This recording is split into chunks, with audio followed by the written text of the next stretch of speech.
opening up her video. I'll open the meeting. She and I haven't conversed, but I think I'll be chairing the committee meeting today since she's remote. I am convening the meeting on SHPO for the hearings for the bills we mentioned for 5432, 5433, 5434, Senate Bill 378, and Senate Bill 379. Public testimony today. We've spent a fair amount of time in the course of the session and prior to session working on some of the bills. I'm looking forward to the testimony from the public to inform us on our decisions, and I thank everyone for their participation. Senator Hartley, do you have any comments? Yes, thank you, Mr. Chair, and ditto, looking forward to hearing all of the testimony today. And I just want to extend my apologies that I am not in person, but the truth be known, you're probably all better off. Thank you, Mr. Chair. And there's clarity, that's because of a cold, I believe, and she's trying to keep us all healthy. So otherwise, we'd be much better in your company. It's illness, accepting the illness. Any comments from our ranking Senator Martin or Representative Harrison? No. Okay. I think first up, our testimony, our speaker order is Senator Tony Wang. I encourage you to come.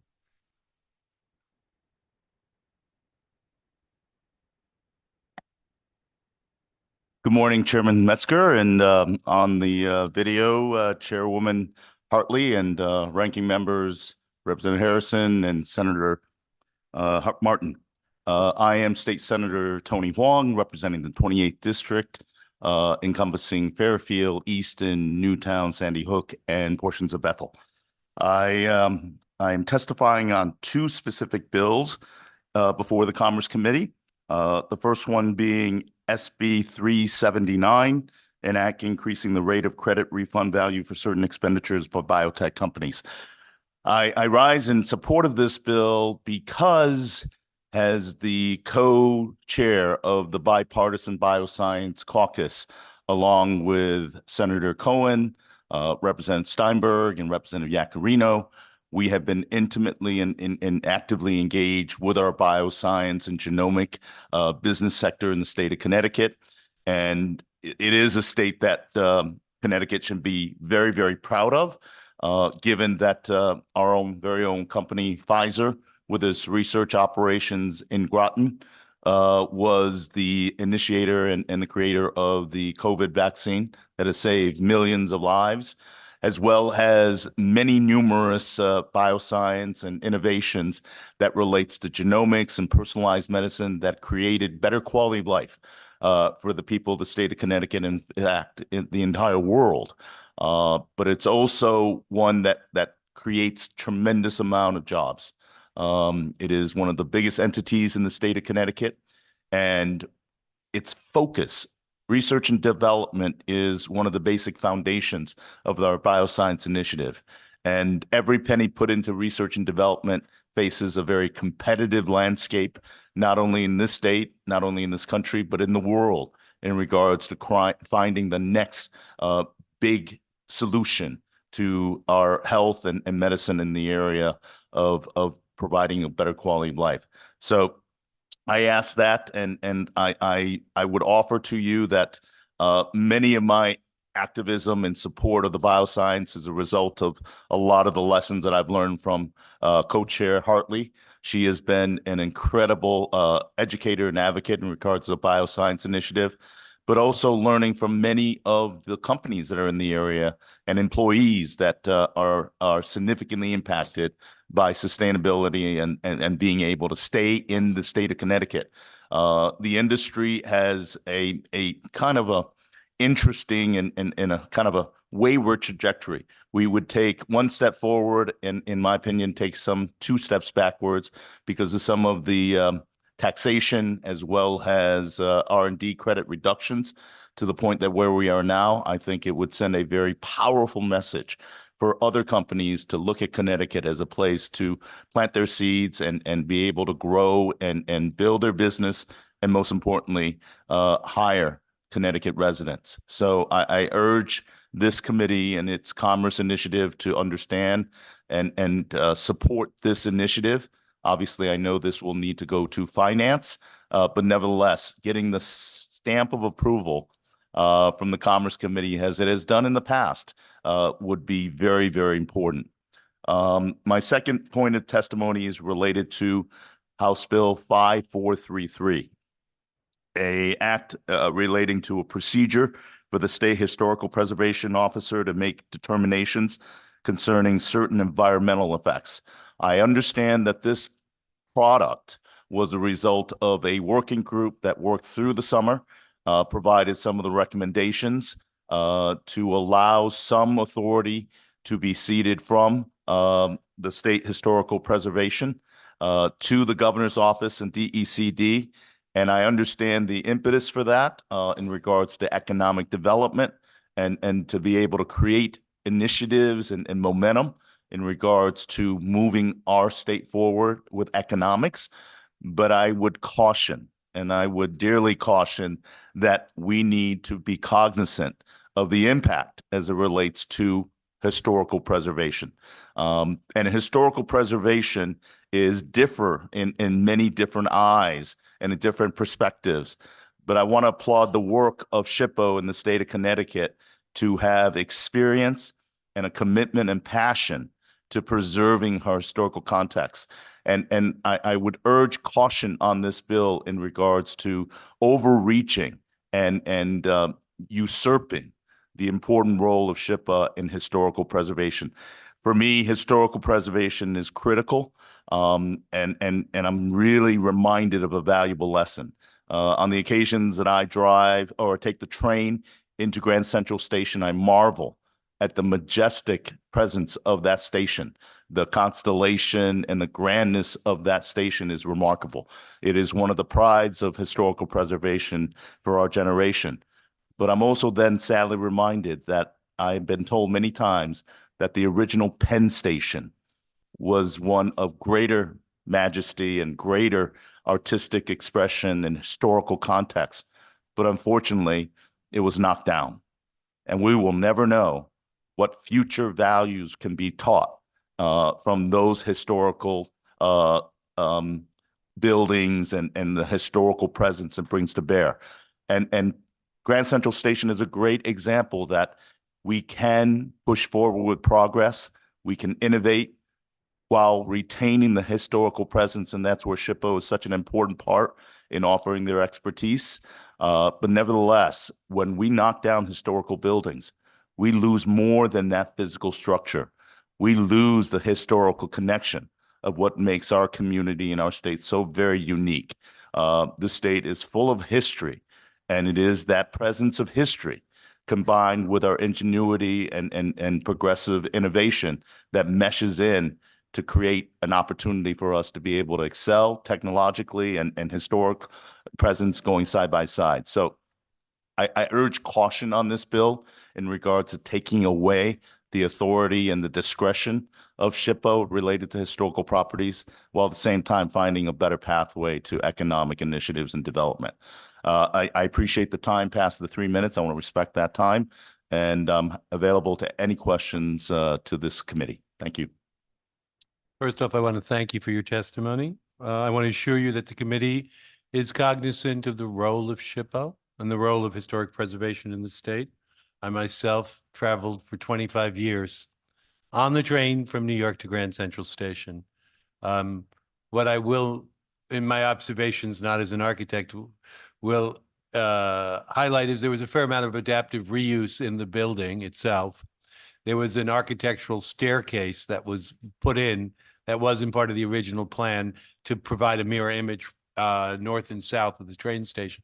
So I think in economic development, we're looking at SHPO, and I will encourage my co-chair and my ranking, is to get to a healthy balance on economic development. And I think the words of adaptive reuse and development are the issues at hand, and making sure that we respect our history, but enrich our history with economic development. And I think those are the goals, the joint goals. And that's why we asked for, and I think worked through a collaborative process over the entire 12 months since, or however many months since we recessed last year. So I appreciate your concerns. Certainly we'll take them into consideration.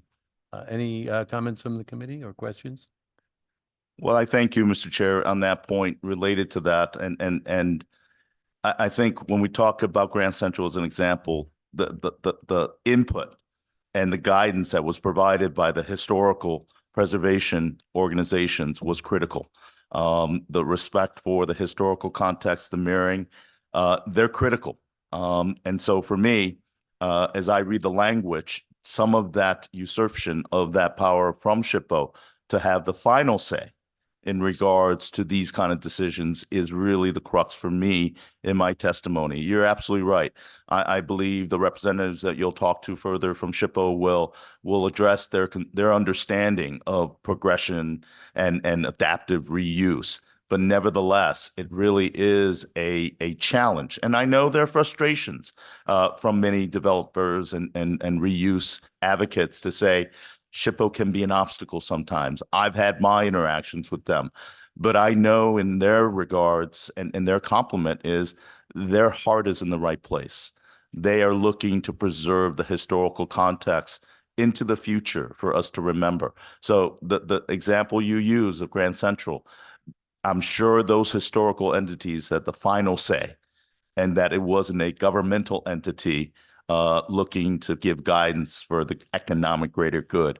I do believe that our historical contexts are essential to guiding and protecting that integration with history and progress. Thank you very much. Senator Hartley. Thank you, Mr. Chair.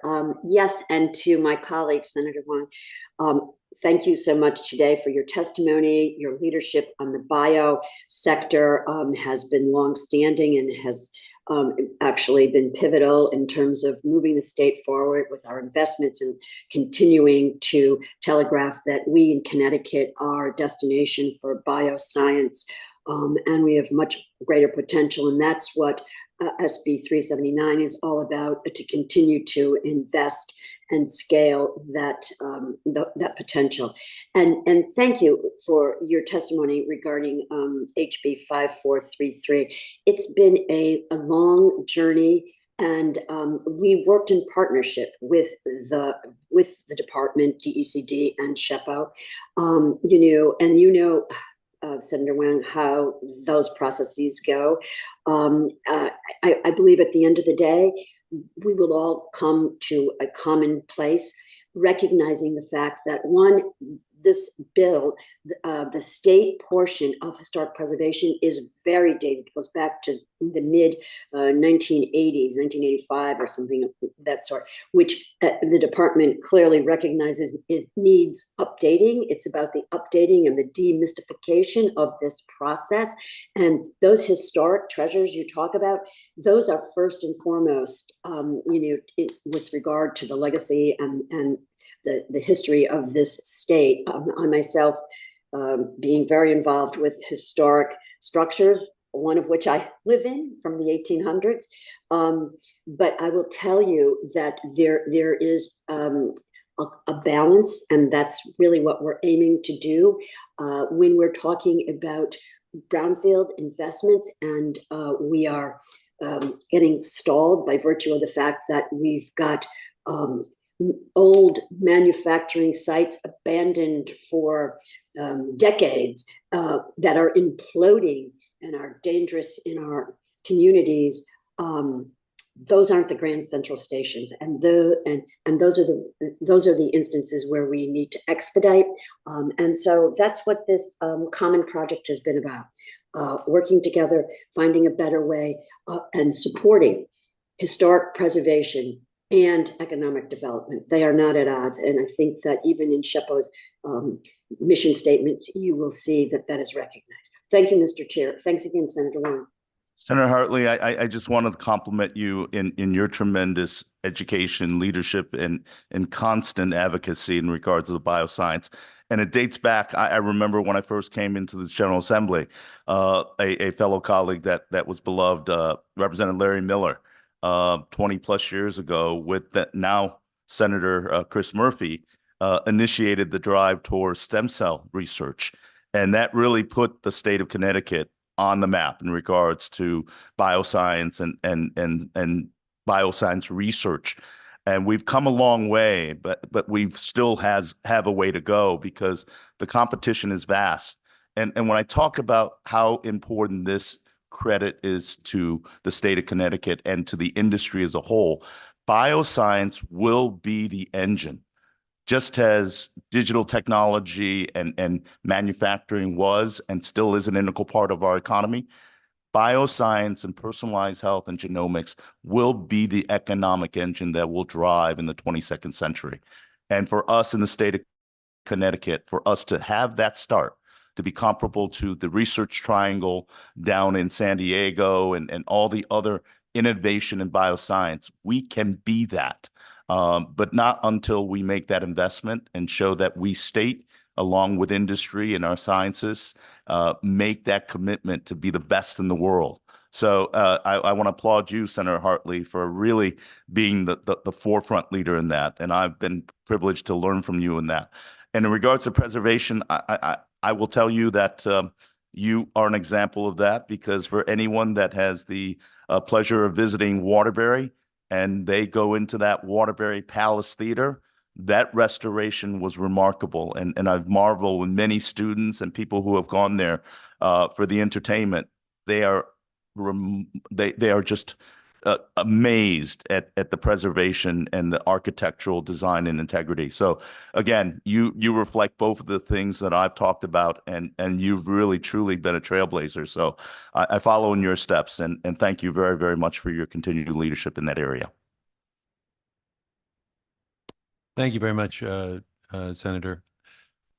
With no further questions, the next up to speak is David Yacarino, representative for the 87th District. Representative, good to see you this morning. Good to see you all. I was a proud member of this committee for many years, and Senator Hartley, myself, former Senator Franz, and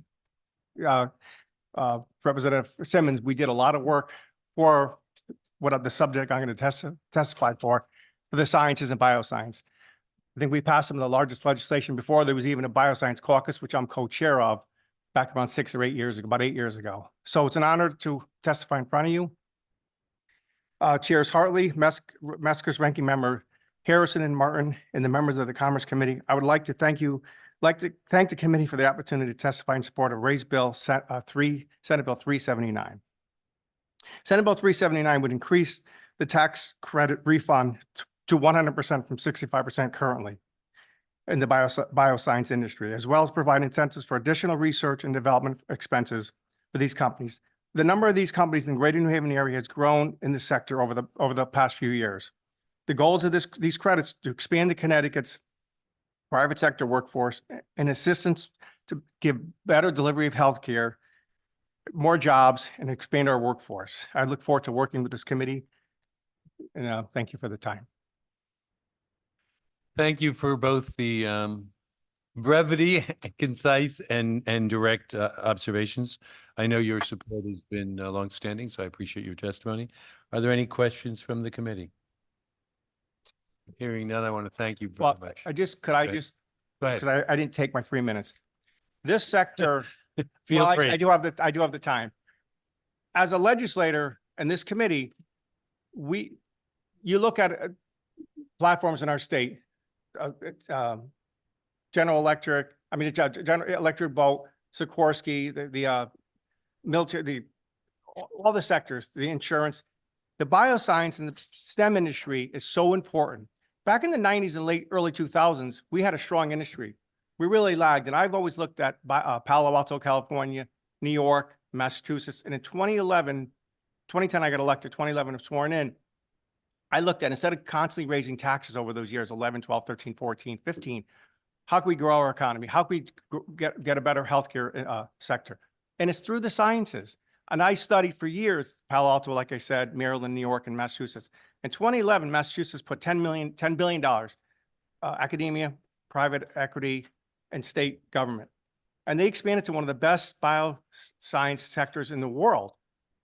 In the last 8 years, we've grown. We're one of the tops in the country. These tax credits really help these companies that invest hundreds of millions of dollars, but many times don't recapture that. They lose money. But in the long run, we need these jobs. New Haven County has grown tremendously over the last few years. I think there's 27,000 jobs now currently and growing. So we need to build up this and we need to compete. We have less expensive real estate in Connecticut than Massachusetts and New York. I spoke, the governor was there, Commissioner O'Brien, about this industry and folks from New York and Massachusetts. We have lower real estate prices. We have great talent here and we need to work off that. And I'm proud to be part of this for the last about 10 years. And I would urge this committee to look at this and look at the jobs and the tax revenue in the long run, the big picture. That's all I want to say. It's something that's so strong and so passionate. I've been so passionate about it. It's vitally important. I appreciate that. I believe we have a question from Senator Summers. Yes, thank you, Representative, for your testimony. I Thank just want to say I couldn't agree with you more. I actually had a biotech company in the state of Connecticut from 1997 to 2011. And those tax credits would have been extremely helpful. Very, very hard to compete against Palo Alto, Right. the Research Triangle Park, Right. Massachusetts. You also struggle with, the anchor universities that some other places have, but it is the #1 way to help biotech companies. And I fully support this. So appreciate I'm that. excited about that. You look at Palo Alto, that's a long sector, actually. If you look at New Haven all the way up to New London, where the sub base is and electric boat, there's so much opportunity and it's much less real estate cost. And I believe in competition. We could compete. We have great institutions of higher learning here. We have a great need for this and it's proven. We've competed and we could do even better, but we need to look at the larger picture. And I think that's the job of all of us here. Thank you very much. Senator Hartley. Thank you, Mr. Chair. Representative Iacarino, thank you for being with us today and your strong advocacy, longtime advocacy on the biosector. And I'm not sure, you might have been on the committee at the time when we first proposed this.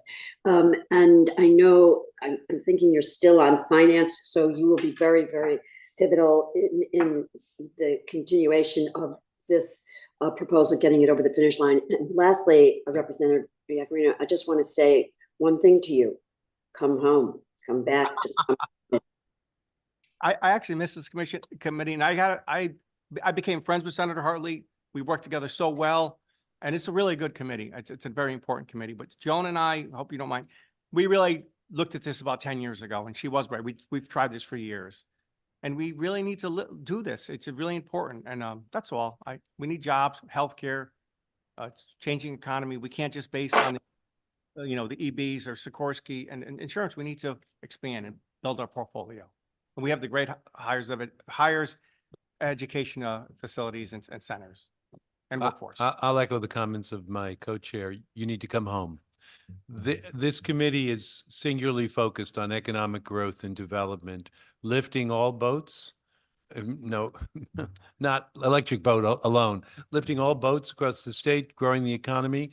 It's not lost on me that Fairfield County with its economic development has been an engine on the revenue side on taxes, and growing the rest of the state is a priority to, I think, the entire committee. To that end, you'll see that all of our bills at some level have that idea in mind of making the state more productive, more fruitful and growing it. So I appreciate your advocacy. I think you're spot on the biotech side. So I appreciate that. I want to compliment the governor. He recognizes this, Governor Lamont. And Governor Malloy signed a bill that we passed in this committee years ago, grudgingly, but he actually did the right thing. But it's vitally important. And one last thing, in the bioscience or tech industry, each job helps the next job. Many people, that's why we need clusters. They'll go work at their competitors. And they don't have a problem with that because they'll go to the next competitor and they learn from each other. It's a very healthy industry. But that's all. Thank you all and I appreciate it. Again, thank you for your testimony. I think there are no further questions. Next up, we have Andre Baumgardner, State Representative for the 41st District.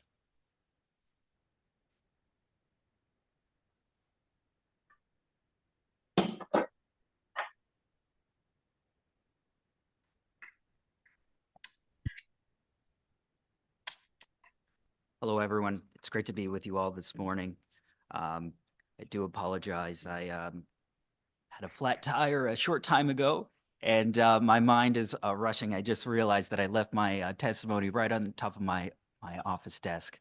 So if you'll bear with me, if it's okay if the person right after me can testify. So we'll I take can- you out of order is what the request is, I understand. Yes, sir. Thank you, I don't Representative. hear any Meskers. objections, and I guess I'm chairing, so I guess I can make this decision. We will call you back. Thank you, Representative. And next up then, we have Representative Moira Radar.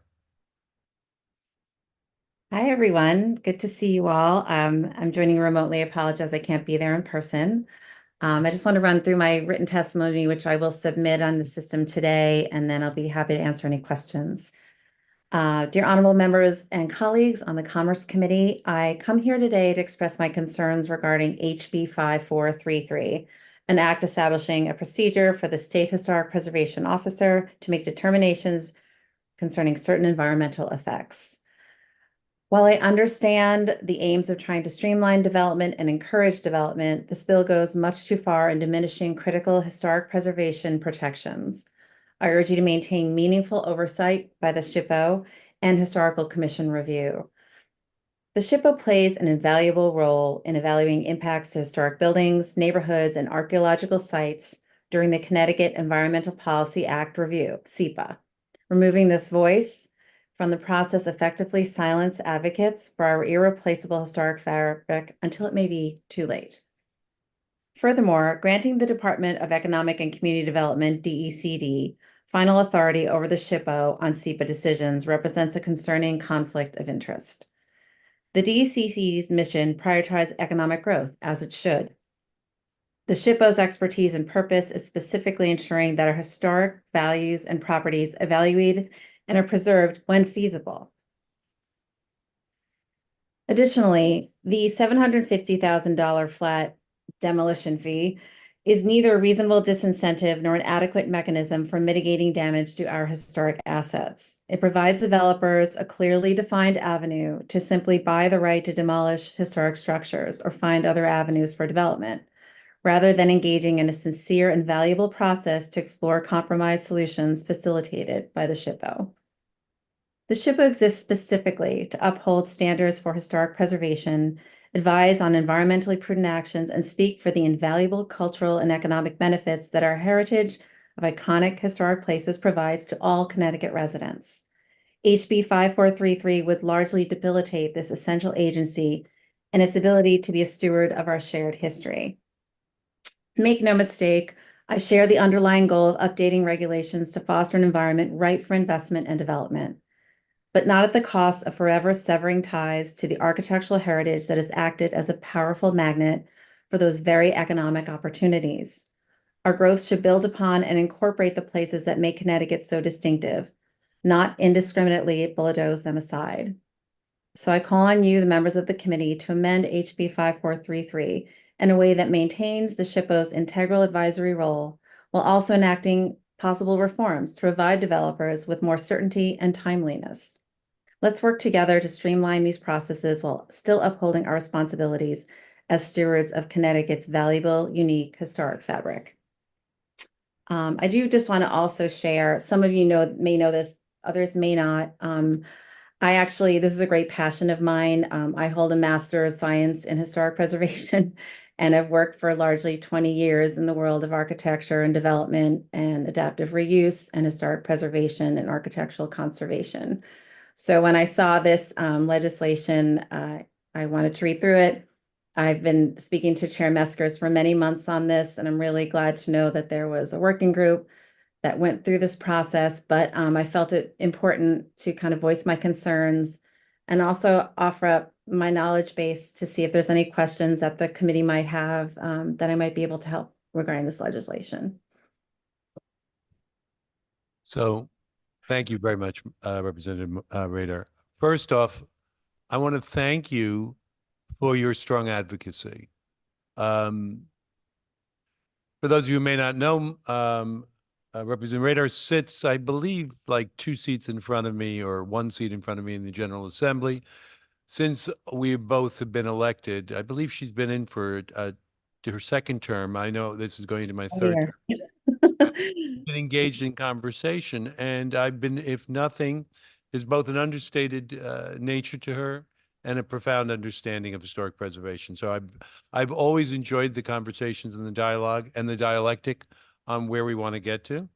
So your concerns ring and resonate with me. I Mm. think what we are looking for is to strike that balance between, in absolute terms, historic preservation and adaptive reuse. And we want to move the process forward. I think you will have seen, or had you, we had a working group meeting through most of the summer. There are issues of adaptive reuse where we literally had buildings that crumbled to the ground, that we got neither historic restoration nor adaptive reuse. Mhm. And we are littered, or we have, if not, we have an enormous number of factories that have closed with the repurposing of our state. So the idea of how we get economic development in and look at the adaptive reuse and how we balance historic preservation, adaptive reuse, and economic development has always been the wrestled project. I would like to think that we've reached a healthy balance through our hearing. So your thoughts on the I'd love to hear further comments on adaptive reuse and what your thoughts are there, and Yeah. your thoughts in relation to, because we had a conversation on my 81-mile ride up, God knows, we had a conversation this morning about your thoughts on the fee structure. I'd love to hear your thoughts there. Sure.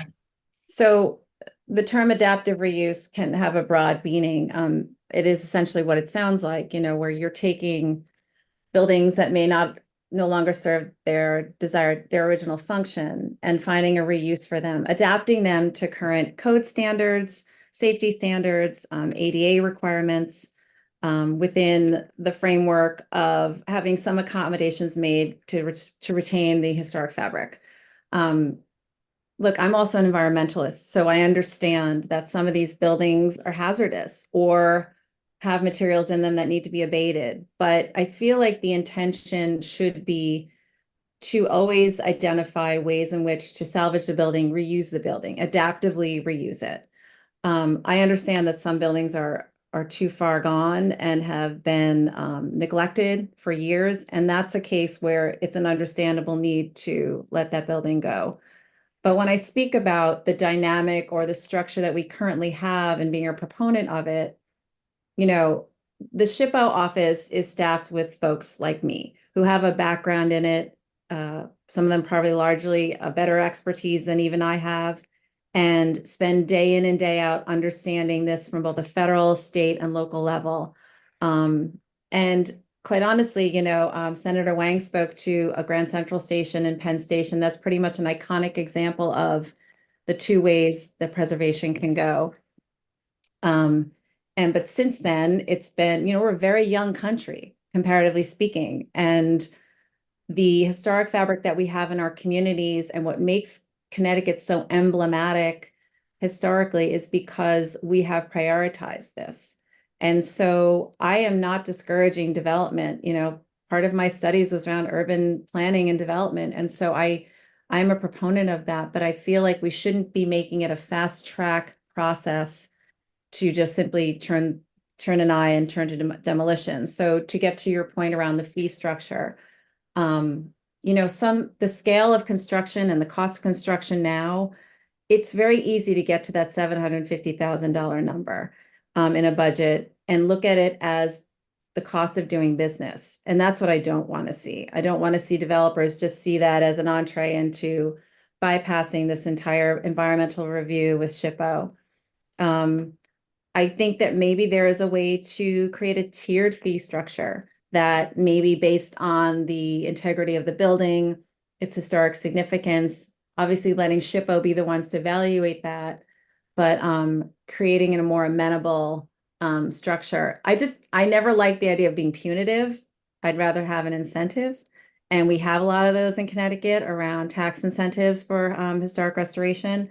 So that's just one thought I had. And then also, I think one of the important things to understand is that while DECD is staffed with a lot of really smart, talented folks, their ultimate goal is to incentivize development, economic development for the state.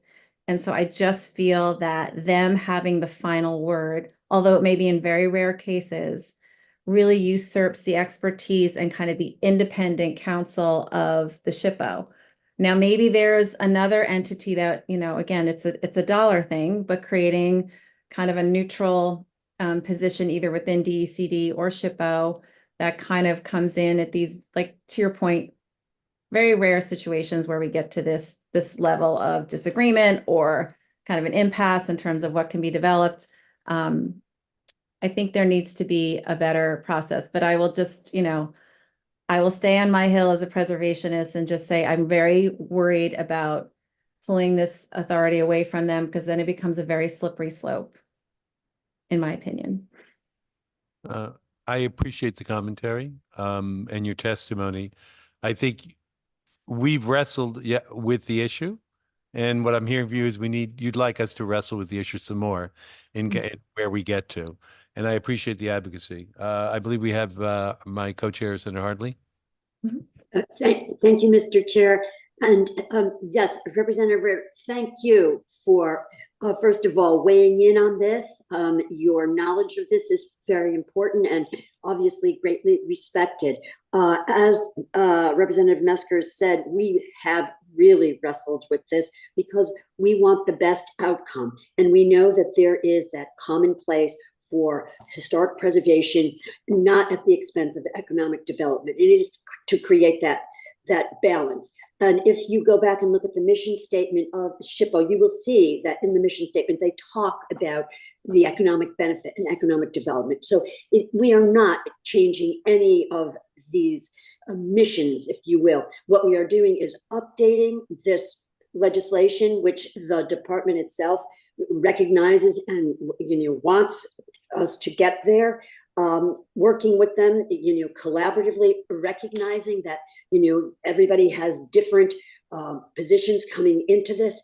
But what I most of all want to do, Rep, is invite you to my city, Waterbury. 116,000 people, former brass center of the world. The vestiges of the brass center are profound throughout the city. The good parts, the marble, amazing edifice, and then those that are basically, in complete disaster, safety hazards for the community, and quite frankly, many of them in the poorest census tract of the state of Connecticut. And, it's a quality of life thing too. So we're just trying to all work together, and I think we can certainly do that. The other thing is, I will point out that SHPO is part of DECD. This is not, changing any of that. It's quite frankly trying to update this. Obviously, the restorations that Senator Wang talked about, those are near and dear to all of us, and particularly myself. I am a steward of actually 4 properties. And I live with wavy glass every day, Representative Rader. And, there are times when it's frustrating, but it is so special. So I invite you to Waterbury. Let's do this. And thank you for your work and your testimony, Madam. Well, thank you for your dedication to this. I really appreciate it.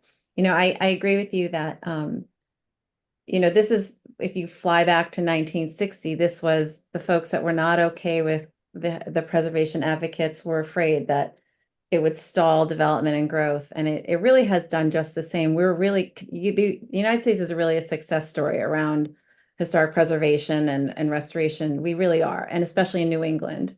And so I would just like to make sure that all the smart people are still at the table, if you will, and to your point, it's a tangent, but we're desperately struggling around housing in Connecticut, correct? And there are a lot of vacant factory buildings and other buildings. I know up in Manchester, they converted the velvet mills, the fabric mills up there to housing many, many years ago. But I feel like we're on the precipice. To your point, we really need to look at these with fresh eyes, 2024 eyes, and see, how we can encourage development, but creative development that can use all of these beautiful built assets that we have and not let them get to the point of disrepair like you speak of. Having developers see them as opportunities. And how do you incentivize that? Maybe we don't have enough incentives around it. But I agree with you. I think there's a happy medium somewhere in the middle. I just worry about the language as it stands in the bill right now. And taking kind of that expertise away, from the authority of the SHPO. Thank you again, Maura. I believe Representative Vale. Thank you, Mr. Chairman. Good morning, Representative. Good morning. I'm not as well versed in some of these things as my previous colleagues, the good chairs in this. And so with your background, and Senator Hartley said SHPO is already part of DECD. You have concerns about this bill will increase their oversight over SHPO?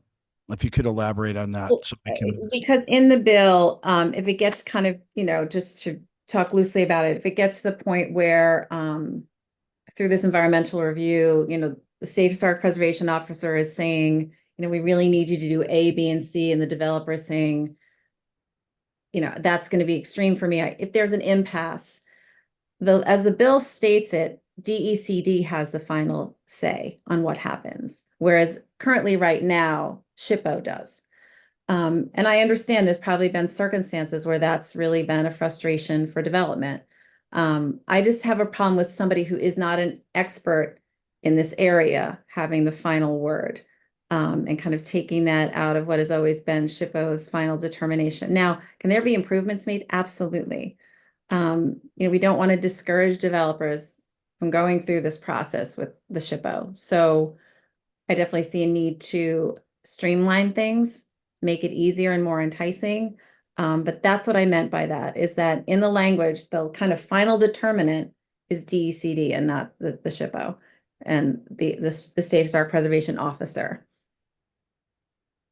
okay, and I might tend to agree with you. But is there if a developer disagrees with SHPO, is there some form of appeal they can make? And I assume that's what this is. If there is a disagreement, that now with the new language, DECD would be making that determination. Right. Now maybe SHPO does, and if SHPO has the final word, is there some type of alternative where if someone does, are we having a lot of, I would think, and from what I've seen in my brief time in this committee, that SHPO seems to do a really good job. I don't know if there's an overwhelming amount of cases where this is prevalent, where we need to be doing this legislation. You might have some experience to that. And what would be your suggestion, if not DECD, if someone was to say, and they didn't think they got a fair outcome from SHPO, would be an alternative to that where they would have recourse to follow up that? Right. Well, I think the process we have right now is very thorough. I say we, I'm not part of the SHPO, but I feel it is a very fair process. But I can see where, and I think to your point, these situations are very unique. I don't think it's an everyday occurrence. And I'm sure the folks in the SHPO are going to testify today and can speak to that in more detail in terms of current data, which I don't have. But just anecdotally, and in speaking to Chair Meskers and others in the preservation world, this is a very rare occurrence that you get to this point where you really have an impasse. And, this idea that the developer can then levy a payment to offset kind of, in my words, the egregious behavior of kind of, demolishing a building or, not following through on best practices. I don't think that's the answer. And if I was talking to a few folks about the idea of, if ultimately the determination of the committee is to maintain this fee structure, where is that fee going and what is it going to serve to do? And can it be dedicated to the community with which that property had to be torn down or not adaptively reused? Can because that's the part that the bill doesn't speak to, is that, there's a fee levied or percentage of the project cost what happens with that? And how can that then serve that community that in a way has been negatively impacted by the end result? But I still feel that if it's not the State Historic Preservation Officer themselves rendering this decision, it should be somebody who carries the expertise and can somehow remain neutral in the process, almost like a mediator of sorts, but somewhere within the agency that has that knowledge base. Yeah, appreciate your knowledge. Thank you. Of course. And Senator Hartley, I believe you have your hand raised. Yeah, thank you. I just want to follow up and thanks for those questions, Rep. Vale, very insightful. Yes, right now, with regard to the fee goes towards the mitigation of or to some historic project within the community. Thank you for calling Hartford Healthcare. If this is a medical emergency, hang up and dial 9. Am I hitting something wrong? I don't know. I don't know. That's not Hartford Healthcare, though. Anyway, yes. So to your point about the fee, and you're right, Rep. Vale. And then the other part is, about the neutral arbiter. And look, we wrestled with this in every, permutation that you could imagine. And the DECD is responsible for SHPO. And economic development. So we viewed their mission as being equally important on both sectors, and viewed them as being, that person, that entity that it is most appropriate with, because they have the responsibility for state historic preservation, tourism, marketing, all the uniqueness of this state. As well as continuing to push us forward in scaling our wonderful assets. So anyway, that I just wanted to put that on the record. Yeah. Thank you both. I'm just curious if I could pose just another question regarding the working group. Was there any opportunity to look at how other states might be managing this scenario and what they've because this is not going to be unique to Connecticut, I'm sure. So I'm just curious, and if it hasn't been, maybe that's an opportunity to look a little deeper at how other states are navigating this scenario. But, to your point, I think that the bill is good, but there's just some things in it that are, like I've reiterated many times, really concern me. I've seen the value of really not usurping the oversight of SHPO in terms of development. There's been too many bad stories of bad actors in this world of development, and that have just literally in the dark of night have torn down historic homes and buildings. So I just want to make sure that we're not leaving a door open for behavior like that as well. Agreed. This is not about a license at all for bad actors. Yes, in fact, we did look at other states, and it's interesting to see they run the gamut in terms of how they deal with this. There are some states where, guess what? At the end of the day, the arbiter is the governor of the state. And you want to talk about a multitude of responsibilities. Yes. Thank you both. Of course, you're welcome. Anytime, if you have questions in the future, please reach out.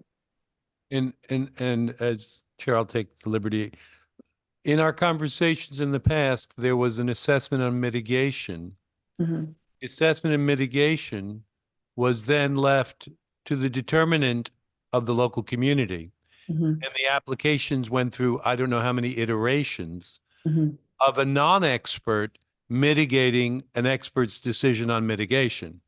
So the iterative process wasn't functional. So, and it's not unique to SHPO.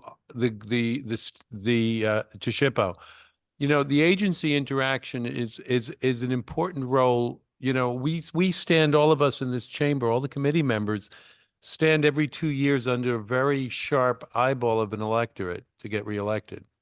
Our agencies don't have that. They're doing their work to the best of their knowledge and doing it well, but under their own precepts.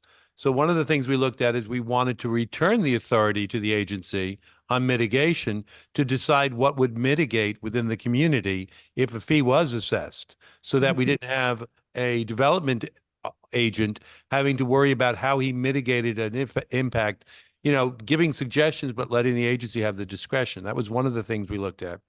I think And lastly, I don't think any of us want to destroy the fabric of our No. towns. Yeah. I think we're looking at the economic development and trying to make sure that we move the state forward. So, but I hear your concerns. I think we'll wrestle with them through our further deliberations when the bill comes for a vote. I think we'll all have a healthy discourse, and certainly this public commentary is worthy of that. Yeah. I think Representative Vale.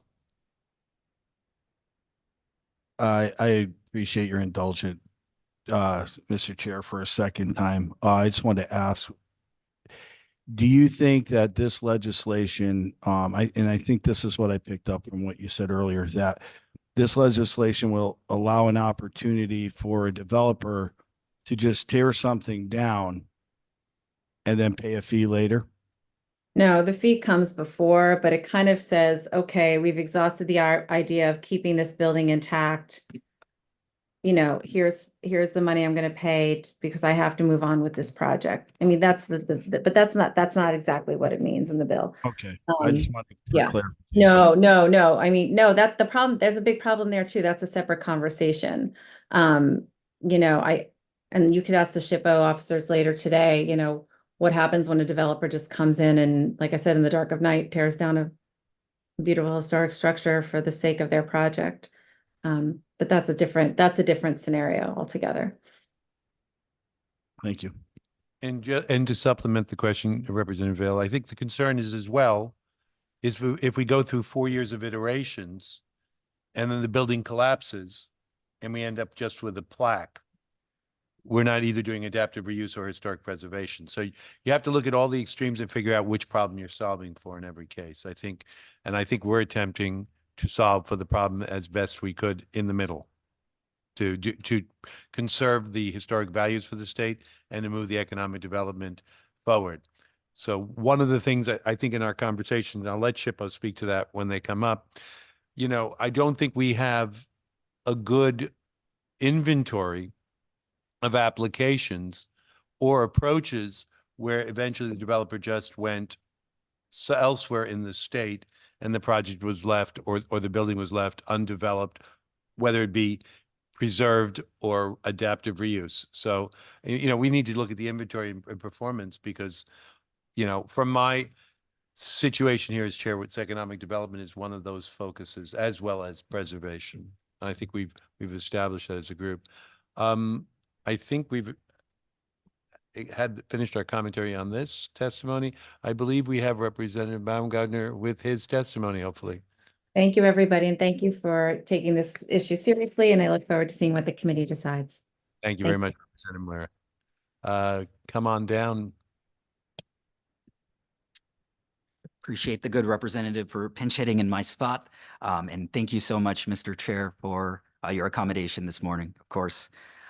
Chairs Meskers and Hartley, Vice Chairs Rahman and Facino, and Ranking Members Harrison and Martin, esteemed members of the Commerce Committee.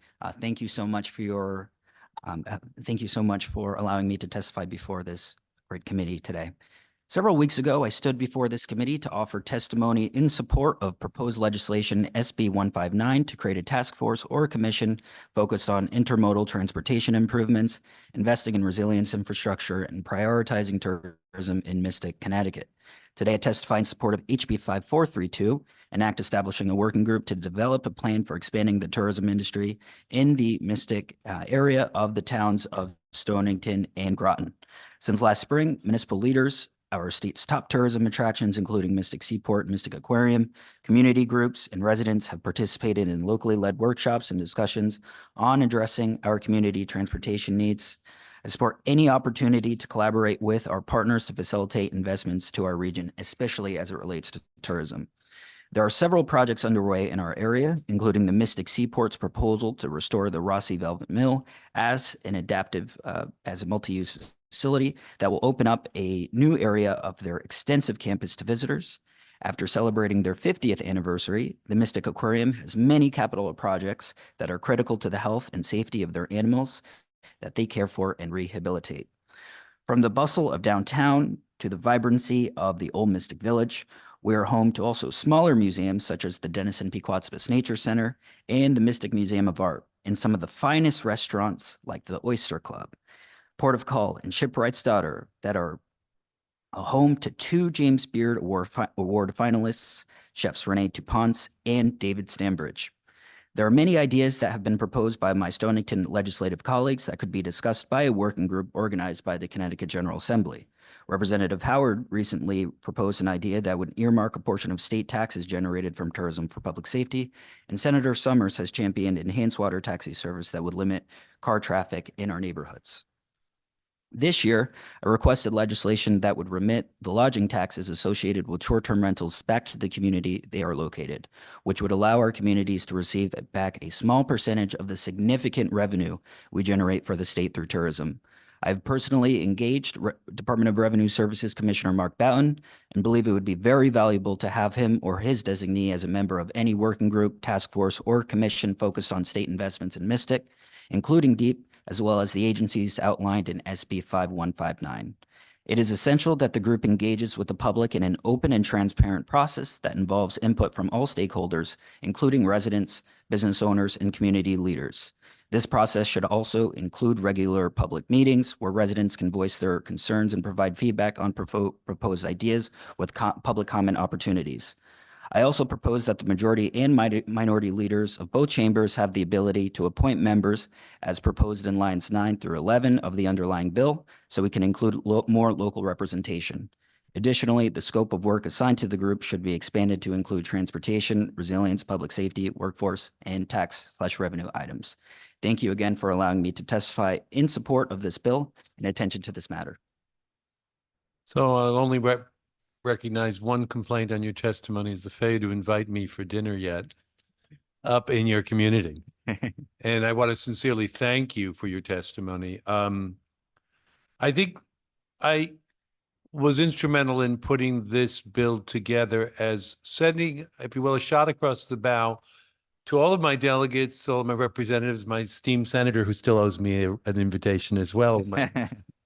In terms of economic development, as we sat at the committee, Representative Cheeseman was in on a blue economy, Senator Summers on intermodal transport. You know, we've all had advocacy, and what I recognize is we have a jewel in not just Stonington, but Stonington and Groton. We have historic preservation roles in the future there. We have economic and tourism development.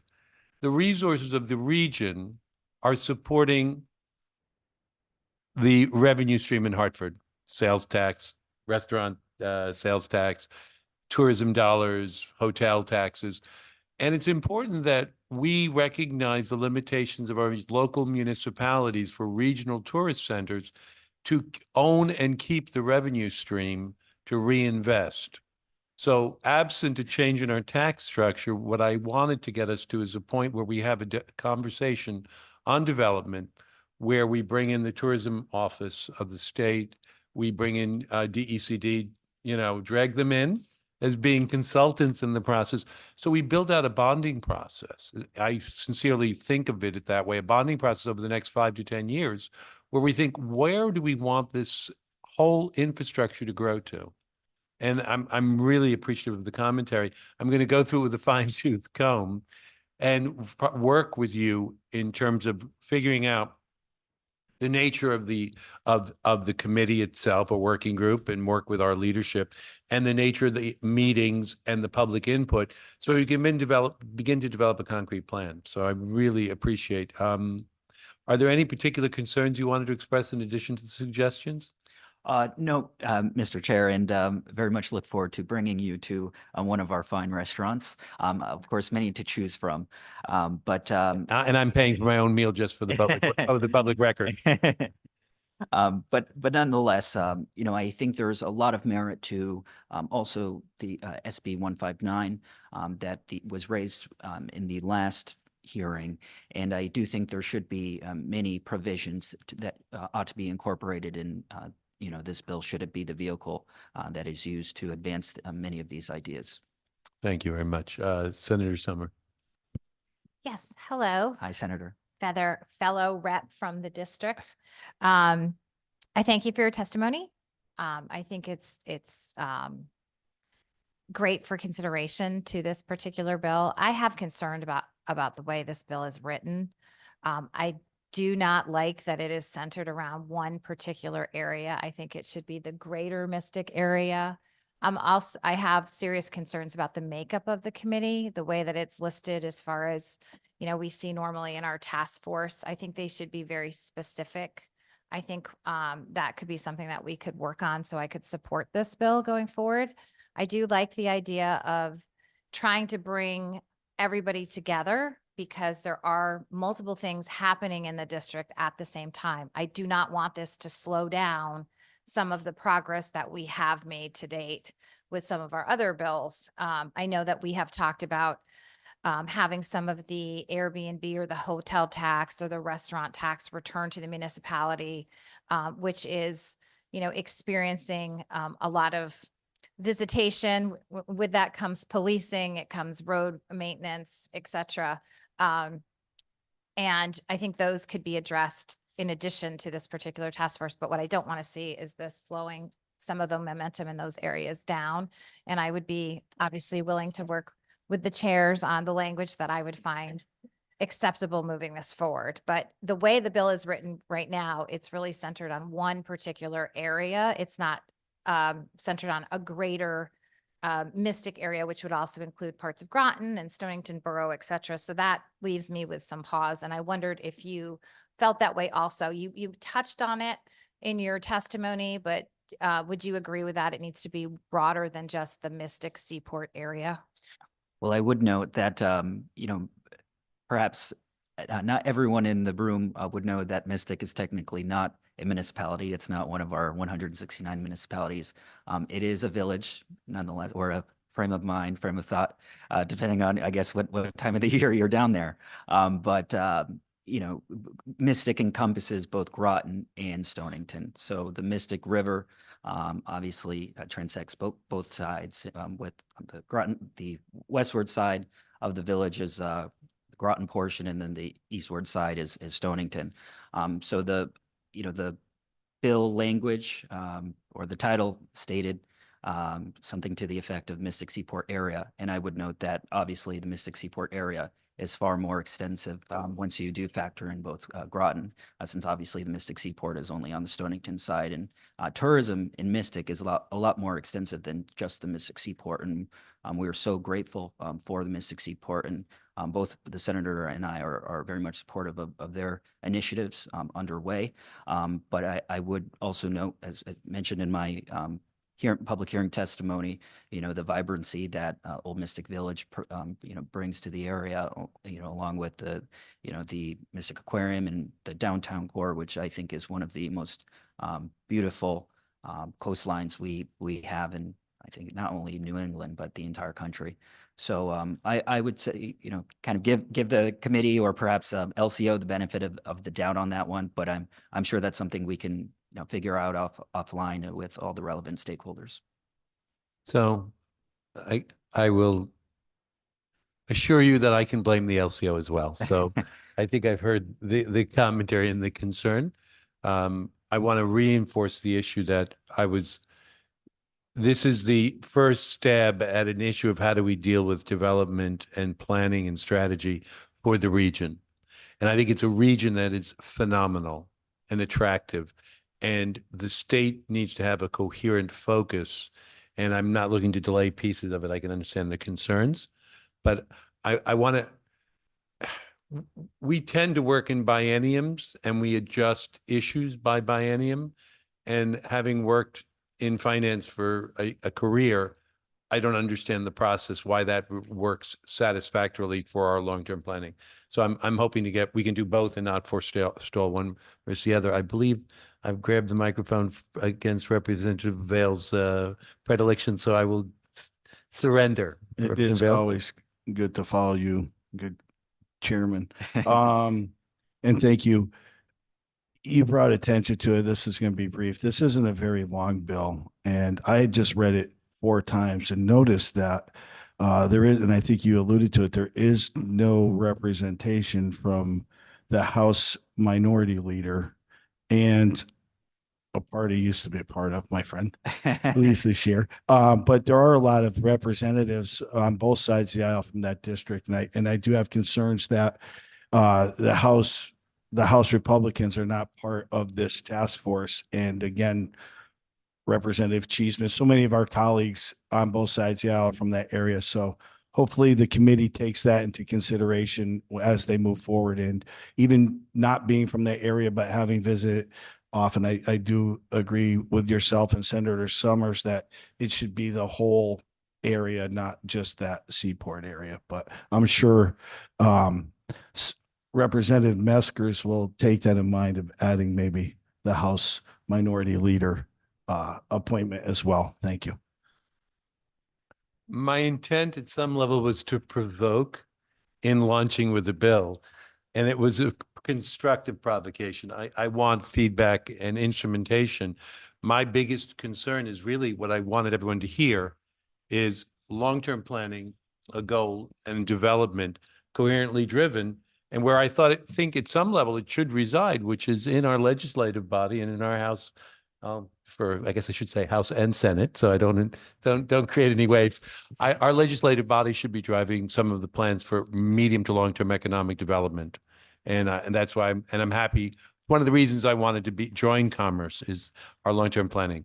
So I'm agnostic at some level as to the structure. I really want to make sure that we're all happy with the process, and that's the dialogue I was meaning to have. So I thank you, Senator. So any other closing comment? Thank you. You know, I have thrown out a dinner invitation, but you just haven't accepted. I have to review my text messages. Anytime, you are Okay. welcome. And I know that the representative mentioned a few restaurants, but Mystic is the foodie capital of New England. It's the number 4th destination in the country to visit for food. So if any of you that are watching are interested, please come. You might have to park a little bit far away to find a place to park to get there, but please come and enjoy. I'm going to do a really ridiculous plug. On the 24th, I think it's Sunday, we have one of the largest Irish parades outside of Boston. We'll have about 50,000 people visiting Mystic. You're welcome to march with us if you want to come down. And it's a wonderful event. So thank you for all that you've done. I thank you for the invitation. My grandmother, Mary McGill, would salute you. Unfortunately, I'd be marching in Greenwich on that day, but otherwise I'd be there in a heartbeat. And are there any other comments from the committee? Well, hopefully we'll steal the governor from you that day. I know it's his hometown, but I hear you. every year it gets more and more exciting in that Well, parade. So more than welcome. And thank you for coming and following through. Sorry for your journey today. No, it's all right. All right. And next time I'll take a water taxi. There you go. Take care. Thank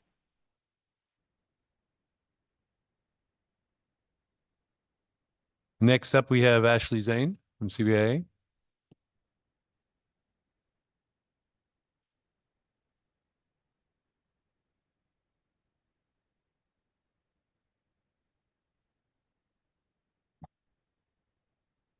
Good afternoon, Chairs Meskers and Hartley, Ranking Members Harrison and Martin, and distinguished members of the committee.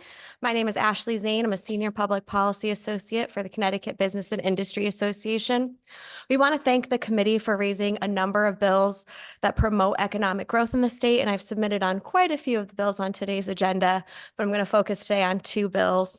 The first is SB 378, an act concerning PFAS substances background data study for the purpose of economic development. Currently, LEPs, licensed environmental professionals, and other environmental consultants are having a lot of difficulty when dealing with these substances. There are over 4,700 different compounds, and right now it's slowing down the closure process for remediation. It's critical for the state to have a background knowledge and understanding in every media, because as we're seeing, PFAS is showing up in areas that have never been developed or never had any commercial activity. And they need to know whether a release has actually occurred so that they can then take the proper steps for remediation. Uncertainty is preventing deals from going through. It's hindering refinancing for certain sites. So having clear and consistent standards would reduce risk, encourage economic development, and ensure proper remediation for sites that are both environmentally and economically successful. Secondly, I'm here in support of HB 5432, an act establishing a working group to develop a plan for expanding the tourism industry in the Mystic Seaport area of the towns of Stonington and Groton. This work would be critically important for a lot of our small local companies.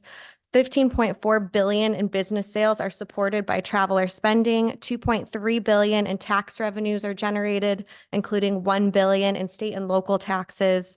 And 72,949 jobs are directly supported through the tourism industry, with well over 100,000 indirectly supported. This group can act as a model for other regions and can also help inform our Office of Tourism strategic plan. We do have one suggestion, and we do request that CBIA be added to this working group so that we can also represent some of the industries that may not be specifically mentioned. So with that, I'm happy to answer any questions, and I thank the committee for all of these important bills.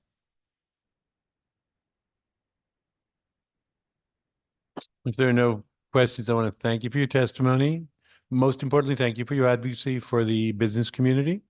And we'll move on to the next speaker then. Thank you.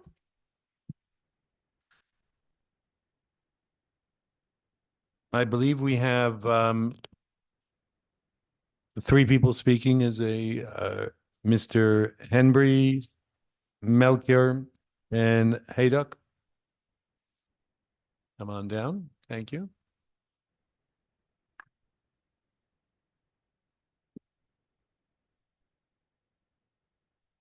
Senator Hartley, Representative Meskers, Senator Martin, Representative Harrison. My name is Brent Hennebrey. I am a licensed environmental professional, which Ashley just mentioned. And I'm the current president of the Environmental Professionals Organization of Connecticut, whom represents the interests of LEPs, and I am here to testify on behalf of EPOC in support of Senate Bill 378, an act concerning a perfluoroalkyl and polyfluoroalkyl substances background data study for the purposes of economic development. And for brevity, we'll refer to that as the PFAS background study from here on out. I am joined by David Melcher, who is both an LEP in Connecticut and a licensed environmental professional or licensed site professional in Massachusetts, and Sam Haydock, who is our former president of EPOC.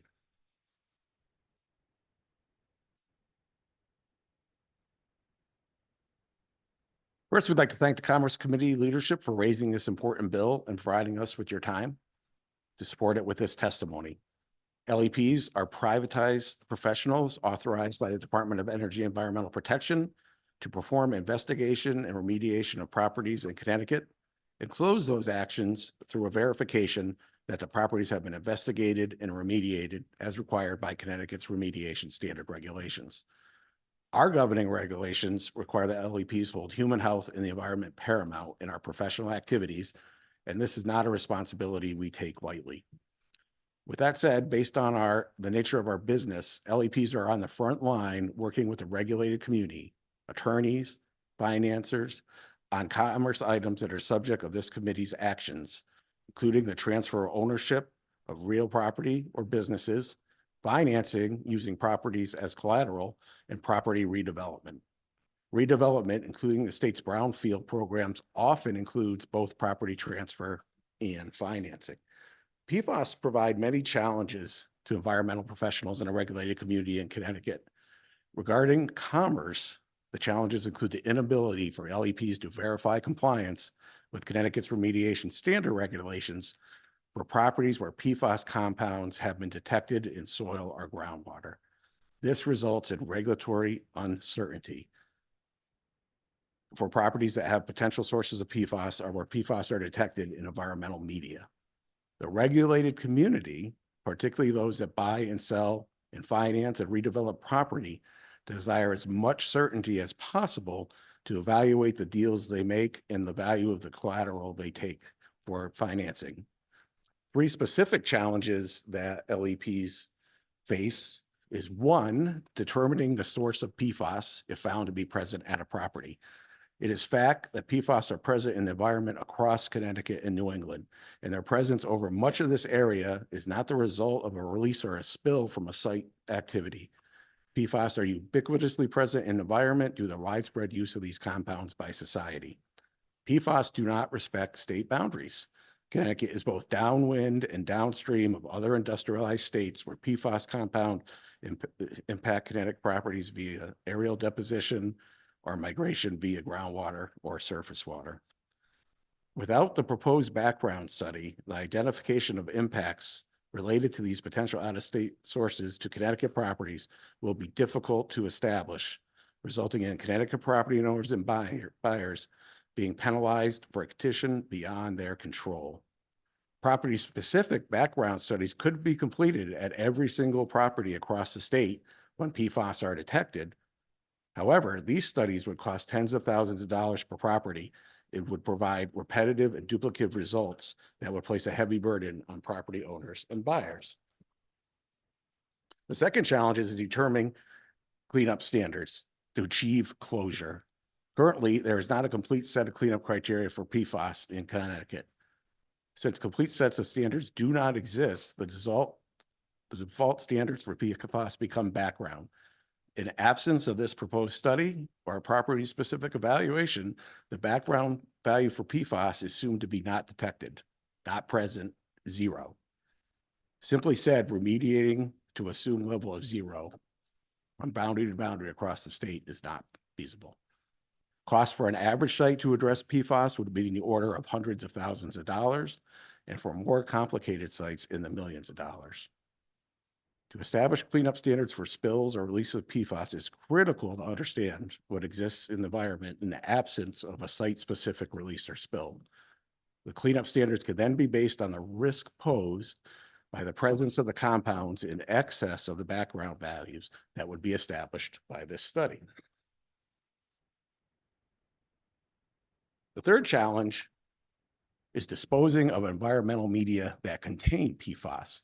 Excess soil, groundwater, and sediment are generated throughout Connecticut daily as part of routine construction projects, including utility installation and maintenance, roadway construction and maintenance, redevelopment, and remediation. Requiring disposal of these materials as PFAS contaminated when the source is not a specific release or spill at a property will result in millions of dollars of additional disposal costs for a regulated community without any tangible environmental benefit. So based on these challenges, the potential impact of PFAS to Connecticut's economy is massive. According to data tracked by CoStar, the value of commercial real estate transactions in Connecticut in 2021, 2022, and 2023 totaled $5.2 billion, $6.4 billion, and $3.3 billion, respectively. The $3 billion drop in sales volume in 2023 is largely assumed to be due to an increase in interest rates and cost of capital, but some of this may be due to deals impacted by PFAS concerns. All three of us providing this testimony and many additional LEPs have firsthand experience of deals that have died because of PFAS. So this uncertainty, particularly in the absence of standards and risk-based decisions, is negatively impacting commerce in Connecticut.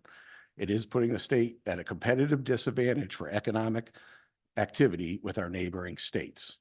Imagine the impact to the economy in Connecticut if buying and selling commercial and industrial properties continues to slow or comes to a standstill. Recognizing these challenges, EPOC convened an expert group to determine potential solutions. After deliberation, the group unanimously agreed the next best step for Connecticut would be to conduct a comprehensive background study to evaluate the occurrence of PFAS in Connecticut soil, groundwater, surface water, and sediment in areas with no potential releases for commercial or industrial use.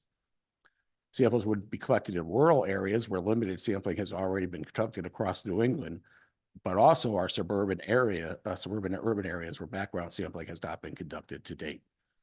Such a study is consistent with one of the recommendations of the governor's 2019 Interagency PFAS Task Force PFAS Action Plan report. Once we reach this conclusion, we develop a scope of study for a background evaluation that we believe provides the data necessary to address these challenges head on. Some of this bill that's before you is based on that scope of study we prepared. If successfully completed, this study will provide defensible data that will allow stakeholders, including the regulated community, LEPs, and DEP, to develop an understanding of background conditions for comparison purposes when PFAS are detected in environmental media at a property, and the Department of Public Health and DEP develop protective but balanced policies on how to address these chemicals, knowing they are present in our environment across the state. Time is not on our side. We believe the impact of these challenges on Connecticut's economy are just starting to be realized, and that they will continue to increase as more information and policy decisions are made about PFAS at the state and federal level.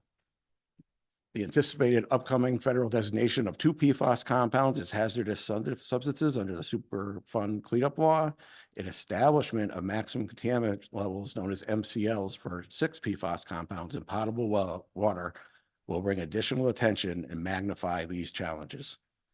We'd like to thank the Commerce Committee leadership again for recognizing the importance of the challenges that PFAS pose to commerce in Connecticut and raising Senate Bill 378. Upon passage of this important bill, EPOC stands ready to assist the Department of Economic and Community Development with the completion of a PFAS background study, a highly technical endeavor in any way we can.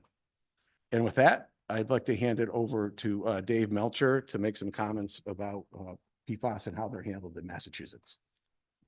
Good afternoon, Senator Hartley, Representative Meskers, Senator Martin, Representative Harrison, and other members of the committee. Thank you very much for providing me the opportunity to speak in support of Senate Bill 378. As my colleague, Mr. Hennebree, stated, I am David Melcher. I am a licensed environmental professional in Connecticut. I'm also a licensed site professional in Massachusetts. I've been asked to talk about how the other states in our region are addressing this problem so that you may have the background on that. Similar to Connecticut, the principle of the environmental programs in our neighboring states essentially is if you spill something, you clean it up. And ideally, you clean it up so to the point where the land and water are restored to the conditions that existed prior to the spill. In Connecticut, large areas of the state are subject to this particular rule. Additionally, when properties are being transferred, you do, especially industrial commercial properties, you do an investigation and you look at your laboratory results to determine if there's contamination related to previous or prior uses of the site. PFAS present a unique problem because they are persistent and present in the environment due to widespread industrial and commercial usage. Background studies completed in several of the New England states, specifically Massachusetts, New Hampshire, Vermont, and Maine, have demonstrated that these compounds are ubiquitous in the environment. You find them there. The regulatory programs in several of these states, Massachusetts and New Hampshire specifically, exempt PFAS present at background levels from their cleanup requirements. The background studies performed in these states provide valuable information that allow property owners and regulators to determine if a release has occurred, and if a release has occurred, that the cleanup has restored the properties to pre-spill conditions. This process is happening in these states, and it is allowing transactions to proceed with certainty about this issue. The purpose of the proposed study is to obtain an understanding of the amount of PFAS that exists in the environment in Connecticut in the absence of known spills, and to establish statewide background values that will allow the Department of Energy and Environmental Protection and all parties involved in real estate transactions to understand whether the presence of PFAS at a property is the result of a spill or due to background conditions. The results are also intended to inform owners of PFAS contaminated properties when they have achieved pre-spill conditions. Thank you very much. And with that, I'd like to turn it over to CM Haydock for some comments. I have additional comments, but only if time allows.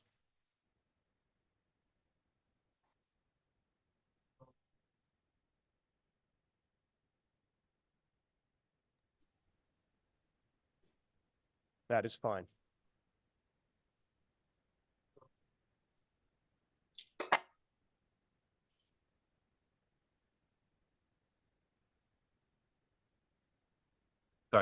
So I apologize. How many states are we at right now in the New England region that have established the baseline studies? The only state I couldn't locate was Rhode Island. I don't know if they've done one or not, but the other 5 New England states have. And so your comment there is without a baseline study, we're at a competitive disadvantage to figure out the baseline and figure out remediation ultimately. Yes, Representative. Okay. So, and transactionally, that puts real estate transactions at risk without getting definitional exposure baselines established. Is that what I'm to understand from the commentaries? Yes, Representative. Okay. I'll turn it over to my Senator Martin. Thank you, gentlemen. Thank you for testifying.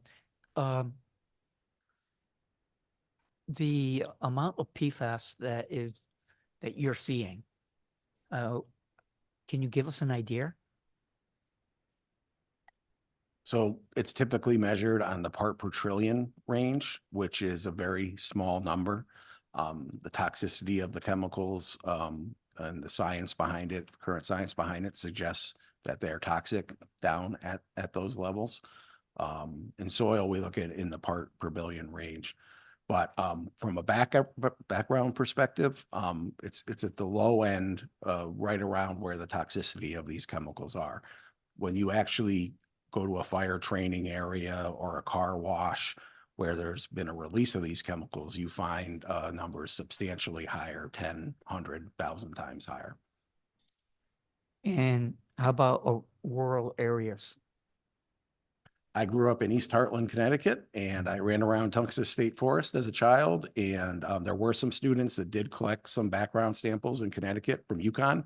And there were fairly high concentrations of PFAS found in the middle of Tungus State Forest in East Hartland, Connecticut, where there's been absolutely no development or use for hundreds of years. So if a developer went into that area, what would happen?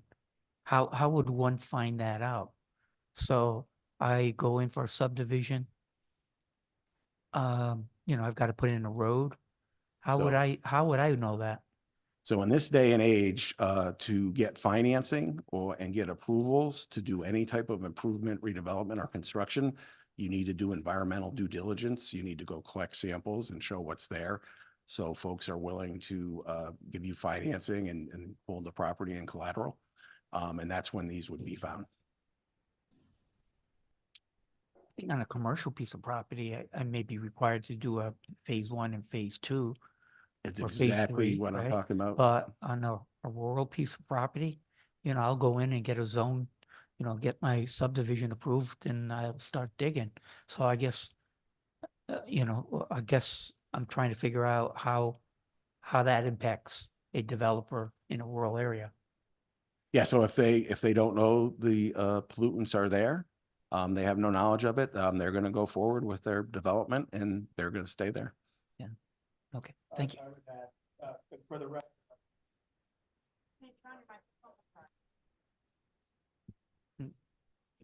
Sorry about that. Hey. For the record, Sam Haydock from BL Companies. I'm a licensed environmental professional.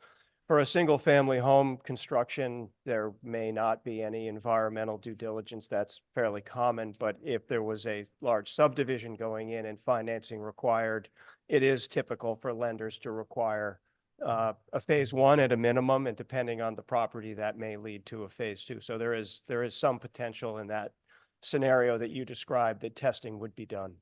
And obviously, if you go into a urban community, that would be required, that phase 1, phase 2, downtown Hartford, let's say, that would be required.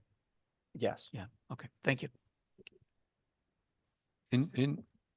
Sure. 1 second. Just Sam, it's clarification. Did you submit your testimony or to testing in conjunction? Is it all in one?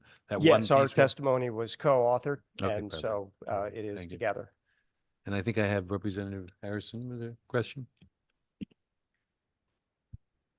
Thank you for being here. My question is, if I listen to your testimony, Connecticut is a downwind state, which, we know for other, and other environmental things. So are you indicating that even if we did go in and do some sort of a cleanup on these properties where we have no reason to believe there was a spill, that because of the downwind and the runoff, the water, runoff, that they could just indeed become contaminated all over again? There is that potential. Obviously, there's a lot of legislation on the federal level around PFAS, and I believe there's legislation in front of Connecticut General Assembly this session with regard to banning PFAS use. So eventually, the potential for that to occur should diminish. But we call this anthropogenic background. It basically means it's the result of non-point sources of pollution, and just the widespread use of these compounds in all of our everyday products. A significant source that we may have to grapple with is actually residential septic systems. A lot of the personal care products and cleaning products that we use every day contain PFAS historically, and those are present in septic systems. And that's a concern because septic systems are typically in areas where folks are using wells for private water, so private wells for consumption. So I hope I answered your question. Yeah. I could expand on that. The nature of the chemicals and the way that they are dispersed through the environment is such that they are found in widespread areas because of general anthropogenic activity, as Brent said. For an example, gasoline would only likely be present if someone spilled gasoline. But PFAS can be present because they are introduced into the environment through so many different mechanisms, including wastewater, air emissions, spills, the fact that they are present in so many of the products and compounds that we use, that it is true that in many states they are being found in soil and groundwater where in fact there was no physical spill or release. And that is the concern. Appreciate your answers. I hear that you did give written testimony, and I know we sort of got you to the time limit. Was there anything that you wanted to make in your final comments that's not in your written testimony that you feel would be relevant? If I may emphasize one point, we really appreciate and thank you for listening to us, because this is the Commerce Committee and we are talking about environmental issues. But commerce and environmental remediation in this state and throughout the region are linked. And we just have great concern that if this issue is not properly addressed through the development of appropriate standards, that it will have a huge impact on Connecticut's economy, both because of the potential loss of real estate transactions and the stagnation of properties because of the inability to sell them, as well as because of the greatly increased cost of construction projects, infrastructure projects, because of the cost of disposal of materials which may be there, but not because of a release. And that's very important. Thank you. And thank you for that link, because I sit on the Environment Committee also. So we've been listening to testimony on PFASs for years. Thank you. Thank you very much. Senator Hartley, I believe you have your hand up. Thank you very much, Mr. Chair, and thank you to the panel for your presentation. And yeah, so I just want to emphasize what I think a number of you have just recognized, Representative Harrison, yourself, that yeah, this is the Commerce Committee. You're right, Sam. And so we are trying to definitively understand the impact to the overall economy of the state of Connecticut. And I think in the testimony, it was referenced that there are deals here and now that are being stopped because of this situation. Give us an example, some examples. Give us a tangible. I was involved in a project in Seymour for the sale of an industrial facility. It was an $8.8 million sale. I was able to define 80% of the risk associated with that property because of environmental issues. It was a plating facility. There had been some releases. We were able to define the cost of those releases based on our existing regulatory framework. But there was 20% of the risk I was not able to define because of the absence of standards for PFAS and our ability to really understand what the cleanup costs would be for that property. As a result, the bank walked. The property remains unsold today. It is leased and in use, but it remains unsold. And in fact, the owners passed without being able to realize the benefit of the value of that commercial real estate. And there are many other examples like that. Thank you, Sam. That's what we're really trying to get our arms around here, the here and now of this, because we recognize that PFAS is ubiquitous. It is something that, we are grappling with trying to get our arms around. And it's very important that we understand how it's playing out right now and how it positions us, quite frankly, amongst our New England neighbors and competitors on this issue. And we have testimony from one of the panel who has worked in other states. So where you have a framework where the PFAS has a, I guess, identifiable criteria, threshold, whatever, then if I'm understanding you, you proceed as you would normally with a commercial industrial property. But when you don't, in an example that Sam just gave us, then it's kind of a deal breaker because of the uncertainty. So if I'm correct in all that, please help me link this now to a lot of the work in this committee goes on iteratively over years and sessions even. And one of those particular topics has been the Transfer Act, its transition into our release-based model. Please connect these two subjects for me. Senator, so currently in Connecticut, remediation occurs at specific facilities that are subject to the property transfer law or a voluntary cleanup program or a brownfield program. There's 5,000 plus or minus of those sites that are active right now. Under the new release-based cleanup program proposal, every property in Connecticut, including single-family residences, would be subject to the regulations and cleanup. So that is the connection between those two.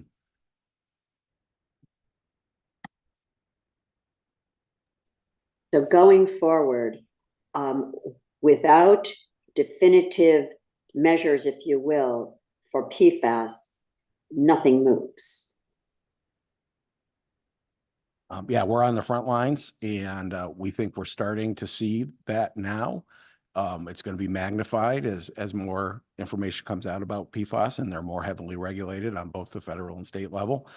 And yes, it is going to become very difficult for folks that take risk buying, selling, and redeveloping property to take those risks.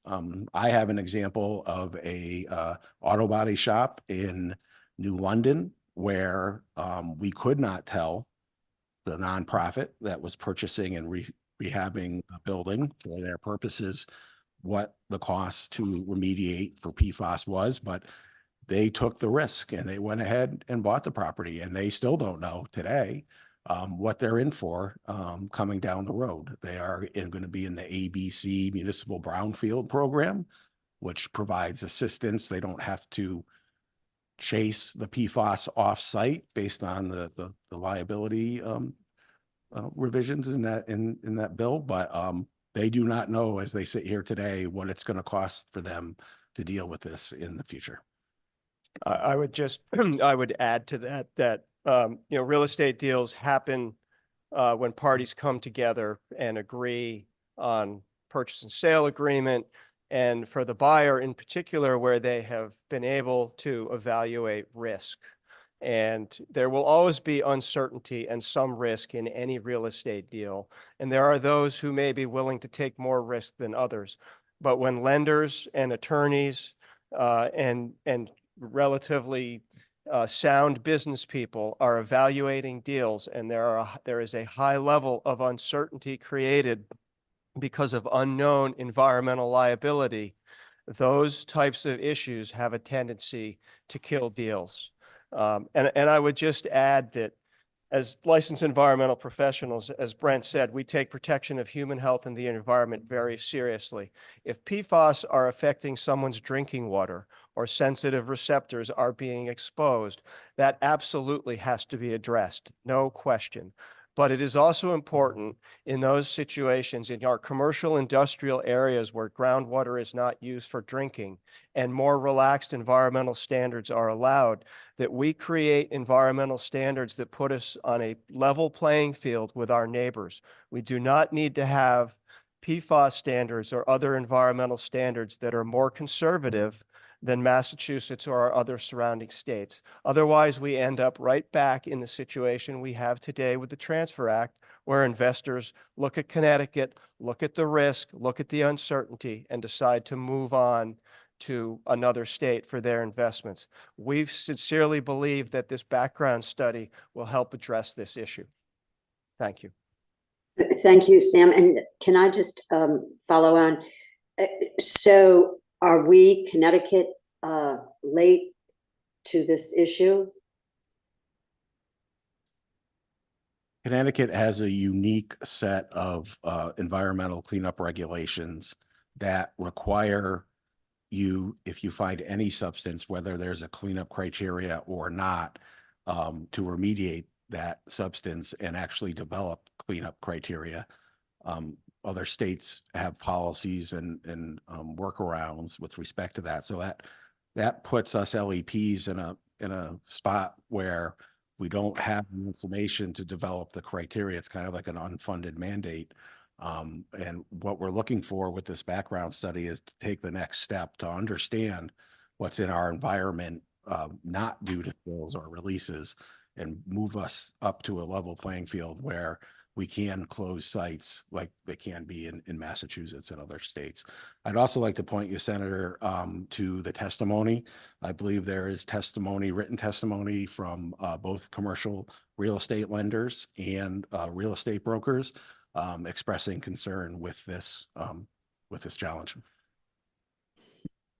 Thank you very much. That was my next question. And just lastly, so you talked about the example with firefighters and so forth, and we get that certainly resoundingly, but car washes, that's another hotspot. Every automobile dealership, every car wash, every auto body shop in the state that did any type of detailing work, based on my experience in sampling, you were going to find elevated concentrations of PFAS compounds. Yes. And could point you to the environmental condition assessment form that's used by the Connecticut DEP currently to evaluate properties that are brought to them either via the Transfer Act or brownfield programs or voluntary remediation programs. And they have a whole page of potential sources, and it's pretty exhaustive. And there's a lot of things on there that you would not expect to be sources of PFAS contamination. Thank you very much. Thank you, Mr. Chair. Thank you, Senator Hartley. Senator Martin. Thank you, Mr. Chair.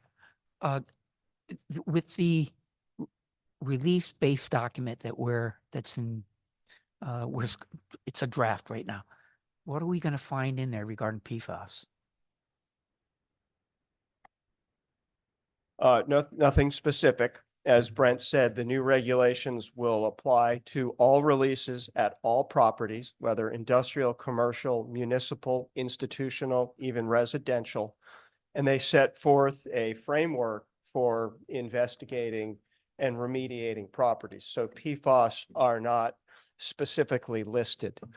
However, there will remain in place a standard of care in the industry established by the ASTM standards, as well as other standard and prevailing guidelines that have been accepted in the industry throughout all the states that set forth the process for environmental due diligence, whereby you start with the phase 1 If you identify, recognize environmental conditions, you may move on to a phase two. You don't have to, but most buyers would.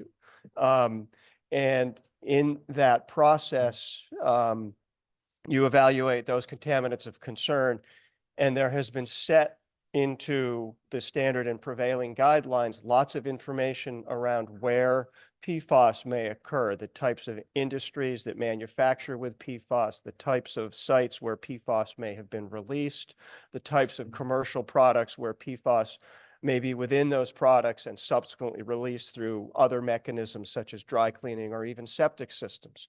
So it will become a standard of care to evaluate a property based on its use. And based on that use, PFAS may well likely be identified as a potential contaminant of concern, especially given the long list that DEEP and EPA have identified that PFAS processes or PFAS products. So in that process, the likelihood of testing for PFAS becomes more prevalent. And under these new regulations, if you find it and it's above the action levels or even above the analytical detection limit from the laboratory, you have to characterize it and clean it up. So that is the link. Okay. All right. Thank you, guys. I think with no further questions, I want to thank you for your testimony. And I want to call to testify our next speaker, Mr. Mark Cockett from Alfina Therapeutics, President and CEO. Hello there. Can you hear me? Perfectly. You're coming in loud and clear. That's great. Thank you. So first of all, thank you for allowing me to testify. I'm here to support the R&D tax credit. I'm a Connecticut-based biotech company. We're based right here in New Haven. That's where I am right now. And we're a company that formed about 3 years ago, spun out from some discoveries at Yale, and we're focused on discovering and developing new cancer medicines. Over the last 3 years, we've got our first cancer medicine now making its way towards clinical development, and we're doing all the preclinical work and hope to be treating patients in another year or so. So that's all happening right here in Connecticut. There's a lot of small biotech companies that are around here. We're 14 employees, and we have laboratory premises here in Connecticut, as well as offices and staff. We buy a lot of services from all over the world, but some of that we spend in Connecticut as well. There's various companies that we purchase services from in the state, and all of our R&D that we spend in the state, we apply for the tax credit, and we got a significant amount of tax credit back in from our 2022 taxes, and that money just turns right around and goes straight back into research and funds more of our research and more of our ability to develop our cancer medicines. I would say that the environment for investment in biotech now is not as optimistic as it was a few years ago. And even though the tax credit is modest, it does make an impact, and it does give us a little flexibility to go a step further in our research and maintain our staff and our premises and all that kind of stuff. So I just want to voice my support for the fact that you have this tax credit. Thank you. But if it were as the same level as other states, that would take away one variation of that does play into the choice of where you place your facilities and where you grow. But anyway, that was all I wanted to say. Really, I said thank you very much for the tax credit. I'd happily take more. Not so fast. Thank you very much for the testimony. I'd like to encourage you. One, you should understand that, your testimony rings with us as a Commerce Committee and our concerns on economic development. I would love, in a side commentary, to the committee, any other measures? I'd like to know what the competitive playing field looks like in other states. And assuming you make it through clinical trials and go to production, I want to know if there are decisions that we need to consider that would encourage you to engage in that production within my state. Because once you graduate, I prefer you not to move offshore.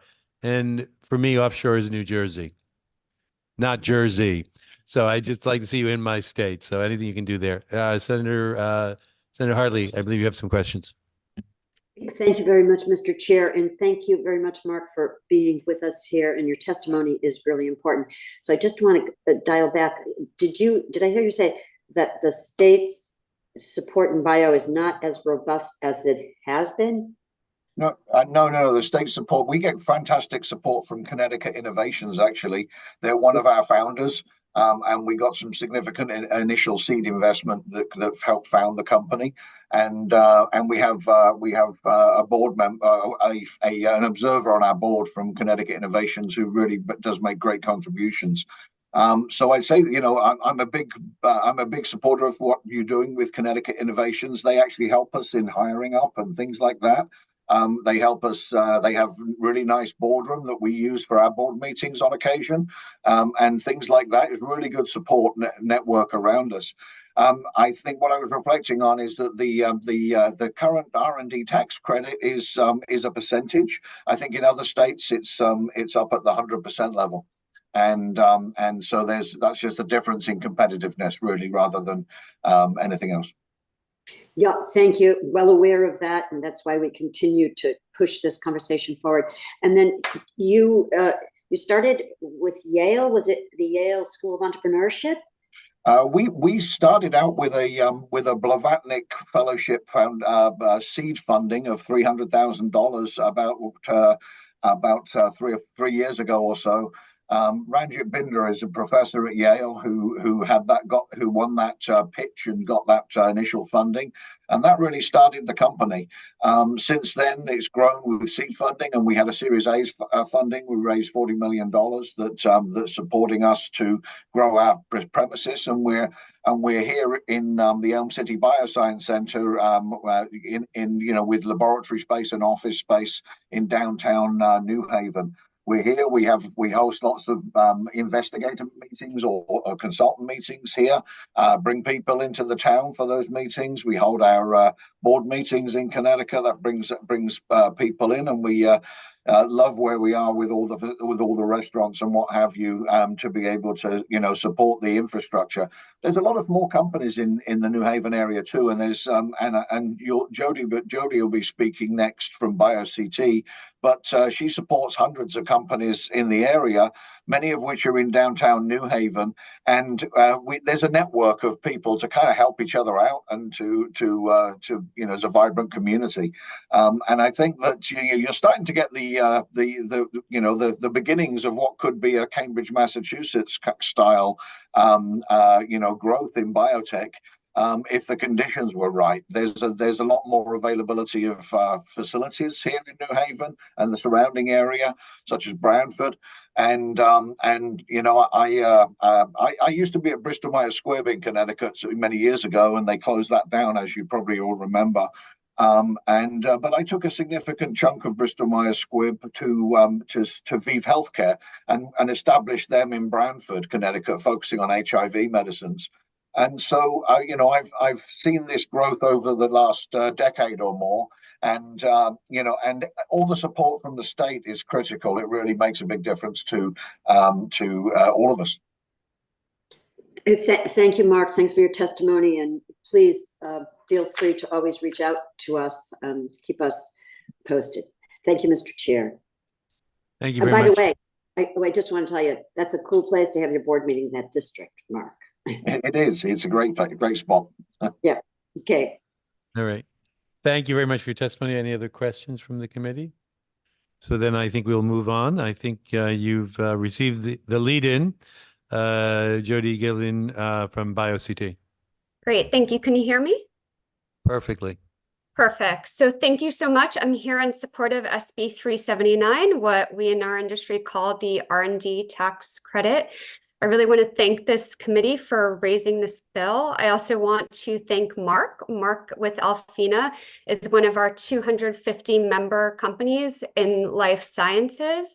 And I also want to thank everyone who supported this bill today, including our Bioscience Caucus chairs. So I joined BioCT 10 months ago. I came from almost 27 years in industry in a lot of the neighboring states that we are competing with. And we are the life science trade organization for the state of Connecticut. We're also the only state bio that owns and operates incubators across the state as well. I like to say that we have three main priorities. I call it the 3 Ps. It's policy, people, then promotion. Promotion of the state and how our life science industry is already catalyzed here. It's a strong, vibrant industry that we need to be shouting from the rooftops.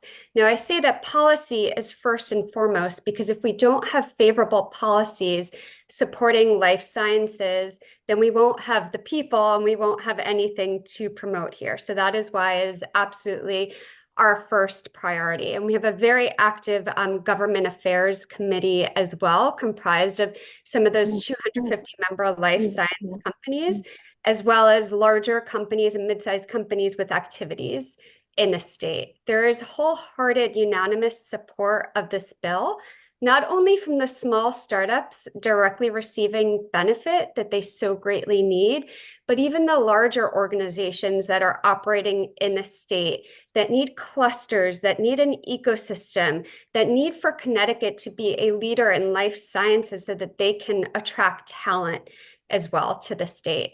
So we submitted written testimony, we did, and Federal Bio submitted written testimony. There are a lot of facts and figures about the contribution of the industry to GDP and jobs.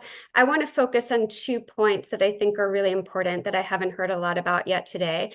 I think first and foremost, drug development is a very unique industry. It's like no other industry where it takes about 10 to 12 years to bring a drug to market.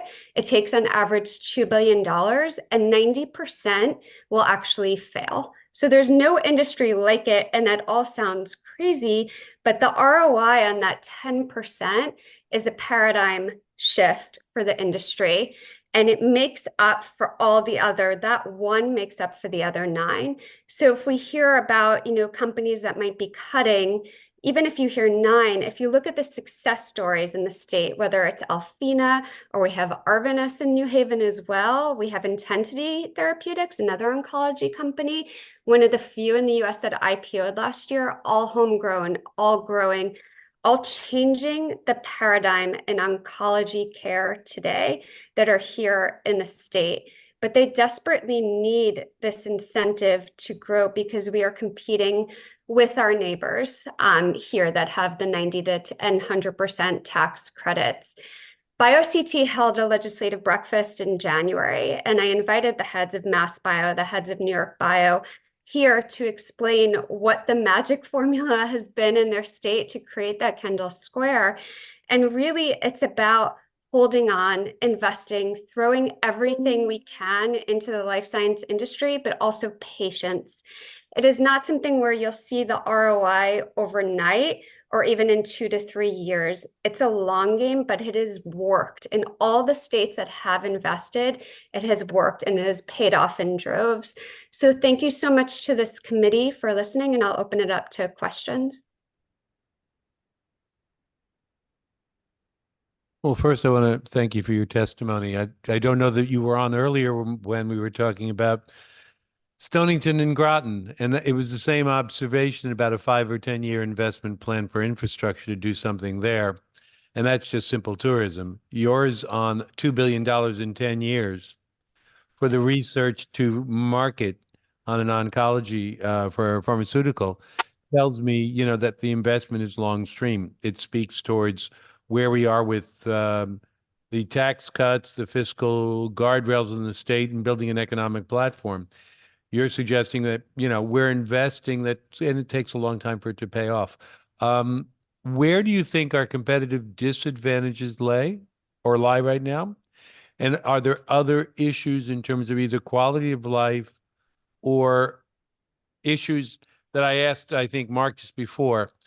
When people graduate, I don't want them to go, as I affectionately said, offshore, which for me is New Jersey. So what do we do in terms of the, what are the next steps for the people who are going through the IPO for us on an attractive basis? Thank you for that question. I think that we have a lot of benefits in Connecticut that we can leverage. So one is we are less expensive than our neighboring states, but we have the talent here. We have the academic institutions, and we have the critical mass forming here. We also have a much better quality of life. I have never in my career heard anyone say, I want to raise a family in Kendall Square. But if you look at where our life science executives, you know, they're the ones purchasing, you know, the houses on the shoreline on the water, and they love it here and they don't want to leave. So even we have a lot of folks who may be commuting to other states that still live here.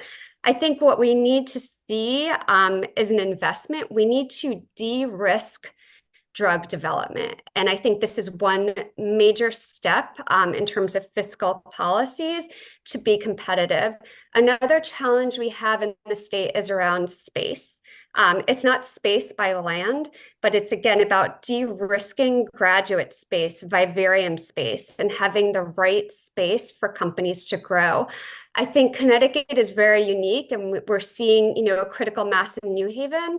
But we have it in Groton. We just had a meeting last week at Jackson Labs in Farmington, and we had a meeting on Farmington, and companies are graduating out of TIP, out of UConn, and they need a place to go, and they don't all want to be traveling very far. So how do we keep them here? We need the right space at the right price and the right economic incentives and de-risk their development and their trajectory. So this is a huge step in the right direction. Thank you. Thank you very much. Any other questions? Senator Hartley. Yep. Thank you very much, Mr. Chair. Thank you so much, Jody, for being with us. And first of all, let me welcome you to Connecticut. I think this is your first legislative season or session, and first time you appeared before the Commerce Committee. So please, yes, this is who we are, and stay in touch. We've got a very strong legislative bioscience caucus, and you know them and have met many of them. I apologize for missing your breakfast, and I was actually en route there, but I also then had a funeral service that I had to attend in, you know, Waterbury to New Haven. It just wasn't working for me, so I did miss that. But so we need to continue to work together. You know, you talk about space. Is lab space a problem? I would say graduate space and vivarium space is the biggest challenge as opposed to office space. And I see it on both sides. And I also am glad we created a space committee, and I work with my partner organizations like Advanced CT on those issues with a lot of support from the government as well. But the right space for the right company at the right price in the right place. And we are seeing, and we included that in our written testimony, a lot of incentives in our neighboring space to de-risk that and supporting the formation of clusters in other states where you can really have all the thought leadership come together, because it's all intertwined. Even to be a leader in AI, it's intertwined with leading in drug development. You know, these companies are all overlapped. Yeah. Right. And you're right. We've got New Haven as a nexus, and then we've got Jackson Lab in Farmington, small state that we are. You know, there's great potential for this interconnection. Just kind of a little housekeeping question. Your predecessor and I had worked in terms of your location previously in bioscience. BioConnecticut was in Groton. I think the campuses there, and Pfizer, and we had tried to work to get you into the college, 100 College Street. So we have an office now in Biolabs at 101 College in downtown New Haven. We also own the Commons in Groton, and then we manage Pierce Labs in New Haven. And then we support all the incubators across the state as well and have relationships. They're part of membership and the voice of the life science industry. And I just really want to thank you for the warm welcome. I think, going back to the original question, I think that's also what makes Connecticut unique. At our rare disease forum last week, we had companies fly in actually from all over the world. And I think what's special about Connecticut, it's often called the one phone call state, and the accessibility of our leadership, of our representatives, of all the support in the state. There's nothing like it at our neighboring states, and we really need to promote that here. Yes, that's very important. And we need to obviously play to our strength. My other comment would be we also have another bill before this committee called the Global Entrepreneurship and Residency Program. And, I'm thinking that there is connection there also. So if you, have an opportunity and can take a look at that proposal. And I don't have the bill number in front of me. We actually heard it last week, but I could have the clerk send it to you. Wonderful. Thank you. Thank you for the opportunity today. And we're here to partner in any way that we can. Thank you. Thank you. Thank you, Mr. Chair. Thank you. And Jody, I won't let you get away. I'm going to emphasize that comment. We're really working. We've struggled with the format for H-1B visas and a global entrepreneur in residence. We'd love your thoughts on that, and if possibility, some of the players you deal with about what we should be doing structurally with any recommended modifications that would make the program attractive. It's basically to attract entrepreneurs into our state to take advantage of the infrastructure at our universities and to maybe launch their companies in our state for that biosciences. So we'd love to hear from you there. So thank you for bringing that up. Happy to support. I think what's wonderful is, we have a 20-person board made up of a lot of, CEOs of leading organizations. And we do have a board member from a law firm working on that issue. So I look forward to partnering with you on that. Give them the homework assignment of where they want to kick the legislation in terms of what tweaks might be attractive. That's what we're asking. Good. Thank you very much. Thank you to my co-chair for bringing that up. I grabbed it and drilled with it, but it was actually Senator Hartley. I give her full credit. Thank you. And it's been her sponsorship that's brought us to this point on that. I think we've exhausted you, Jody. Thank you for your contribution. I believe we're going to skip Peter Armstrong is going to testify. I don't think he'll be available till 1:30 based on my back and forth. So we'll go on to Aaron Markovich, Connecticut Preservation Action.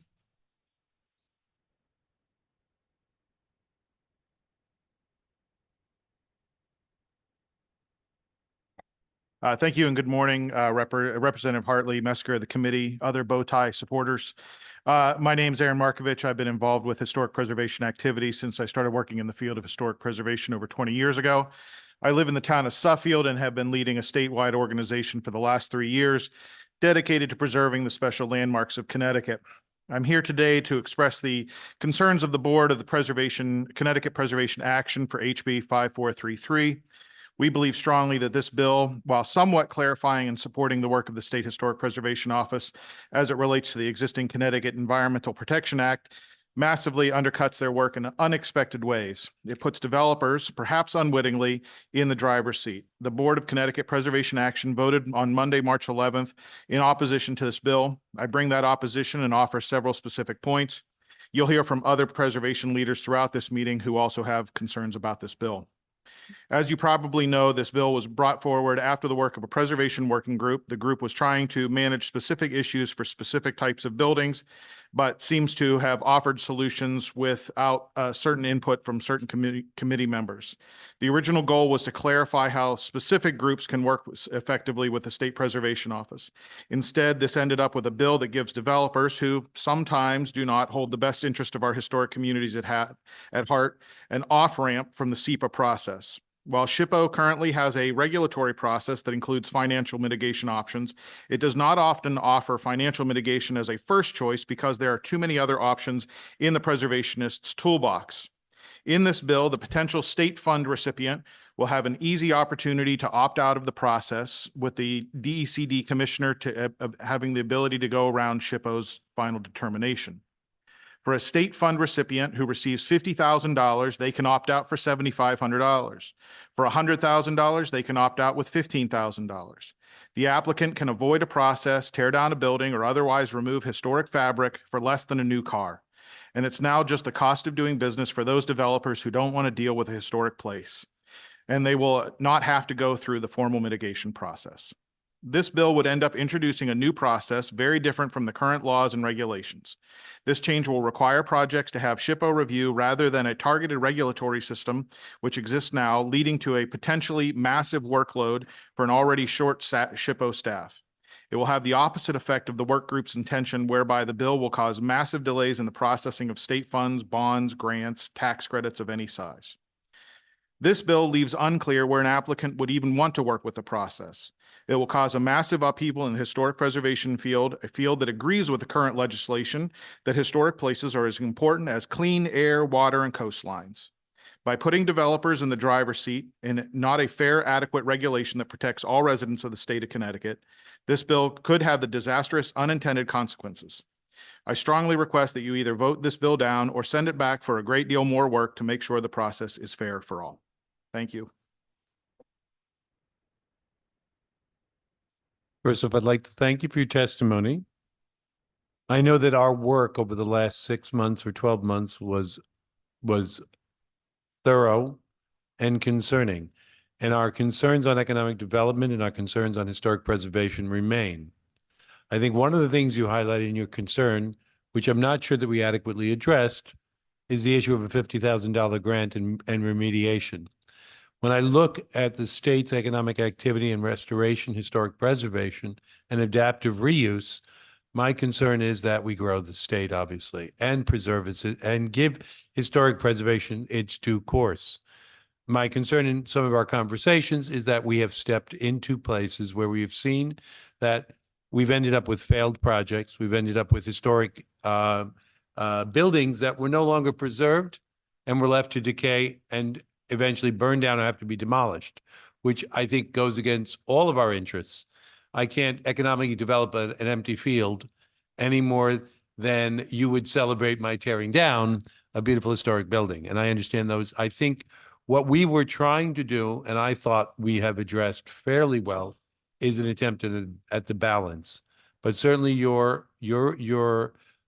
would like to review the testimony, talk about where your concerns are, and I'd love to hear what you think is the right resolution, because I can tell you that at this point, I think the process that we've worked at is to remediate to a process that's more functional.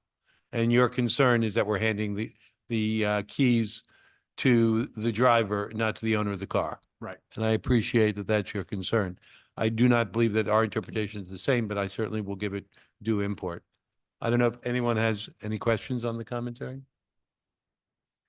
I want to thank you for your testimony. And thank you for the bow tie comment as well.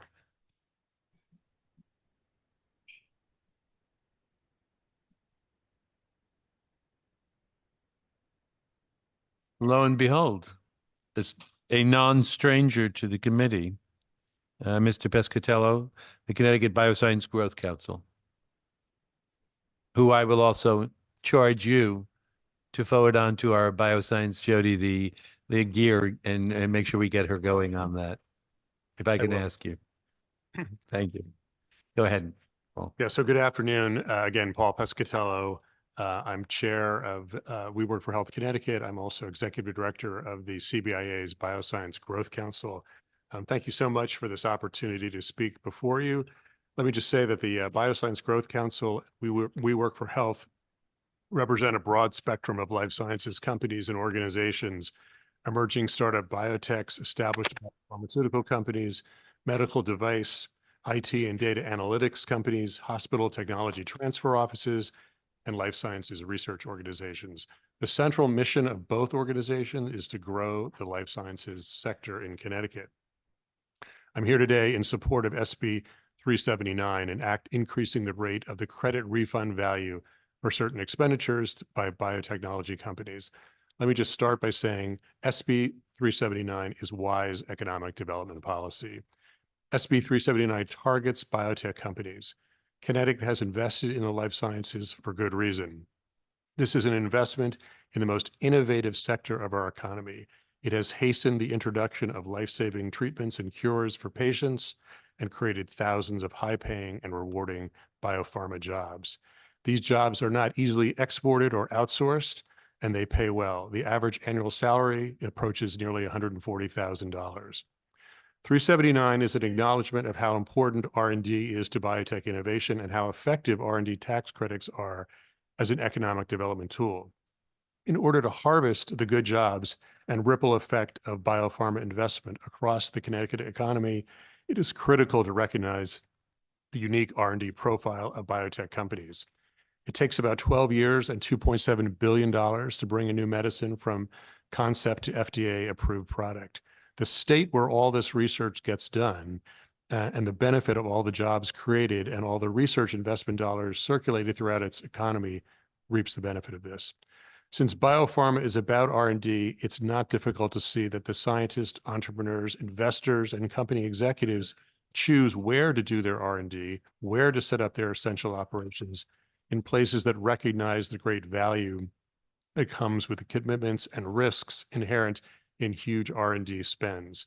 For state government, the means to recognize the value of R&D spending to the state is through the tax code. The incentive is do your R&D here in Connecticut, make your vast R&D investments here in Connecticut, take your risks here, and we will give you a credit against future income. The bargain is, the benefit to the state is, Connecticut gets all the benefit now of all those investment dollars infused into our economy, plus the state receives all the income and property and sales taxes paid by biopharma employees, all for the credit against future income. It cannot be underscored enough. R&D tax credits are earned by companies only after they've made an investment, after they've spent funds in Connecticut. Because R&D tax credits help extend R&D budgets, they are especially compelling for companies with huge capital requirements. Biopharma executives are in a near constant search for investors and additional capital. Because the refundable R&D tax credit essentially extends capital resources, it allows companies to focus on R&D and a bit less on capital raising. In this way, it is a powerful tool to draw the early stage companies targeted by SB 379. Finally, since biopharma jobs and R&D spending are so beneficial to the state's economy, it's not surprising that other states have established R&D tax credit policies similar to Connecticut's. Massachusetts' refundable credit is equal to 90% of the R&D credit earned. New York's is 100%. It makes sense, therefore, for Connecticut to update its R&D policy to compete better with our neighboring states and bring the refundable credit to its full 100% value for the credit earned. I'd be happy to answer any questions. And again, thank you for your time.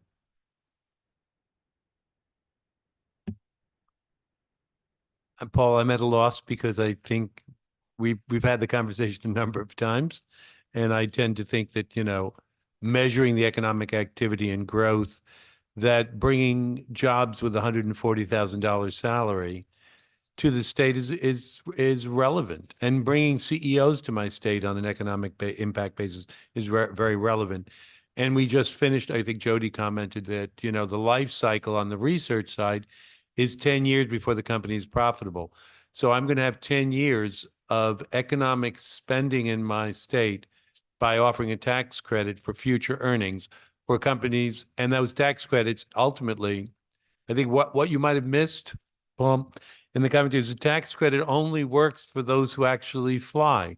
So if we spend $10 billion in the state in 5 companies, and one of them survives, that tax credit for future earnings on taxes, we will forego those tax revenues on that future company.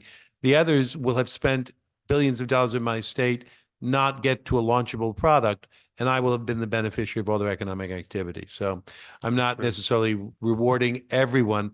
I'm only rewarding a tax credit to the guy who succeeds, basically. And I'm rewarding everyone else to come spend their money in my state, if I want to look at it in a very selfish way. So that'd be my only change in your testimony, is that I get the best of both worlds. I get everyone spending here, and some of them earn a tax credit they can use. Absolutely. Right. I would just say too, that the jobs that we're all talking about, it's not just CEOs, it's not just MD, PhD scientists at the upper end of the companies. It's a huge range of really good jobs, from, statisticians to people who maintain the labs, who build the labs. One of our members are the sheet metal workers who build the hoods for the labs. So Thank you very much for that. Are there any other questions or commentary? Well, Paul, thank you for your testimony thank you. and your advocacy.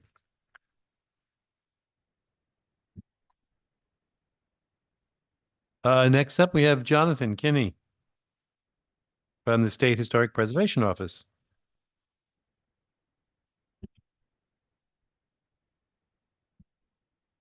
Good afternoon, Senator Hartley, Representative Meskers, Senator Martin, Representative Harrison, and members of the Commerce Committee. My name is Jonathan Kinney, and I am the State Historic Preservation Officer for Connecticut. I appreciate this opportunity to testify on House Bill number 5433, an act establishing a procedure for the State Historic Preservation Officer to make determinations concerning certain environmental effects. Throughout this past fall and winter, I participated on the Commerce Committee's SHPO review process working group. The final report of that working group was presented to this Commerce Committee on February 8th, and many of the recommendations in that final report are incorporated into HB 5433. In addition, the SHPO office has already started implementing several processes intended to improve outcomes for projects we review, especially those subject to CGS 22A, otherwise known as the Policy Act. We do have one slight, although I find one minor, although important revision that we are going to suggest on this bill, specific language, and that is on lines 172 and 173. And that change is a recommendation to add language to include the sponsoring agency or the state funding recipient in a collaborative effort with the SHPO to develop a mitigation plan.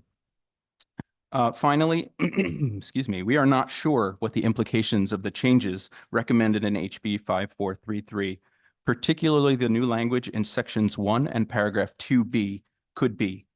Therefore, we would like to request clarification of the intent of this language, as the SHPO does not have available resources or staff to support an increase to our workload. I have submitted written testimony to accompany this verbal testimony, and it does go into a bit more detail regarding that request for clarification, and I'm happy to answer any of your questions. Thank you. So Jonathan, I'll kick it off. The commentary on the mitigation and your concerns there, could you elaborate a little bit or delve into that? Give me a little bit of feedback contextually so I can understand what the concern or where you are on that. Absolutely, yes. The bill as written right now says in that particular section that a mitigation plan will be developed by the SHPO. As we discussed several times during the working group, I believe, SHPO always looks to collaborate on mitigation first. We like to have the project sponsor and the sponsor and the recipient of the funding at the table. We want that to be a conversation and a collaborative effort in developing that mitigation. We'd prefer not to do that in a vacuum. We find that when we're working with the project sponsor, the mitigation tends to be more creative, more beneficial to the community. And we would stress that the addition of that language would add to that collaborative effort and would hopefully result in better mitigative efforts. I can't speak for the whole committee on that, but what I think we were attempting to address was the issue of mitigation and whether or not a decision could be reached on mitigation, more so than putting the onus or burden on SHPO. I think the thought process that we sat with was that one of the applicants felt that they were trapped in they couldn't find a way out in mitigation. So I'm hoping that whether you are amenable and whether the working groups are willing to consider an iterative process where 2, 3, or 4 proposals are presented and we can get through a relatively quick solution that's mutually agreed on to get to mitigation. What I didn't want to see was 18 months later, we're still negotiating on, the concern from preservation is mitigation versus restoration. If we've all reached the medium that we get to mitigation, then I want to see the funds productively used locally for something that both the SHPO agrees with and the party involved can say, I'm thrilled, we've gotten to mitigation. I'm willing to entrust, and I've given 3 suggestions, 5 suggestions I want SHPO to reach there. I think on that specific issue, I'd like us to go back iteratively and think that we don't just put the burden on an economic development officer to put a SHPO hat on what the mitigation looks like, whether you look at the community, whether you go to preservation, historic community within the historic groups within the community that are part of your normal feedback loop, and say, we expect to receive 50,000 in mitigation. Where's your priority list? And you work iteratively with them versus an economic development officer. It might be just taking a person who's trying to get an economic project done out of the loop and letting you guys run with the groups you select. I think that was our biggest issue, is that we actually had someone who at one level you might not necessarily always want in your mitigation strategy being the arbiter of how it goes, right? Because the economic development officer, obviously, his first role is economic development. So you might want to come back and propose who the community groups that you would want to see to get to a mitigation solution. I think that's me speaking off the cuff. I would defer to Senator Hartley if she has a comment on that. Yes, thank you, Mr. Chair. I first of all want to recognize the incredible work, first of all, the expertise of the state of Connecticut's SHPO department, and the work and the participation by Jonathan and Liz and their team, and going through this in such a diligent, professional, and productive way. This is really all about improving what we already have. It is not about a diminution. It is about helping to change and demystify, as we've talked about so often, the whole SHPO process. And then recognizing where the strengths were in this process and the spots where we really needed to maybe have some change. And with that, I'll say, embedded in this conversation was the fact that the committee wants to be supportive of SHPO in terms of the policy act under which they function, which, as we noted, goes back decades now, and needs clarification, updating, and the like. And that's the larger conversation, which we are still committed to. And I'll just mention to you, I mean, I've been searching for whatever the right entity is, to help frame this. So let's continue that conversation. I mean, we talked about the fact that we no longer have program review and investigation. That was a very helpful resource in doing work such as this. We also, I guess, still in the state have CASE. I don't know if that would be a framework under which we could, proceed to the next step. But we really want, to perfect this in unison. And yes, thank you for, you have some suggested language. We'll take a very close look at that. This is iterative, nowhere is this a complete project. And once again, I think others talked about the fact that we were, there was a usurpation. in no way is that the intention of where we want to end up. And, under the umbrella of the agency, DECD, we think all this can be appropriately balanced. Thank you, Mr. Chair. Thank you, Senator Hartley.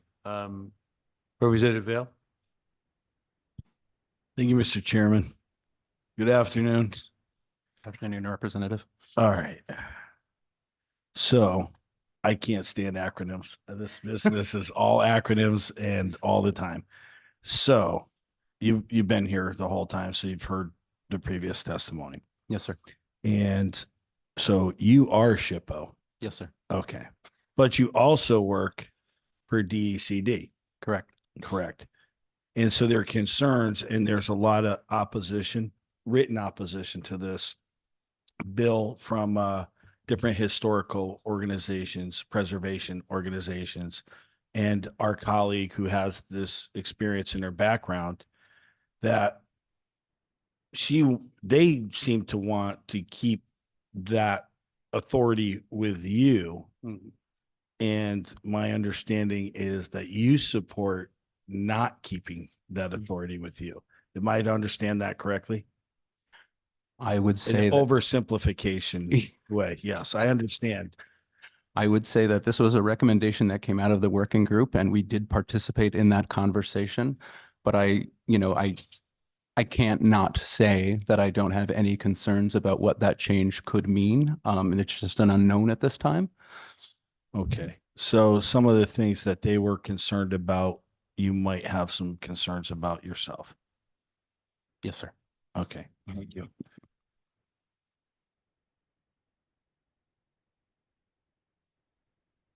If there are no further questions, Jonathan, I think we will engage obviously in ongoing dialogue, and I appreciate your testimony. Thank you, Mr. Chair.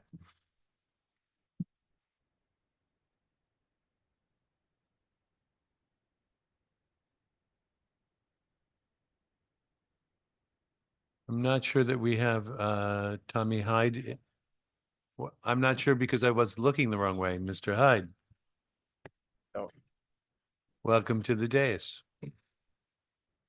Thank you. And I try not to print anymore, so I brought my laptop with me. Senator Hartley, Representative Meskers, Senator Martin, Representative Harrison, and members of the Commerce Committee. My name is Tommy Hyde, and I run the Naugatuck Valley Regional Development Corporation and the Waterbury Development Corporation. Thank you for the opportunity to submit testimony in support of House Bill 5433. As an economic development professional in the greater Waterbury area, I would like to start by acknowledging the importance of historic preservation with respect to ensuring the character of cities and towns across the region. Ensuring the character of cities and towns across the region remains intact, as well as a vital tool for spurring economic development. As Senator Huang and others have mentioned, the City of Waterbury, in partnership with the State Historic Preservation Office, has completed some incredible restoration projects, including the Palace Theater, City Hall, and the Holland Hughes Building, as well as we're actively working to restore the Oddfellows Building and the Chase Building. While these and other buildings throughout the city have and should be restored, there are others that simply cannot for a variety of reasons. While we've heard from others about the talent, passion, and expertise of the State Historic Preservation Office, all of which I agree with, by the way, as I used to work with them at DECD, my concern is what happens when you have a fundamental disagreement with the office. For instance, what if the office sends you a letter stating that a building has no historical significance, but several years later, when you try to go get funding, all of a sudden that building is now historic? Or what if the office tells you to conduct a window assessment to determine if the windows are too deteriorated to be replaced, and you go out, you conduct that assessment, and then they disagree with the findings of that assessment? From my perspective, this bill is about balance. It removes the ability for political decision-making by establishing a transparent process that brings all parties of the projects to the table. And while I completely understand that there are broader concerns and potential implications of this legislation, the reality is we need to remember that the trigger for this proposed process is state funding. Anytime you try to get state funding, for instance, brownfield CIF funding, you have to meet with SHPO and get an agreement, or at least establish that you're working towards an agreement before that funding is released. And that's, sorry, I'm going off course here a little bit here now. And one of the previous speakers had mentioned, you know, you could potentially take a $50,000 grant and then pay $2,500 of that and go demo a building.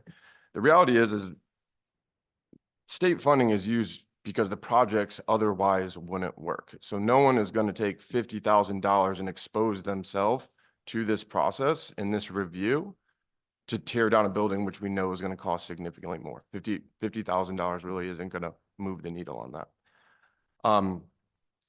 So I just want to say there are a lot of competing factors that have to be weighed accordingly when it comes to historic preservation, especially on the local level and with the local level in mind. And I believe this bill will allow for those factors to be considered before a determination is made. And while I'm here, I'd also just like to put a plug in for Senate Bill 378, the PFAS study. It's a big can of worms, and we're just starting to wrap our heads around it on a multitude of projects we're actively working on. Thank you for the time and happy to answer any questions. Thank you, Mr. Hyde. Mr. Vail. Thank you, Mr. Chairman. Good afternoon, Mr. Hyde. You brought up some what if scenarios, window assessments. What if you disagree? Have you had those? Like, what if, I want to know what's actually happened where this process isn't working, that we need to change it? Instead of imagining what could happen, what has happened? Yeah, so What has been your real experience? we had a property in Waterbury that we received a determination letter on in 2013 that there was no historical significance of the building. There wasn't a lot of state funding at that time. I started in my current role in 2020, right around when the state brownfields funding was put back in the budget or bond bill, I'm not sure which one. And we went to apply for brownfields funding to demolish this building. It was deteriorated. The roof had collapsed in on itself. The floors were buckling. It was in really tough shape. And you know, we had sent everything up to DCD along with the determination letter, and we were told that that letter was no longer valid. And it was no longer valid because of the time period that elapsed? All right. Would you have had an opportunity for a new letter? Is there like? Yeah, you have to do that for each project. Okay. All right. But again, a lot of this stuff, I'm not as well versed as my ranking member and my esteemed chair. So that's why I ask these questions, really get a good idea. I'm all about doing good legislation and try to find things that's pro-business and also historically, but I need to see a need. So that's why I'm asking these questions. Yeah, sometimes we try to solve problems that don't exist. So that's my only concern. So I'll continue to listen to the testimony. Well, and to SHPO's credit, we did work with them to get another letter. And as part of that, we had to set aside $150,000 for mitigation. But unfortunately, the building ended up burning down before we were able to get the funding. So they removed that requirement. Okay. Thank you. So just thank you for the esteemed, by the way.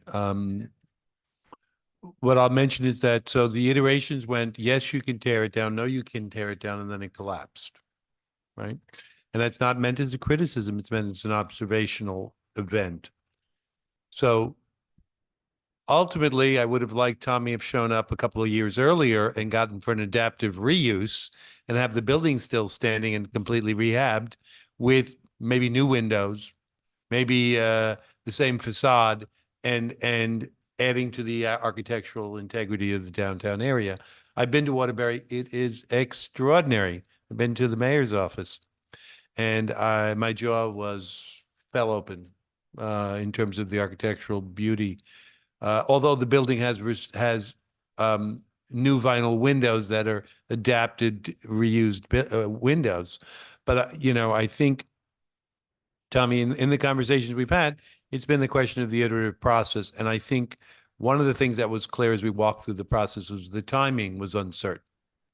There was no definitive turnaround time for a development. And at some level, your bonding may be outstanding with the state, and we can issue state money. But if it's a combination of state and private money, the private money can go away if we're trying to do something.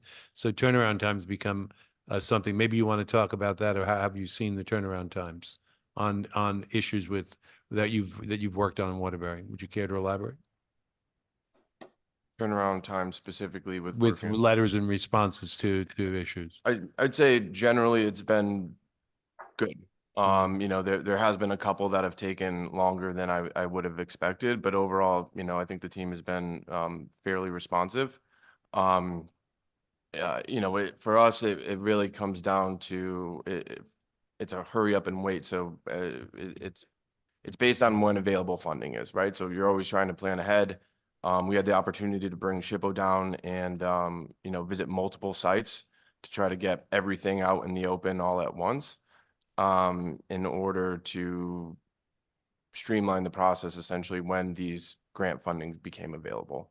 So ultimately a predetermination before you got through and found out if there was funding available to do the project. Yeah, that's typical. I mean, SHPO encourages that, and it's honestly the best way to do it, because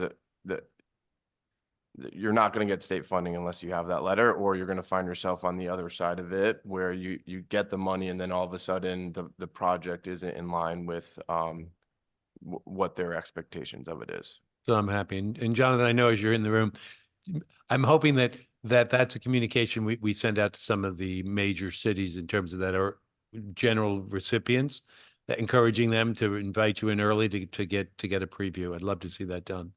I believe my co-chair has got her hand raised. Senator Hartley. Thank you, Mr. Chair, and thanks to everyone who's commenting on this, because really this will help us to perfect really where we're trying to end up on this subject. But to Tommy Hyde, who comes with some amazing experience, having also served in the DECD organization and now on a role with the Waterbury Development Agency.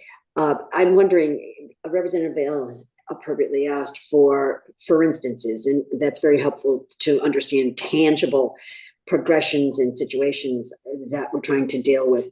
That this is not something anticipated. This is something that exists and has had some significant history. Now, with respect to, because I'm most familiar with this, Waterbury, you know, our incredible architectural landmarks, one of which is the McKeed, I believe it is McKeed Mead White structure on Grand Street that is in the process of being renovated. I'd like you just to comment on the situation and the cost to the municipality in view of options that were could have been required on this particular renovation. Thank you. Which project was that? The Grand Street building, the windows. Oh, yeah. So this is another project that dates back before my time, but essentially in I think 2009, the city received a $200,000 grant to replace the roof of the Chase building, and with that $200,000 grant, it was a federal grant, I believe, came up 50-year preservation restriction. And then in 2016, the city made some funding available for HVAC and window replacement project. They maybe got a little bit ahead of themselves and put in a new window. So the current building has single pane glass windows that are 100 years old. So they got a mock-up window, put it in, invited the State Historic Preservation Office down to review the mock-up, and essentially the State Historic Preservation Office followed up with a letter stating the mock-up isn't really the right mock-up, but also you haven't proved to us that that the rest of the windows, which there's 260 plus of them, are beyond, you know, are not going to be able to be repaired. And they suggested we do a limited study to evaluate all the windows and see if they can be repaired. Because of some delays, the project was essentially put on hold in 2021, I believe, where the city had issued a $30 million bond to renovate the entire building. At the time, we really weren't looking for any state funding. We were just going to go in and do it ourselves. And then as part of SHPO's recommendation, we looked at their list of firms to select to come in and do an assessment of the windows. We paid 16 or 20 grand to have a historic preservation firm come in, evaluated every single window, came up with a 1,300-page report. And the report stated that, essentially they recommended 90% of the windows be replaced. And then when we sent that to SHPO, they recommended that they read the report differently, and that we can actually rehab 90% of the windows, which is no small feat when you're talking about 260 windows, taking them out one by one, shipping it to an offsite location, rehabbing that window, and then shipping it back and installing it. And then the issue with the single pane glass, the suggestion was to put a storm window on the front of that. So we ran some internal numbers that by no means, we have a very good team, so they're close, but I'm not saying they're 100% accurate. And it would have added $3.5 million to the project just for the windows.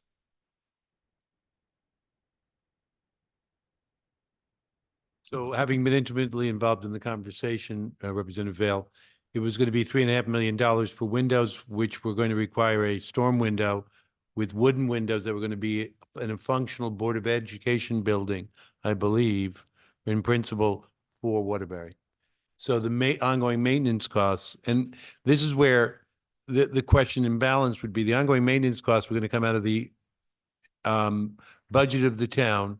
And if it works in the way most towns do, it's going to come out of the education budget for maintaining their buildings, which is going to detract from, education.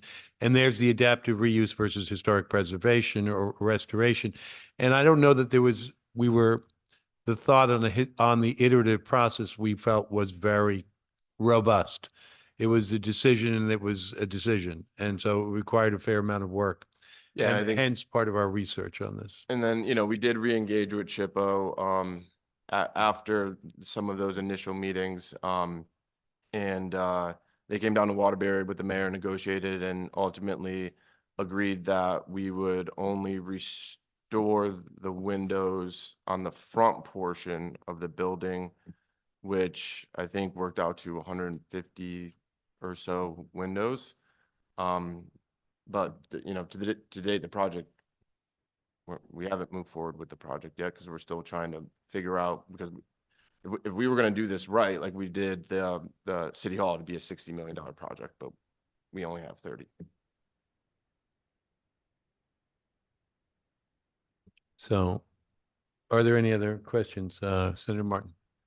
So what was the rationale for just restoring the front windows and not the others? I think it preserves the historic integrity of the building. So when folks are walking by, they can see that, the original windows are still on the building. The really only views of the building from a sidewalk perspective are on the front. The back, I think, is a parking lot. So you wouldn't really see those anyways. So primarily just a facade.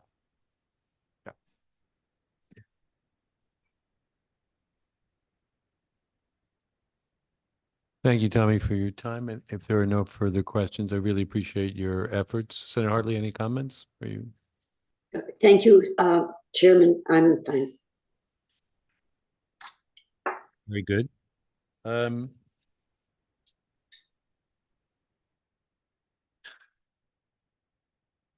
So next is Jane Montanaro from Preservation Connecticut.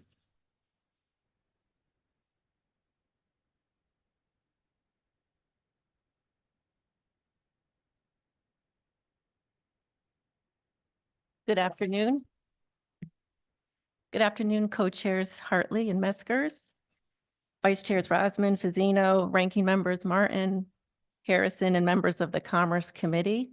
I'm Jane Montanaro, Executive Director of Preservation Connecticut, and I'm here today to testify in opposition to House Bill 5433, an act establishing a procedure for the State Historic Preservation Officer to make determinations concerning certain environmental effects. Preservation Connecticut is the statewide historic preservation organization, and the written testimony that I submitted to you focuses primarily on the role of Connecticut as a state that has had a history of protecting and really supporting historic preservation. That's what I'm trying to say. So you have the written testimony in front of you. My colleagues are talking a lot about some of the weeds in the language of the bill, but I'm trying to wrap my head around the bigger picture with the Policy Act. I wasn't privy to any of the working group meetings, so I don't know how much the working group really explored what the ramifications are to the Policy Act if this bill goes forward. And there are, ramifications statewide, how the agencies all interact with one another and how everything intersects with SHPO. But what are the federal ramifications? The Policy Act also relates to transportation. There's what's the fiscal impact of that as well? And so yesterday, actually midnight last night, because I've been thinking about this all night, I put a request into the Advisory Council on Historic Preservation on behalf of Preservation Connecticut to provide guidance. I gave them the language of this bill, and I asked them to take a look at it so they can provide guidance to us. I don't want us to wind up with any unintended consequences. If you're trying to address some specific issues, perhaps that could be done through regulations and not through statute that will just have a lot of consequences that you haven't anticipated. So I urge you to oppose this bill. Could you in any way elaborate on what you think the statutory consequences are or your concerns? I just know the work of the SHPO is so vast. Transportation projects go through their office all the time, and that's, a large fiscal note. So I don't know how that would impact it. So I'm concerned that we haven't looked at what all of this really means. My understanding are all state projects at some level, every single project goes through SHPO, right? By nature of the fact that there's state funding involved. Correct. But most of them are perfunctorily. I think in his testimony, Jonathan mentioned, I don't know if it's 85% clearance with virtually no action. And that's on the back of that there is no disputed or interpretive role for SHPO in the paving of a road, right? So I appreciate, but every state and federal dollar that's co-joined that goes to the state is impacted by some perfunctory overview. But I hear your concern. I mean, we're not adverse to the concerns. I believe my co-chair has a question. Please, Senator Hartley.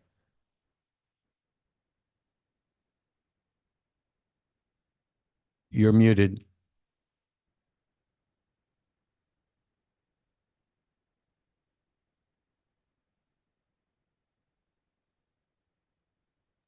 My apologies here. I'm getting called into another meeting. First of all, Jane, thanks for appearing. I know that we have had some difficulty connecting over time, trying to, reach into your office, but I will note that the whole process was open to the public. So, in that instance, everyone should have and could have participated and been in the process. And then secondly, I guess, Jane, I'd like you to respond maybe to what, and thank you for being here with us. I greatly appreciate that. As we try to, perfect this goal, how you would respond to the previous testimony with regard to a municipality which then has a project still in limbo, an additional cost of $3.5 million. And then the previous example of, a letter issued and then reneged on, and then in the interim, the building just collapses. I mean, we're talking about these kinds of situations. We are not talking about, the denigration of our incredible architectural legacy and structures. Thank you. Thank you, Senator Hartley. I believe the spirit of this bill is to try to establish procedures that are clearer and more straightforward, so the applicants and the municipalities can work in a more straightforward way with the State Historic Preservation Office. So I do support that there is clarity, that the roles are clearly defined, and that the applicant knows what the outcome will likely be, and how they will be able to get there. So thank you for that. And the intention is for us to work collaboratively here, recognizing that there's a process that could, I think, be updated, work better, be communicated better. I mean, we did hear ourselves today, and I cannot recognize and commend the SHPO Bureau enough. They're saying that they've already changed and they're doing things differently in terms of, the work that we have done here. But there's much more that has to be continued. And so, we don't want to miss opportunities, and we want to, once again, be the good stewards, the strong stewards of, historic preservation. So, look, when anybody talks about change, you always get your back up. What is that change? Well, it's so, and I, for one, as a committee, we're going to go back. I heard Jonathan say he's concerned about how this plays out. Well, we want to hear specifically about that, and we want to address that. So we're not looking, to gloss over anything, but we want a definitive result, because quite frankly, the state of Connecticut will be the overall beneficiary. Thank you. Thank you, Mr. Chair. Thank you. And I'll reiterate my co-chair's comments. I think specific suggestions are always welcome. I think what we're looking to do is improve a process that we think has problems, right? In the dialogue, we have, I think we've achieved a goodly amount of cooperation and agreement, but I want some of it institutionalized, right? I want process. What I find in agencies in the state government is process either can be nebulous or not clear. And defining process, defining resolution is super imperative, because if not, we all become a facade of, yes, we love you, but no, the answer is no. And the answer is no because I said no. So I want to understand process better. So just but I understand preservation. I moved to this state. I shouldn't admit it as an elected. I was a native of New York, and I moved to Connecticut, and I ran for office because I love this state. And I've been in the state. I'm still not a nutmegger because I've only been here like 30 years, but I care deeply, and I want to preserve the state, but I need economic development to be able to help preserve the state. So I guess there's two pieces I would tell you. I think a better understanding of adaptive reuse versus preservation and where we go on, because we're, in large part, when I envision this, it's looking at housing for adaptive housing. It's factories with rehabilitation and reuse and repurposing with facades. It's issues there. It's not museum quality restoration. If I have an opinion on museum quality restoration, you should come down to my neighborhood and campaign against me because I have no idea. Nor do I have an opinion other than I like the work that I see when I go to all of the museums in the state and all those beautiful, historic preservation. So I'm supportive. I guess we'll have to figure out where we get to. So I would love constructive feedback on it, please. I don't think there's any other commentary. So I believe very patiently back in the fold is Peter Armstrong, waiting patiently to testify. I apologize, Peter. No, thank you very much. Can you hear me okay? You're coming loud and clear. Hey, thank you. Thank you very much for being so flexible in your time. I'm sorry, I'm in Washington at the moment trying to persuade our federal representatives to support the museum as well. So thank you very much for your patience in this. So my name is Peter Armstrong. I'm currently the president and CEO of Mystic Seaport Museum, a major economic driver in the region, recent recipient of the Eastern Connecticut Chamber of Commerce Business of the Year Award. And we've just recently had an economic impact study, which showed that we contribute over 50 million directly and indirectly, and employ indirectly and directly about 500 people, paying nearly $9 million in state tax. So we're a big economic driver, and we want to support this HB 5432. It's an initial step, we believe, in the right direction. It needs to be modified fairly significantly to ensure that other entities are part of this conversation, not just the Seaport, but our other colleagues in Mystic as well. We'd like to urge the Commerce Committee to consider broadening the scope of the proposed working group to encompass a more comprehensive area and a more diverse representation within the group. But I look forward to working closely with the colleagues and with the state and with the Mystic region to deliver this comprehensive plan for the future. Anything we can do to work strategically, to think about what will happen for Mystic going forward is of benefit to all of us. The Mystic Seaport Museum has nearly been there 100 years, and it's the country's premier maritime museum. And often I have to tell people that it is the largest maritime museum in the United States by size, by numbers of objects, by boats, by staff, by visitors. But so a major player, and we're just about to look at developing Rossi Mill across the road and the National Exhibition Center for our large collection of boats that are not really on scene, 500 boats that have been in storage that we'd like to get out. Again, we're asking the state to support that in a different manner than this particular committee. But we want to really make Rossi Mill come alive as well. So we are very committed to the region. A $20 million hotel is currently being built next to the Mystic Seaport Museum. And we really need to start thinking closely and collaboratively about what the future looks like. So we'd want to support this bill and ask as many people as possible to be part of it, and for this committee and the various legislators to understand how important Mystic Seaport is to the region and how we have ambitions going forward. And we'd like your support in many different areas. And that concludes my testimony.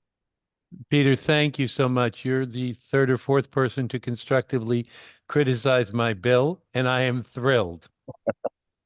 I launched a bill to gather people's attention.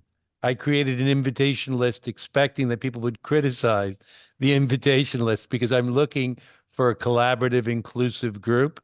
What I want to do is economic development for the state. I think it's imperative. I think the region is ripe for that. Representative Cheeseman had dragged me into this with the Blue Economy Bill. Senator Summers with the intermodal transport, along with Andre. Everyone has got a claim on interest in economic development, but I find them as singular requests. And not that I object to that, but I'm thinking, what do we want to be when we finish the exercise 5 years from now or 10 years from now?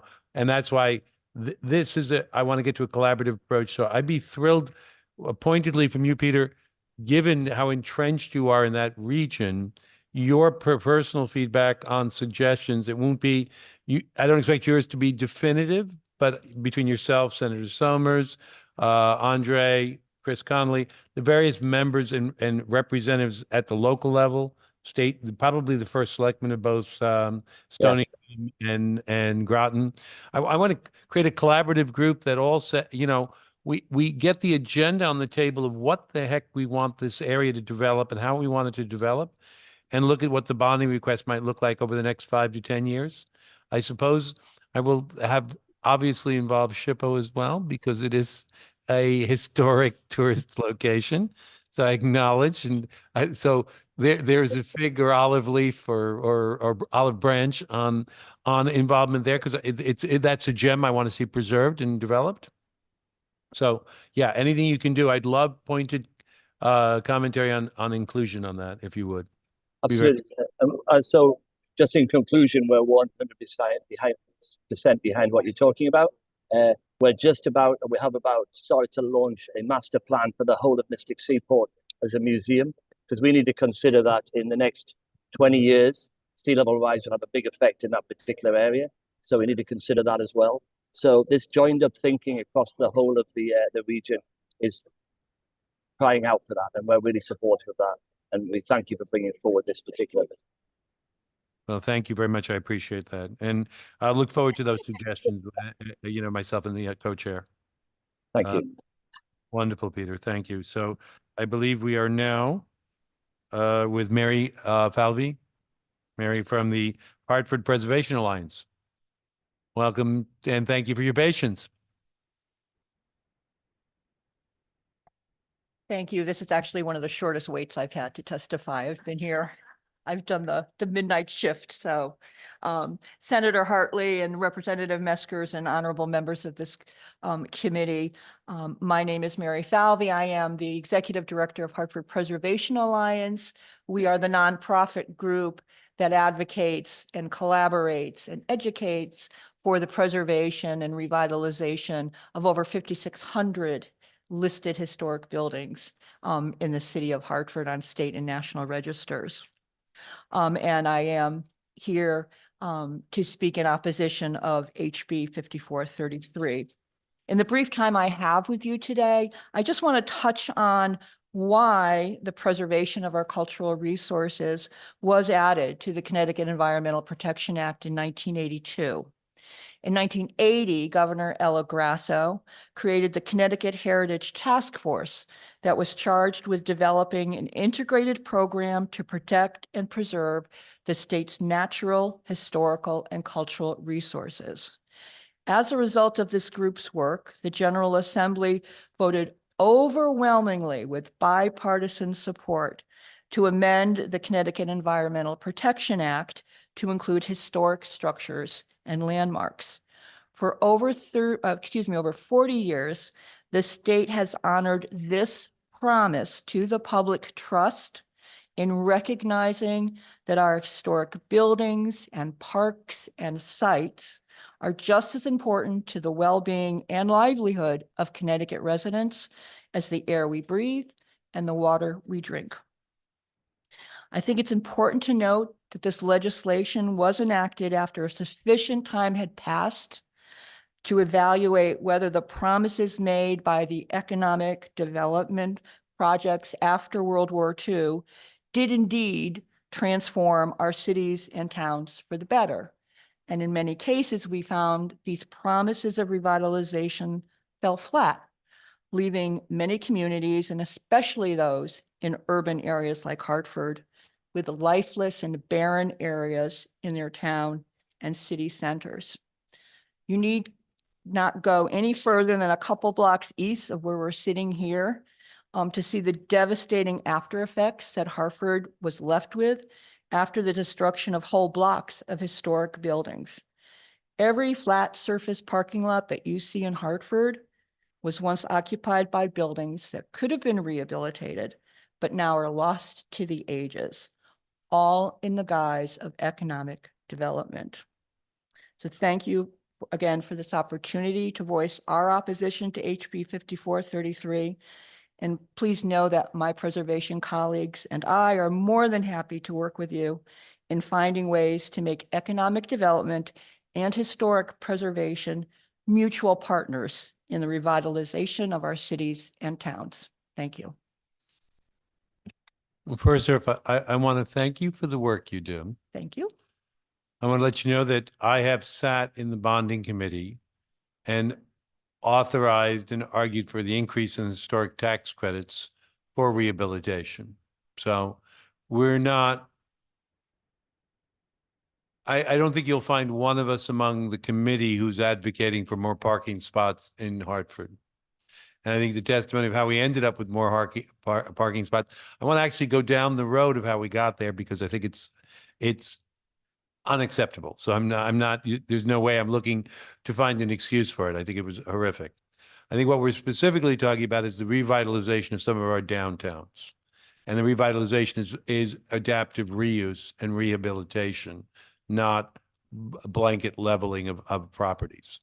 The process, though, is still, to my concern, the process is still not flowing and conceptually concise, and we're trying to improve the process. I think in our hearings, that's been acknowledged that we need to tighten up the process. The disputes will arise in whether we throw out the baby with the bathwater, and I understand the concern. I can tell you that the state is a state I cherish. It's not lost on me. The other day, I was at the Mark Twain House. I walked outside the Mark Twain House, and I did not see a lot of attractive areas nearby for me to stay and spend money and do tourism, which would have been rehabbed and repurposed buildings, potentially houses repurposed into bed and breakfast or into small boutique restaurants or small boutique attractions. None of this is lost on us, I think, at the state level. I think here what we're trying to do is work on the process. And specifically, I think it would be helpful to look at the language of the legislation and give us guidance on where the specific concerns lie so that we can make the legislation better. I think we are open for dialogue. We are open for conversation. We think the process needs some remedies. We may disagree on the remedies, but I'd like to hear pointedly where we need to go. That would be very helpful. But I can say only that I really think that the historic preservation groups I've dealt with across the state have done an incredible job on what they've tried to do. So I appreciate that. So, Thank you. go And we ahead. do agree with you on the process, but maybe disagree that legislating it in this way would cause more problems than solving.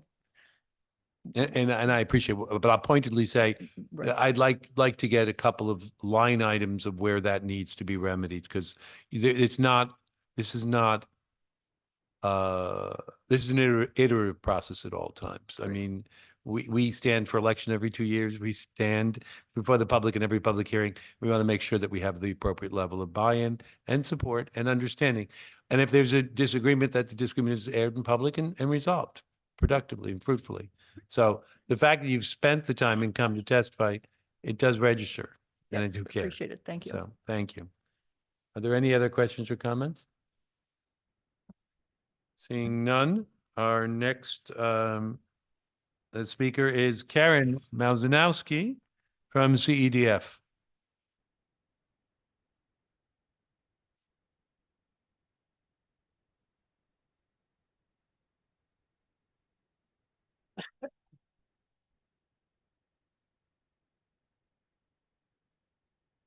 Good afternoon, Chairs Hartley and Mesker, Ranking Members Martin and Harrison, and distinguished members of the Commerce Committee. I am Karen Makarowski, Vice President and CFO of the Community Economic Development Fund, CEDF for short, and I'm appearing in support of HB 5434. We are extremely grateful for the consideration and attention given this, especially by the committee leadership.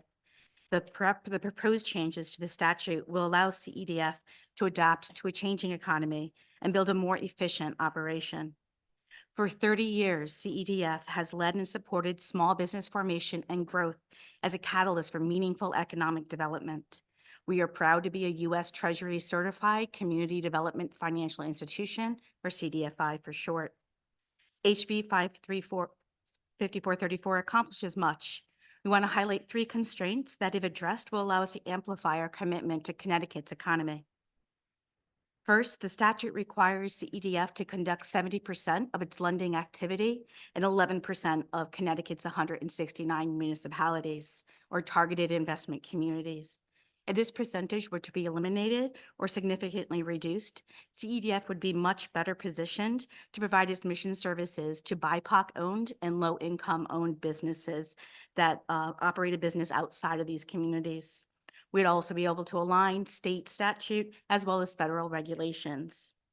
Second, all CDFIs must apply for recertification in 2024 and demonstrate that they are not under state control. It is crucial that in the bill, state-appointed representation on CEDF's Board of Directors is carefully crafted to be held below a threshold that would disqualify CDFI certification and cause us to lose investments and funding from philanthropic grants in order to be self-sufficient.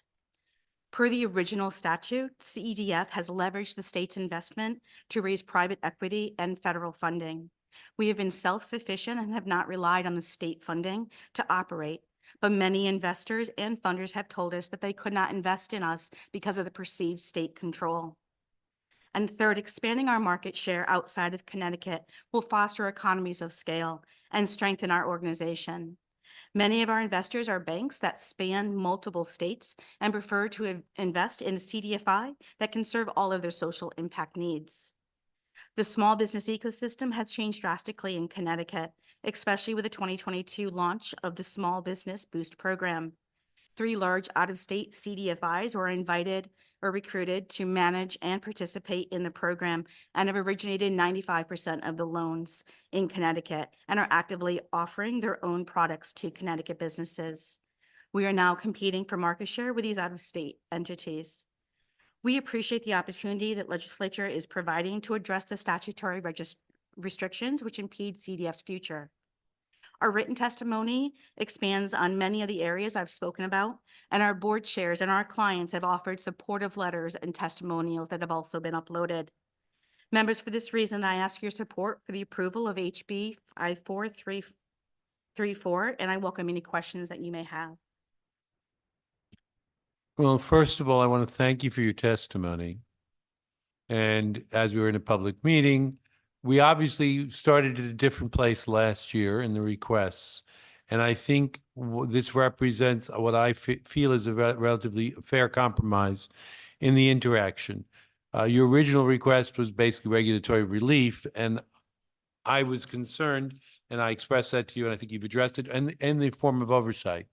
So I think we've resolved that, as I understand it, with the new board configuration. And there was a supervisory board on top of that as well. Would you describe that, the differences that we've done with the board change from this year versus last year? Yes. Or where we were, I'm sorry, where we were before, not your request, but where did we sit with the board before, and what has been the final solution on that? I will, thank you. The original statute calls for up to 11 appointees by the state of Connecticut to our board of directors. And the proposed language, the proposed bill, reduces that to 4 appointees, one of each of the state agencies and the Commerce Committee to spread across both of our board of directors in order to offer value to our lending practices and where we move forward with the state's economy.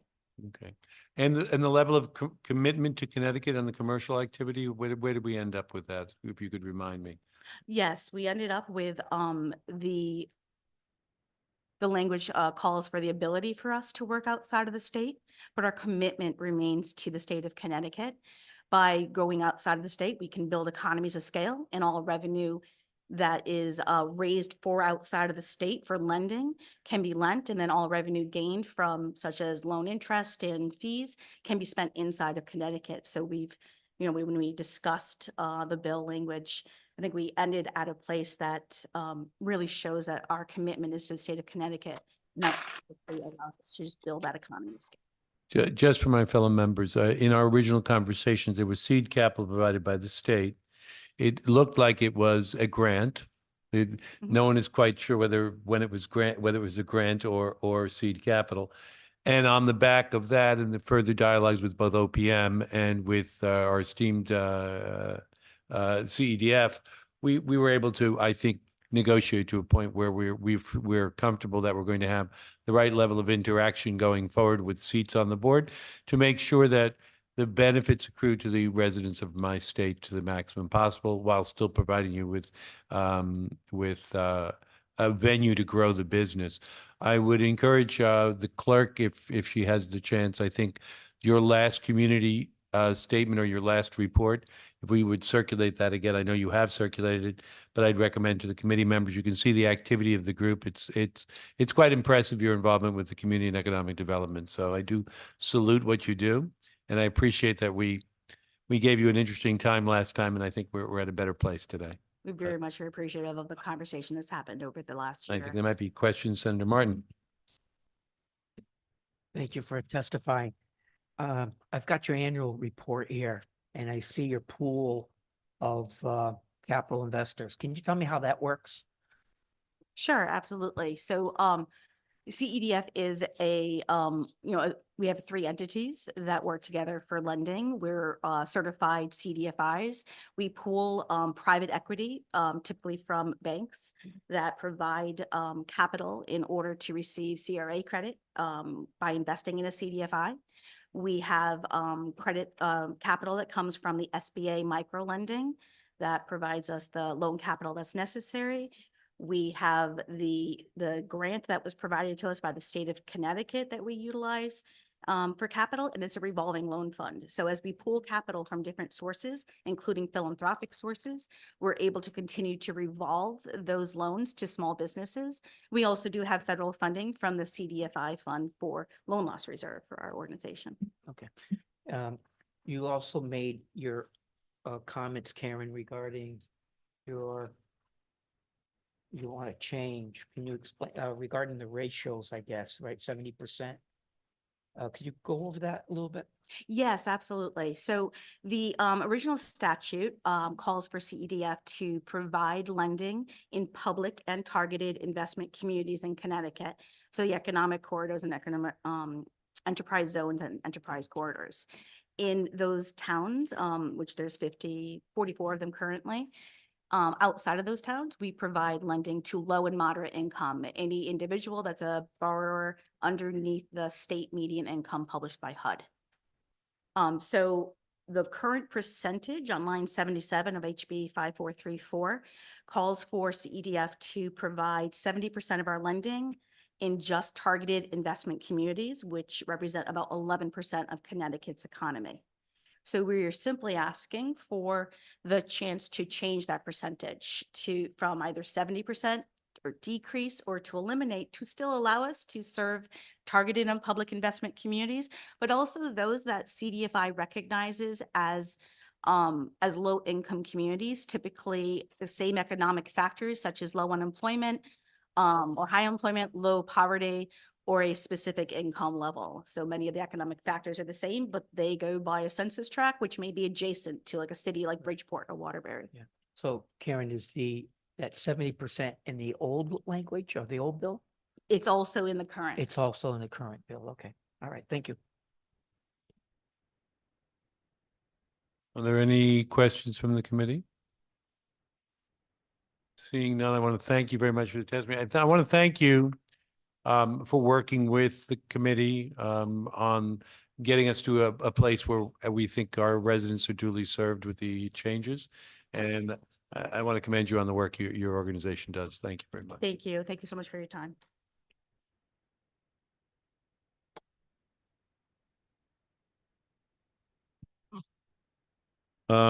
Next to testify is Randy Collins.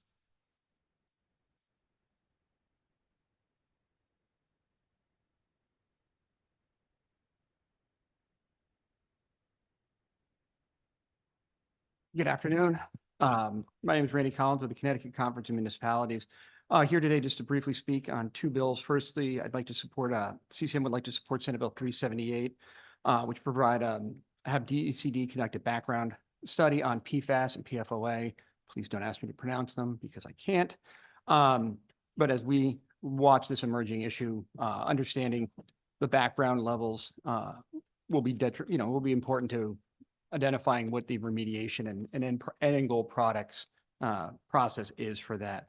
But I also want to comment on House Bill 5433, the bill we've been hearing a lot about, the state historic preservation. We testified in support of the initiative last year and really wanted to stress that from the municipal perspective, economic development and historic preservation are not separate issues. They have to be done in conjunction.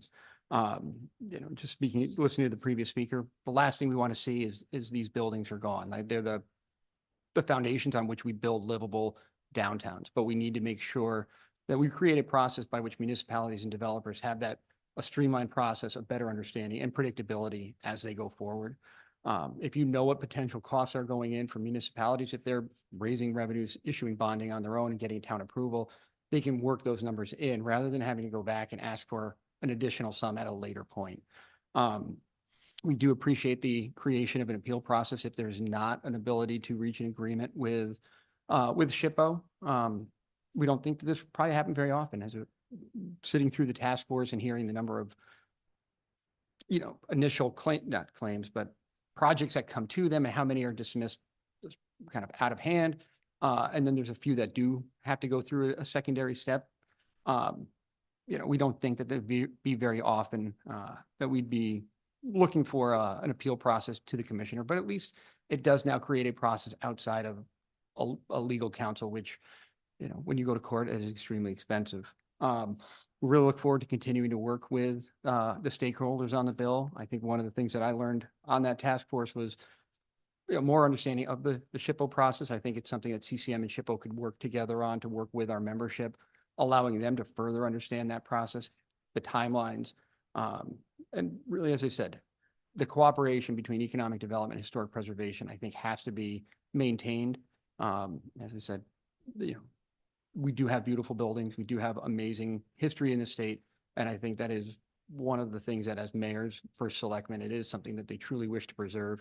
But it has to be at a reasonable cost, because if these projects become too expensive, nothing happens and then we lose them permanently. Thank you. I want to thank you for your contribution and your feedback to our group.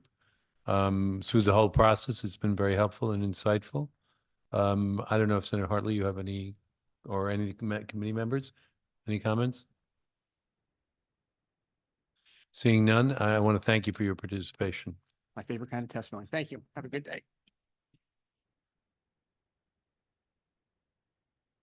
I believe we have next Ann Catino from Halloran Sage LLP.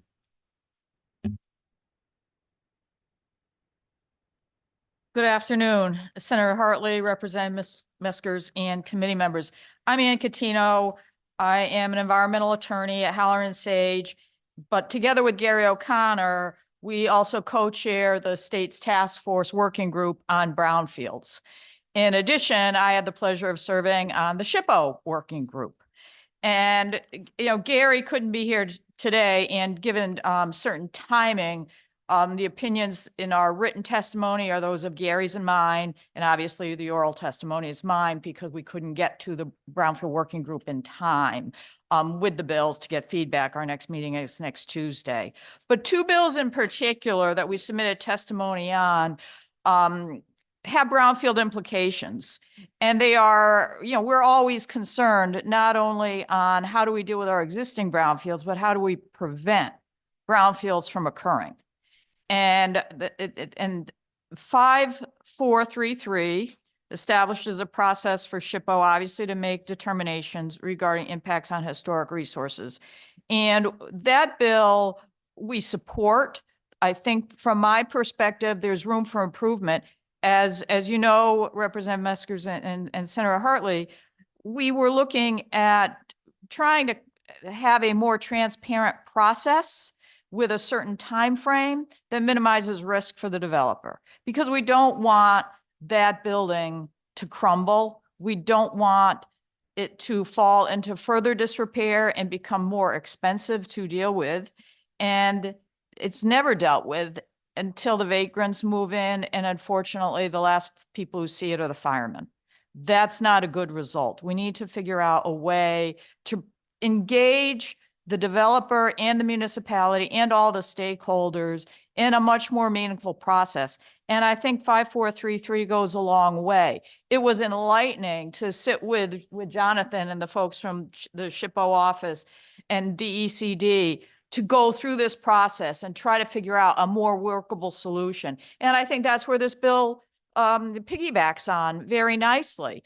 do have a couple comments. I'd like to see more timeframes.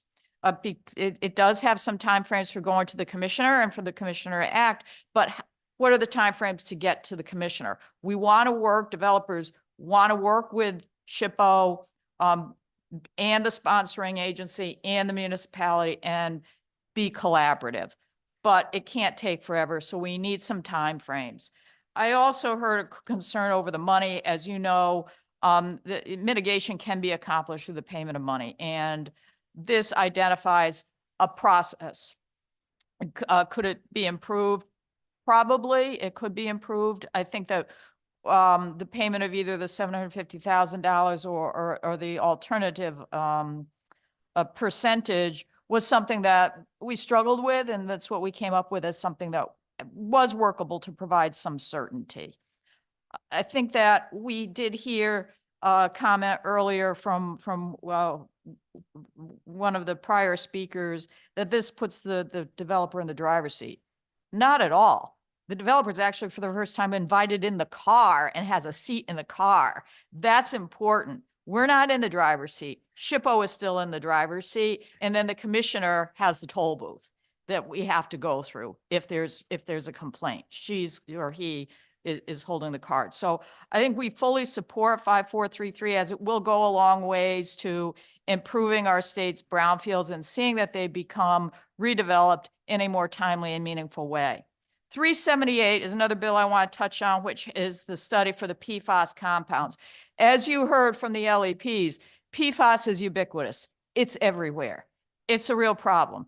It is stymieing regular commercial industrial sales of property. The problem that we've got now is the lack of background criteria, and the state really needs to step up and be more like our other states and develop a background study. Otherwise, there's so much uncertainty that is built into the process that you won't be putting these properties into commercial productive reuse. You won't have expansions on existing sites. You won't have properties transferred in commerce again. And what are you going to end up with? You're going to end up with more brownfield sites because they are not going to be put to their maximum or even minimum potential when you have such uncertainty as PFAS has provided to us. And it provides cost uncertainties, again, time uncertainties. And one of the real first steps we have to address is what's background. You know, background is going to be a big issue for commercial industrial properties. We don't want to turn our greenfields into these sites. We've always tried to level the playing field with brownfields to greenfields, which is why we have a lot of our brownfield programs right now to minimize liability, to try to defray the cost of cleanup so that you don't go to greenfield sites. We don't want to push developers now to greenfield sites either. But without a background study, will they even go to greenfield sites? Or as you had mentioned, Representative Meskers, are they going to go offshore? Are new businesses who should look at our state really going offshore because we have added costs and added uncertainties? And I think that the 378 PFAS goes a long way, and we absolutely support moving it forward and developing a statewide study on PFAS. Thank you. Thank you for your time and attention to these issues and our brownfield initiatives as well. I can't thank you enough for your effort, your engagement. I'm gonna have to use a different place in New Jersey for all my offshore because I recognize I have relatives there, so I have to be careful. But I appreciate the concerns about economic development. The PFAS one has got me particularly concerned. I think on the SHPO, the working suggestions, I'm looking forward to reading the commentaries and suggestions and the concerns from some of the people in preservation. But you know, I think we've moved in the right direction. So I appreciate all the work and the never-ending work from the working group on all sides, including SHPO, to come to the table to reach this level of understanding. I believe I have my co-chair with her hand raised. Thank you. Senator Hartley.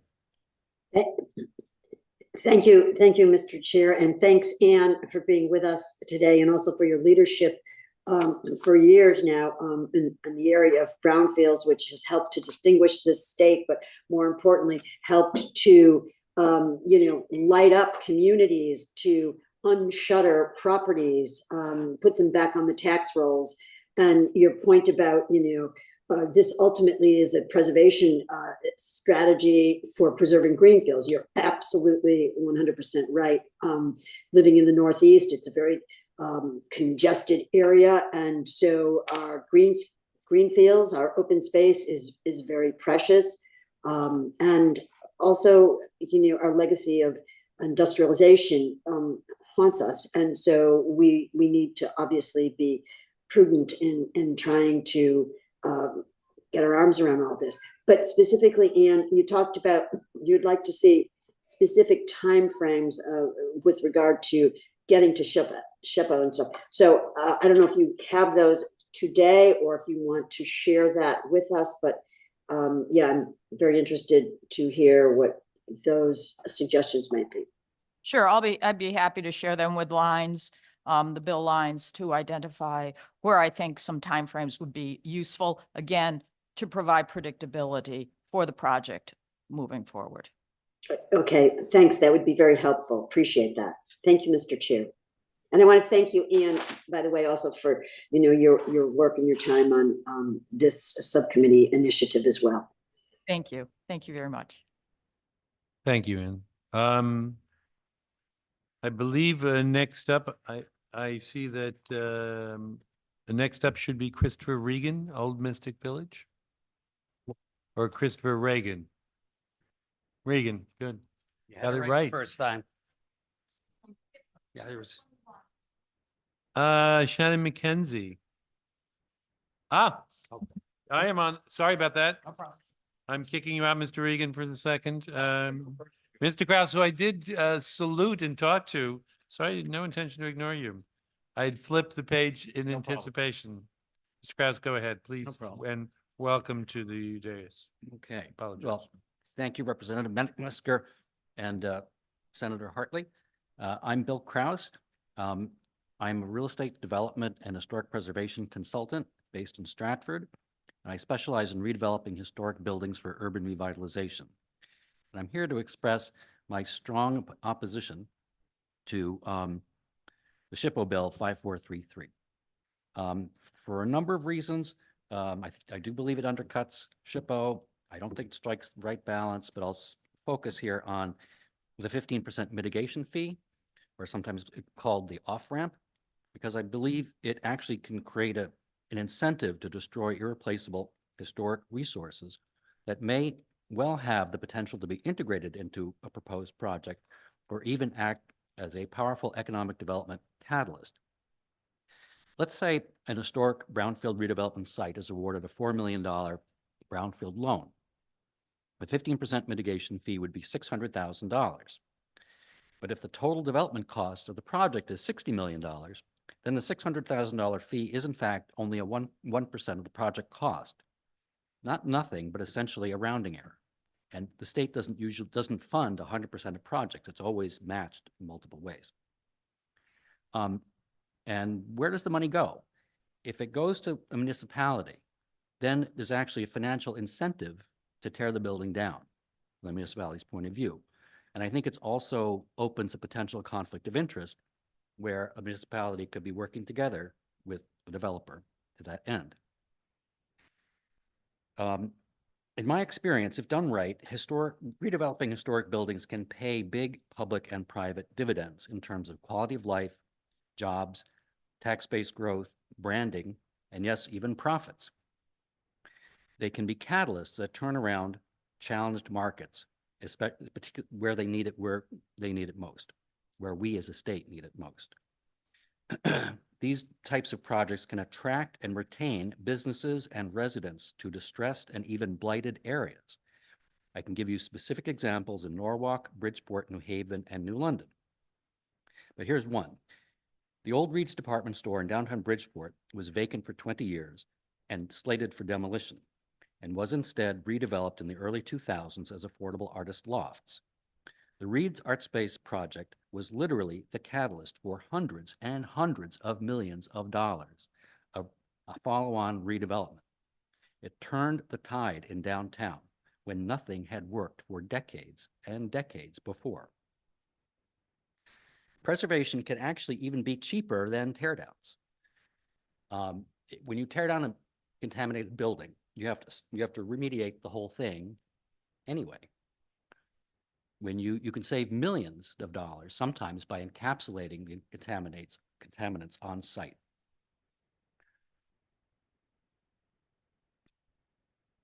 Preservation can also actually be predictable. My experience with SHPO is primarily with historic tax credits, and I have worked with out-of-state developers that say they are best in class. The state historic preservation tax credit is one of the best designed in the in the country. I can go to detail, but I don't have that much time, but if you'd like to ask questions. So historic preservation can be a powerful economic development tool. Sometimes it takes a little creativity and some open-mindedness to get to the creative solution, but the payback can be very big. It can be bigger than new construction. My concern is that we won't get to the creative win-win solution if there's this obvious off-ramp for developers and an incentive potentially for municipalities. I do not think this bill serves the public interest. And if I could respond to some things that have been said, the Chase Building, the city of Waterbury, could qualify for a state historic tax credit of $4.5 million to offset the cost of these windows. They could actually get more money from the tax credit than the windows would cost. You can repair the windows, but there's also, you can also get historic reproductions.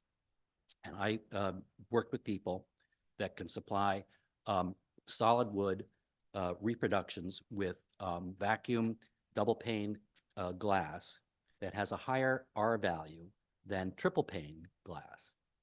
And those windows will last 100 years with minimal maintenance. The joke about replacement windows is that you have to replace them. They have like a 15-year life, 20-year life, maybe. Sometimes they start, failing in 5 or 10. So, and just to finish, in terms of creating economic development, the state historic tax credit, as I said, is one of the best in the country. If we increase those, it's 25 to 30% of the qualified costs. If we increase that to, say, 50% in targeted areas, that would be a huge economic development incentive to get some of these buildings back on the tax rolls and creating jobs and tax-based growth. And just quickly, it has low transaction costs. There's hardly any legal. You can sell them for almost 100%. There's not like a 10% discount. If you can reduce the number of subsidies that go to a project, you're going to reduce risk, you're going to increase speed. And if you can reduce it by a few, or if it's the single subsidy, it's very powerful. And it's actually so easy to use if you're doing one, like if you're using, the low-income housing tax credit, brownfield, other sources, that weighs the whole project down. Your soft costs go way up. Consultants, legal, tax credit investors, as it's like taking discounts, requiring discounts. If you could do one source, if you could say 50% and that fills the gap, very powerful. And and it's actually so easy to use because it's actually predictable, because if you design, it's like zoning. If you design to the standards, you get the credit. It's almost as of right. So, and it's actually almost like I call like a starter subsidy. Like if you're going to use multiple subsidies, you really have to be a big, sophisticated developer with lots of experience and money to get the subsidies. If you have an architect and a very modestly priced historic consultant, and sometimes even you don't even need the consultant, you can get these tax credits. I call it like a starter subsidy for developers that aren't, many developers are like, oh, I don't want anything to do with a state subsidy because they're terrified of this red tape. But you can actually utilize these when you're just starting out. So it's really a powerful tool, and on the one hand. And on the other hand, as I say, Sometimes it takes some creativity to figure out how to reuse a building, integrate it into a project, or sometimes that building may have a higher and better use, particularly for the public, public and private. But you have to say, oh, well, rather than tearing this building down for a CVS, this could be, artist lofts that could be a catalyst for $500 million of development, for a $20 million project. So I urge you to send this building, this bill back to the drawing board, or actually just have a reconsider how you approach it. Because I feel like we're actually, by destroying these buildings, not everyone, it's obviously case by case, but by we actually are lessening our economic development potential by reducing, by destroying these resources. Because I say they're like a differentiated real estate product, meaning that if it's differentiated, you can get more money for it, or you can attract businesses or residents to a place that otherwise they wouldn't go. So I think it's actually not good thinking to view these types of buildings as potentially impediments to economic development. I actually think they're potentially the engines of our economic development. So, thank you for your attention. Thank you very much for your testimony. When we talk about mitigation, then am I to understand that you're opposed to any type of mitigation? It's case by case, but I think, I've been a lifelong Connecticut resident. I've been involved in preservation actually for, 50 of my 60 years, if you want to say that. But I was on the Preservation Council, and we heard a lot of these cases where there were disputes about tearing buildings down. And, I have an MBA, I have 40 years in real estate, I've studied architecture. If you look at these things, most of those cases, you could say, oh, you want to develop this, subdivision, but they got some houses on it, you could incorporate these houses. Or if you're trying to create a multifamily building or a retirement community, what about you've got this big mill. How about repurposing this mill versus tearing it down? A lot of the time people, because it's not their comfort zone or they're familiar with historic preservation, they start without considering. And then they get far along, and then they're like invested money in architects, invested time, and invested emotionally in their view. And then it's like, oh, now, here are these preservationists that come along saying I should change my concept. So that's part of the problem where someone's down the road. I think that there absolutely should be a better process to have a developer understand upfront, or a town understand upfront where these historic resources are and what their potential reuses could be. So it's very hard once the freight train is all the way down, the track. It's very hard to stop it, and people get very upset. But I think early is better. But I have been involved where I'm standing in front of the freight train and say, look, you could do this, and you could save $5 million of city bonding money if you repurpose this building versus build the parking garage, on top of it. You could build it over here. This is in Norwalk, the Lock building. They were going to tear this factory down for a parking garage and move the parking garage, repurpose the building as offices. And this, the Lock building, office thing attracted tenants, investment, shipping companies and design companies and hedge fund companies to this part of South Norwalk and paid 10-20% above the going rates to be in that building, where they would not have considered being in a plain vanilla building at 10% less. So there are examples in strong markets like Norwalk. There are examples in weak markets like Bridgeport was 20 years ago. And I really think that these are really important economic development resources. I'm very much like, preservation for preservation's sake, the cultural, architectural heritage part of it. But what really motivates me to do what I do is to say it's actually a marriage. It's not only a marriage between the economic development and historic, it's actually potentially a better, more powerful, quicker, cheaper, more robust, more long lasting, more of a catalyst than new construction can be. And I can point to projects all over the state where things have been torn down and nothing gets built, where $100 million is invested to build something where it was pie in the sky, thinking we're going to get $1 billion of development, nothing happens. $100 million of state taxpayer money for things that don't pay off. So, to say preservation is a problem with economic development is not really correct. And you have to, if you compare it to what we spend and the results we get for economic development, conventional economic development, I think preservation looks pretty good. So it's really a perspective, looking at the whole picture, getting more information. And as I say, having this off-ramp, you get someone that has an idea, they're not familiar with preservation, they just want to do the thing that they like, which might be good generally. But then it's like preservation is bad because it's not their idea. Versus what's best what's really in the public interest. What creates the most jobs? What creates the most tax-based growth? Thank you very much. I think we have our co-chair, Senator Hartley.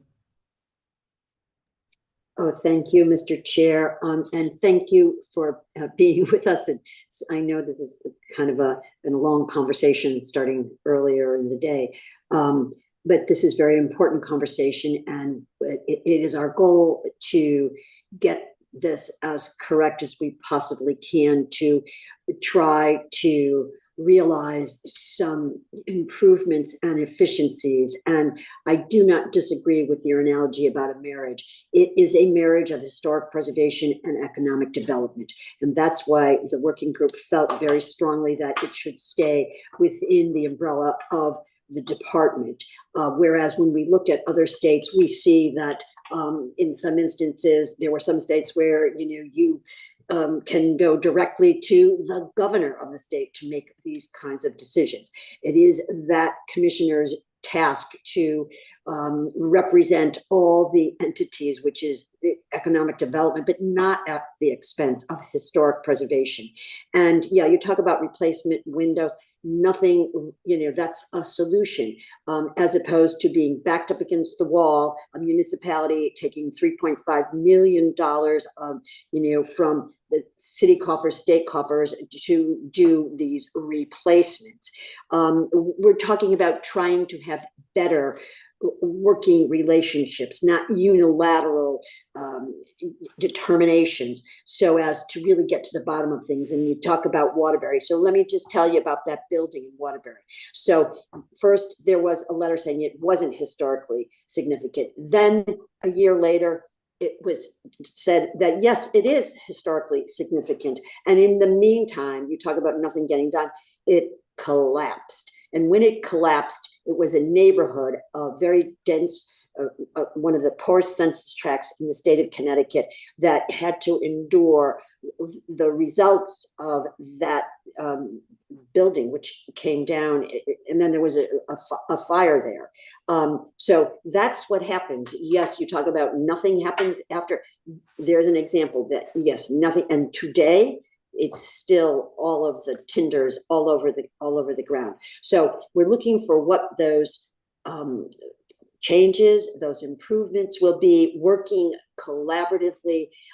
This is not about teeing up any one side, most of all the developer side, no, but it is about this equilibrium. And so, yeah, change is difficult, but let's talk about improvements that will yield us beneficial results. Thank you, Mr. Chair. Thank you, Senator Hartley. Are there any other? Can I just respond to one thing? I don't want to be argumentative, but when talking to Waterbury, the building that was that fell down, I don't know anything about that. I'm not speaking to that, but the beautiful Chase building that we're talking that is prospectively going to be renovated. That's the one with the windows. So what I'm saying there is they've said $3 million to repair the windows. You can get 4.5 million of state historic tax credits for that, as a benefit. But there's also the possibility of getting historic reproduction windows with the special, thermopane glass that would last another 100 years. Probably repairing those windows would last another 100 years too. They're beautiful windows, wonderfully made. But anyway, so that's. I appreciate the comment on the windows. I was intimately involved, and the issue, historic tax credits are a solution, but those historic tax credits are a revenue source or a lack of revenue source for the state. So there's a limited scope and quantity of historic tax credits. They have to be used judiciously in the best interests of both the community and the Preservation Society. So I won't dispute those issues, but I appreciate your comments and thoughts. Okay, thank you very much. You're welcome. Thank you.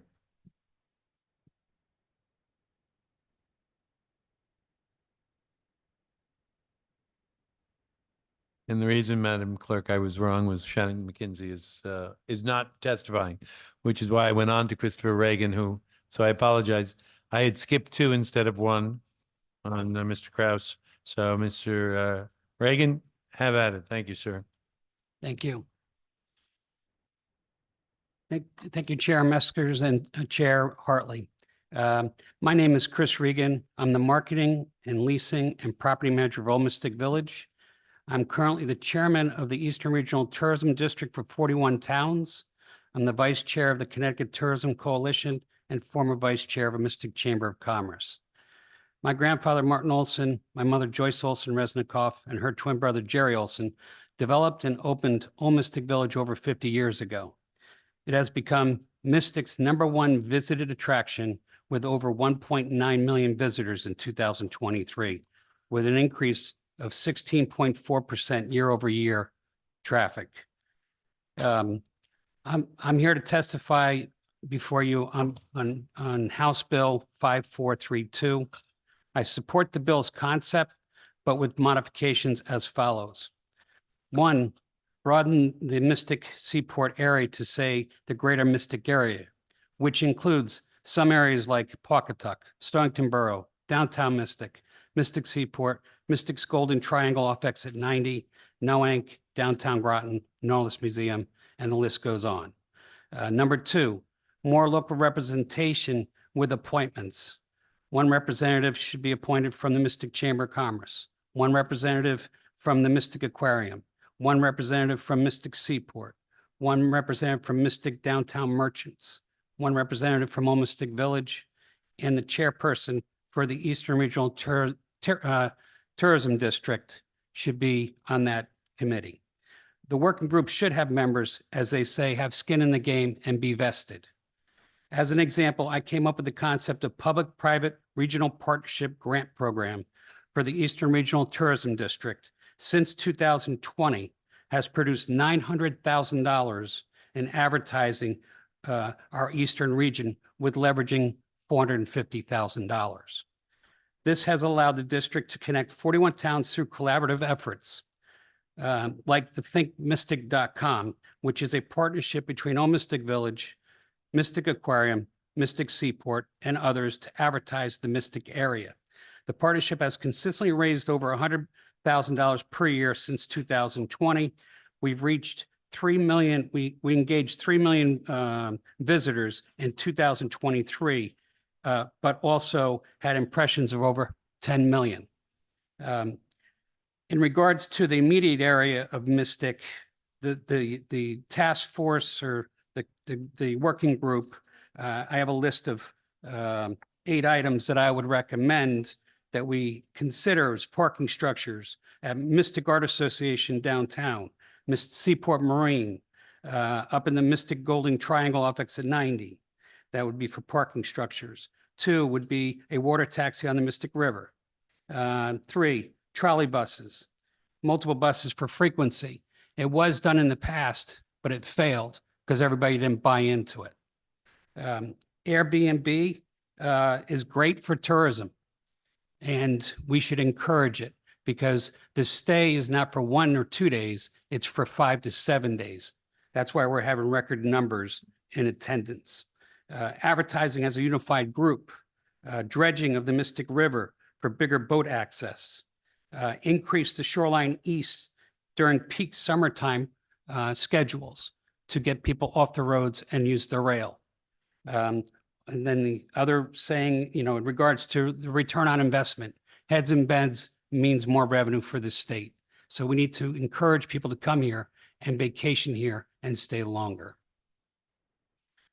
And that's my testimony. And if you have any questions, I'd be happy to answer any of it. I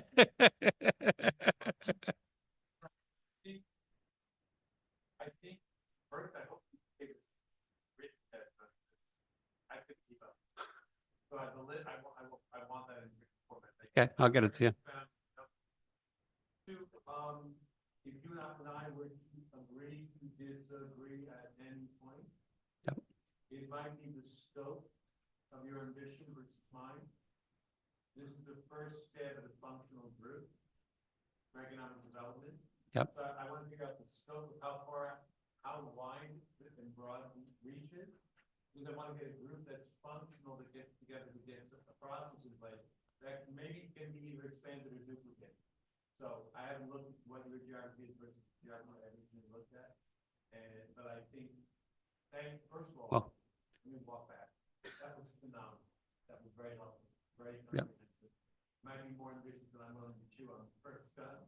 Yep. But I think we're conception and agreement. I think we got the scope of where we'll go with our first program of looking at this program. well, the area that I described is Stonington and Groton. So it doesn't, it's all, yeah, but that just shows you what we have to connect, to make everybody feel they're part of tourism. And that's the big thing, is to make sure that when we're talking about moving people around, we have to give them the options of getting multiple ways to get to the tourist destinations. But we have multiple destinations. No, absolutely. The area is that. At some level, I've been basically championing this whole concept and throwing it, in terms of legislation and throwing it back as a rudimentary framework to ask people to let's start decorating Christmas trees and Christmas sunlight. Well, I was born into the tourism, and my mother was instrumental in fighting the blue laws in the state of Connecticut in 1973. And when she started the Mystic Coast and Country with $1 million from Foxwoods back when it started over, almost got to be 35 years ago. So. Well, thank you very much. Thank you. Thank you. I will. No, I'll get it to you. Thanks. Now we have Will Robbins.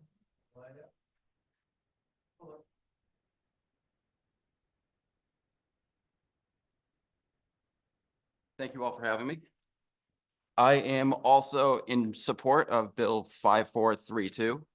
My name is Will Robinson. I'm the program director at small agency disability services, the Lighthouse.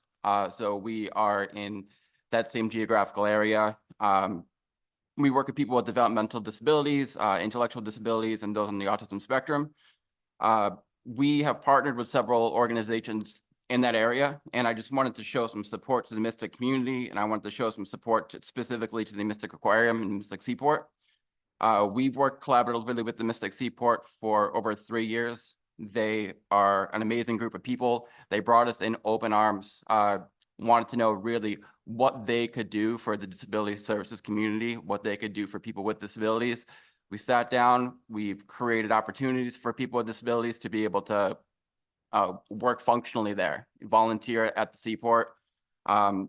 It's such an inclusive environment, and the people that we support, they may use wheelchairs.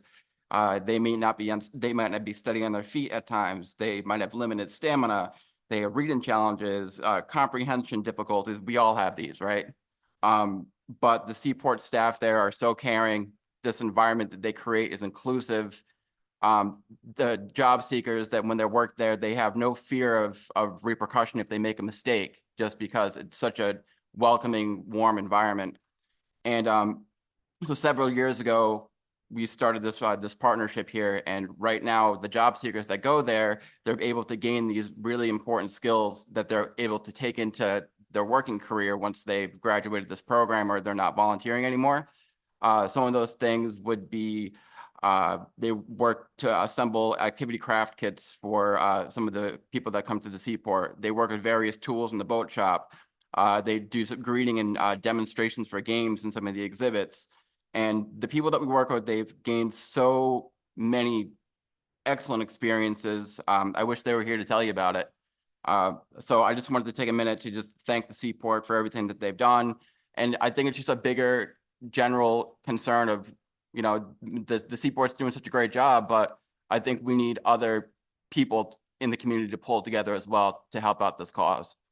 That's probably another topic for another day, but I just wanted to thank you again. Well, I'll give the exact opposite advice I gave to Mr. Reagan. In that, I'd love participation at some level when we move forward, if we move forward. When I think about, because either through this group or as an umbrella to this group, there's going to be requests for capital for projects. Yeah. And I just want to make sure that we think about that your community represent, that we're creating pathways and opportunities for them. So it'd be very important. So I'd appreciate that. Thank you. Right. And thank you for what you do. You're welcome. And Thank you. it's a testimony to the Mystic group about, you know, that everyone's embraced the community. So I'm thrilled. Great. I don't think we have any other questions for you. All right. Mr. Vale is noticeably silent. Thank you. Thank you very much. We have Steffi Hermoso. Is Steffi Hermoso here? Hi. Hi, Steffi. I'm actually Sarah Cahill, Director of Education at Mystic Seaport Museum, but we have 3 wonderful students with us who are about to come testify. The museum started a Center for Experiential Education a few years ago to engage under-resourced youth in leadership skills and job training. So in addition to the economic impact that Peter spoke about that the museum has, we are creating longer-term economic impact by helping students experience maritime activities and learning job skills along the way. One of our signature programs is the Maritime Adventure Program. So we are lucky today to have 3 students from that program who would like to submit testimony. We're going to start off with Gray. Come on over. Can I interrupt for just 1 second and have her repeat her name so we can get it for the record? Oh, my name? Yes, we want your names. Sarah Cahill. Sarah Cahill? K-A-H-I-L-L or C-A-H? Yes, C-A-H-I-L-L, Director of Education. Thank you. Perfect. And you want the names of the students who testify. And each of you just identify yourself as you testify, please. My name is Grayson Veltheim.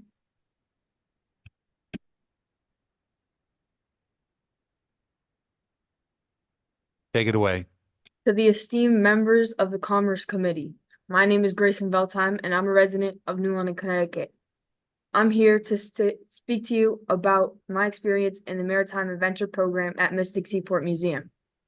I've been with the Maritime Adventure Program since it began a couple years ago, and I've seen the program develop over time. I like that we all get closer by working together as a team, and the program provides real work experiences while being a little more lighthearted so we have fun while learning new things. When I first joined the program, I didn't have the confidence to lead others, and the program has helped me gain leadership skills and the self-assurance to put them to use.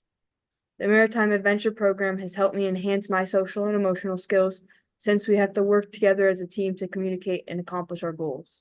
We also learn how to work well together through team building activities and expeditions. Thank you. Thank you very much. And next to testify. Hi, my name is Steffi.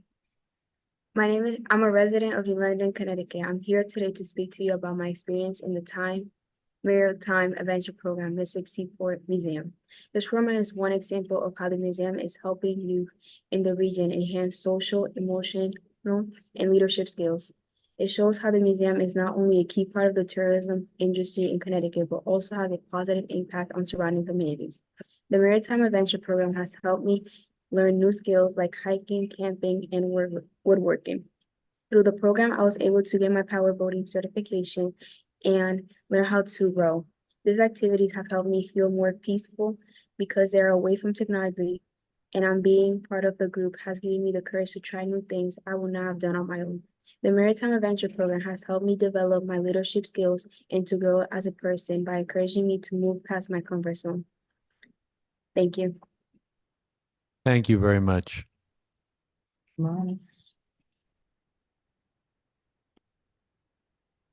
Hello, my name is Nathaniel Pascal Figueroa. I'm a resident of Ledger, Connecticut, and I'm here to speak to you about my experience in the Maritime Adventure Program at the Mystic Seaport Museum. I've been in this program for a very short time, but being in this program has opened me up to many learning experiences that I've come to really appreciate. I met very amazing people and formed very valuable friendships, not only with my crewmates here, but with the instructors who run the program. When I'm with this group, the environment is always good. It's upbeat, and I always feel safe. They're amazing. The program definitely means a lot to me because of not just the learning experience, life experience you get from this program that it's able to bring to anyone who joins it. The Maritime Adventure Program has definitely helped me develop more self-confidence in my leadership skills, and I'm very grateful to the Mystic Seaport Museum for having this type of program. I thank the committee for raising this bill and thinking about how the museum and the area will develop in the future for the benefit of all. Thank you. So this might be presumptive of me, but on behalf of the committee, I want to thank you all for testifying. You know, we sit in front of people who are advocates and passionate all day, every day, and to have the youth of our communities involved in testifying and representing the institutions that support them, you know, it brings it home to us what we do every day, apart from driving up here to manage the process on a completely different level. So your voices were heard, and I really want to thank you for testifying. I don't know if the committee has any questions. Okay, well, thank you very much. Thank you, Ms. Cahill, for coordinating that as well. Now we have Rafael Podolsky, who's going to come up and speak to us.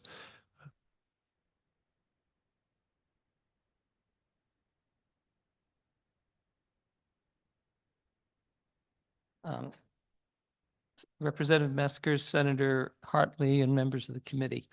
My name is Raphael Podolsky. The first thing I wanted to do is apologize for having popped in and out of the room throughout this hearing. I was testifying next door at another hearing and trying to monitor them simultaneously. Second of all, I want to say I'm here in my individual capacity. I'm not here on behalf of anybody else. I'm not here on behalf of any organization. I'm here, though, to express concerns about House Bill number 5433, which is the bill on the role of SHPO. I was one of the founding members of the Hartford Preservation Alliance back in 1997. I was probably a primary drafter of Hartford's Historic Preservation Ordinance, which created the Hartford Historic Preservation Commission, and I was up for a while. I was a member of that commission.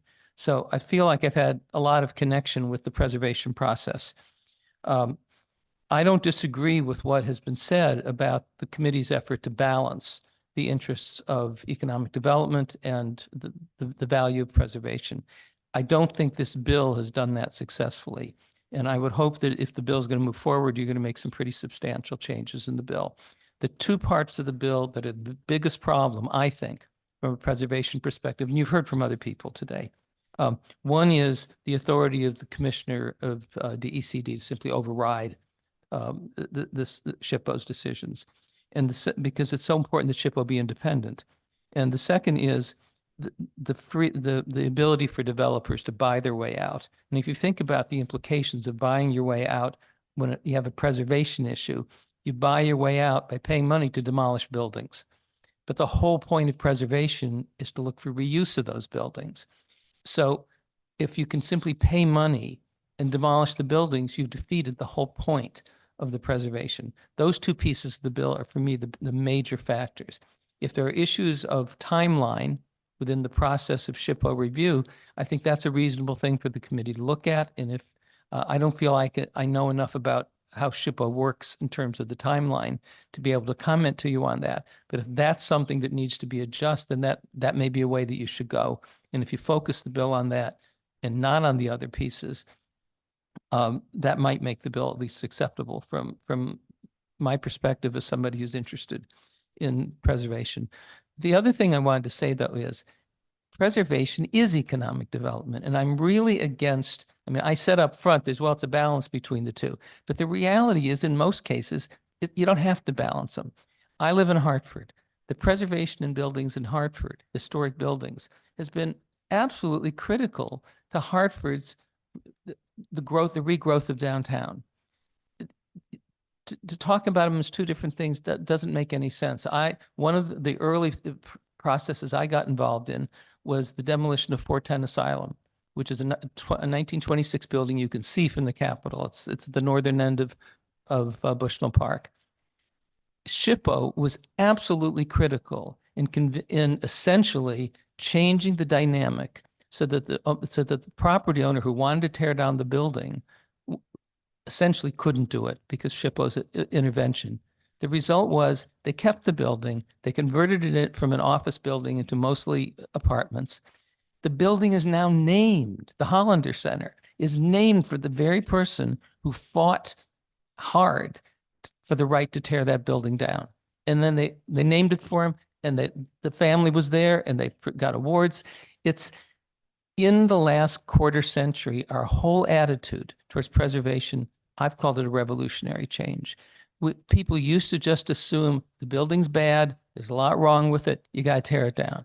People have now come to realize that's not true. In Hartford, you can't do that under the local ordinance because demolition is an absolute last resort under the ordinance.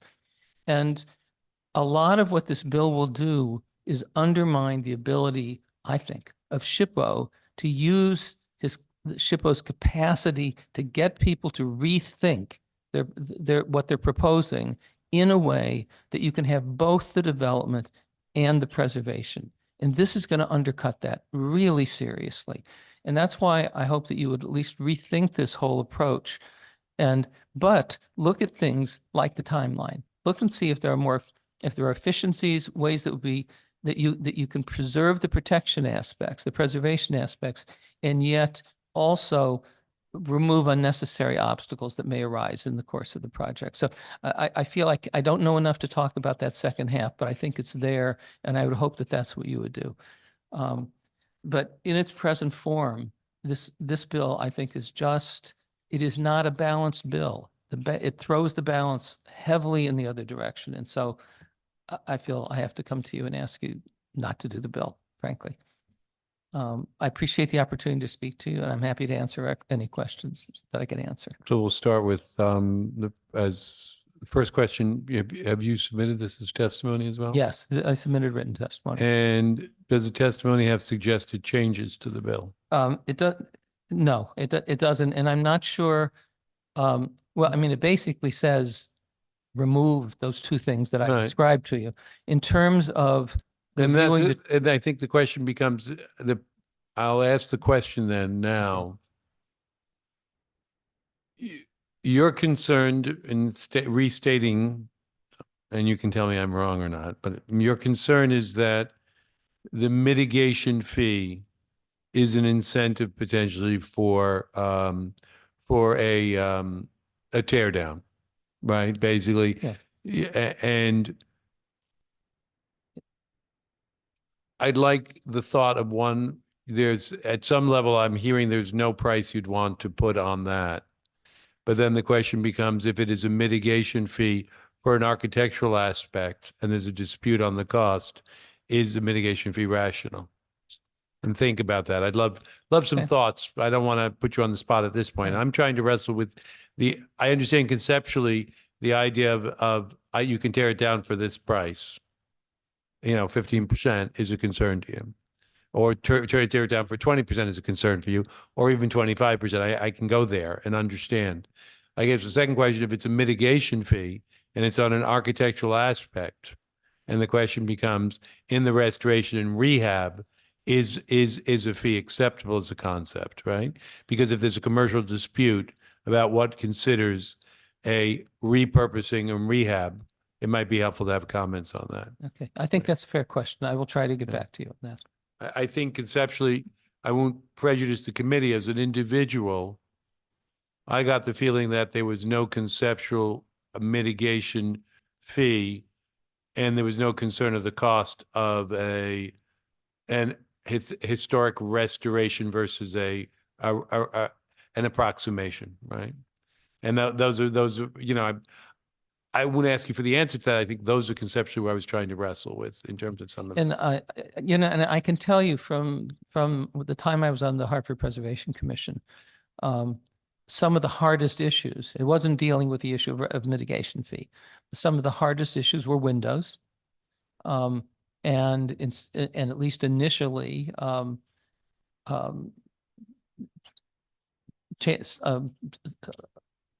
anything that affected the roof,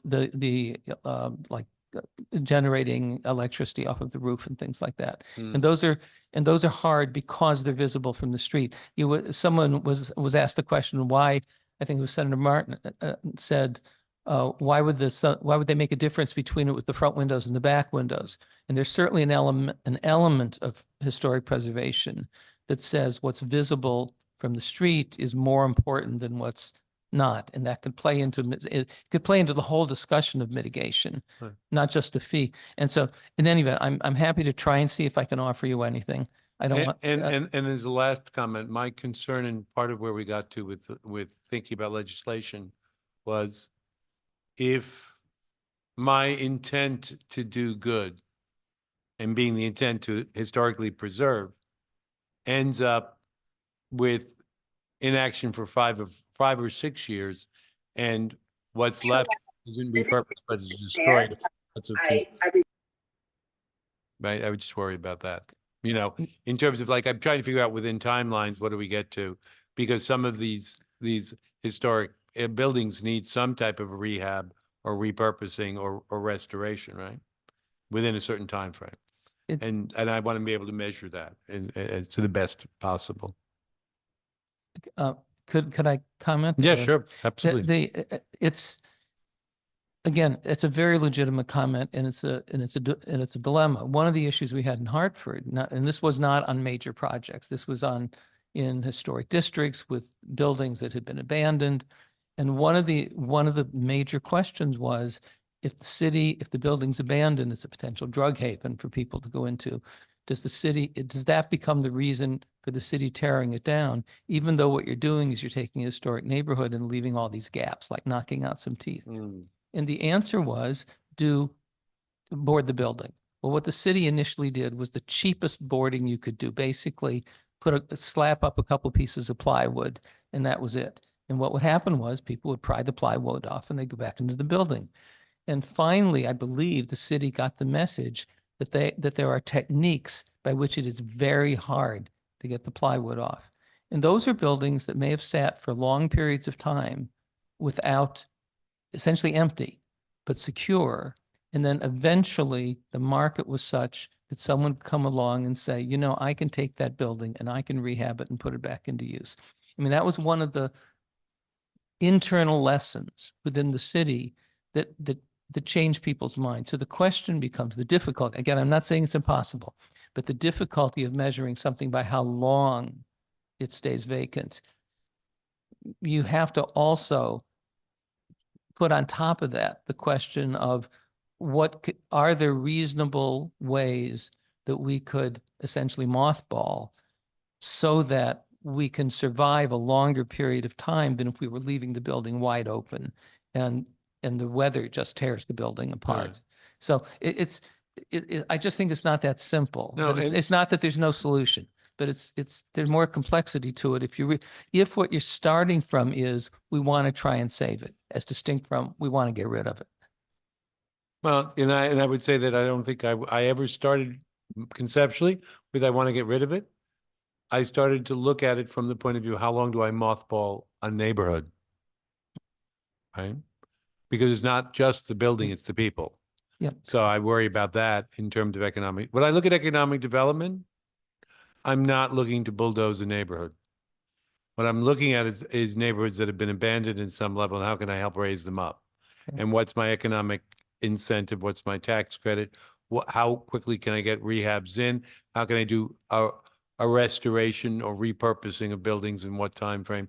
So there's a lot of pieces within the legislation that were looked at just accelerating the turnaround, getting answers quicker to make sure that I had the person who's interested in repurposing a building, that they were still there 6 months later and not moved on somewhere else. Some of that is the commercial side of that. So, but I appreciate, that concern on preservation. I won't dispute you on. I understand where you are. Representative Vale. Thank you, Mr. Chair. Good afternoon. You mentioned the good chair asked you maybe for some suggestions because of your opposition. Do you think we need to take action in this regard, regarding the SHPO piece and that it's going to go under the EDC with the commissioner? Obviously, you have concerns with that, and he asked for possible alternatives. Or do you think the way it's done now is working? Well, I guess my answer would be, I think the way it's done now is working. That doesn't mean that you can't have changes or improvements. And so, I'm really looking at the bill that's in front of the committee and trying to give you a reaction to that bill. If the bill said something different, then I suppose it's entitled to being reevaluated from what's different. I can't say there's never been an issue with SHPO. That's more than I could say. My sense is that the system of SHPO works now, and I guess I would say I'm very worried about what the consequences would be of changing it, which is not the same as saying it's impossible to change things. So I don't know if I'm answering your question or not. I would be very cautious about what the collateral consequences would be from changing it. Okay, that's fair. I'm just trying to, get a gauge for if, is there one or two nothing works perfectly, and we could sit there and to try to find, it's our job to try to find the most efficient way to do something that is good for everybody and protects the different interests involved, whether it be historical or commercial or whatever that case may be, and us finding that balance. And if there's one or two isolated things where it didn't work out perfectly, I just want to make sure we're not being reactionary to one or two. And I don't know if that's the case. And that's why I'm asking these questions and curious about that. And I know in my district, we've had an old mill. When I first started, they were trying to have some ideas to work with that. And in the process, during that, the mill burned down. And then it ended up, we needed groundfield, we needed a whole cleanup thing on that. Now it's no longer there. It's cleaned up that area and all that stuff. Stafford Springs is an old mill town, so we have a lot of those buildings. Some of them are vacant. We have one in a rural part of our town that used to be part of that community that's no longer able to be. There's nothing that can be done with it. It's in collapse. So we have an old school that is on land that's donated to us, and so I can see where some communities are having issues where maybe they're getting caught up, but so I can see both sides of the issues, and hopefully we can find something that works without having any unforeseen circumstances that we're not thinking of, that we're going to create a problem that doesn't exist now. So I appreciate your testimony, and if you do submit written testimony, I'll take a look at it myself. Yeah, I have submitted written testimony in general, but I'll try to respond. I meant from his comments earlier, asking you for From the esteemed co-chair, you meant. the very esteemed co-chair. Thank you. Thank you, Representative Vale. And thank you for your testimony. In all sincerity, any suggestions or certainly willing to be, willing to take them under advisement. Yeah, thank you very much. I think our last person registered to testify is Betsy Gara, but I don't know that, is she on the line? Madam Chair, do you have any, co-chair, do you have any concluding comments? Thank you very much, Mr. Chair, for yeoman's job here. And my apologies, we've got appropriations going on at the same time, and we've got subcommittee. So there's like, it's been a little bit disruptive, but thank you for navigating us through today's very important public hearing, and for all those who participated, and also to our committee members. Most important process, instructive as we continue to try to get it right and represent the best interests for the taxpayers of the state of Connecticut. Thank you, Mr. Chair. Thank you very much. That, I believe, concludes our public hearing of the day. I want to thank the public for their participation. It was a long day, but it was useful, productive, and informative.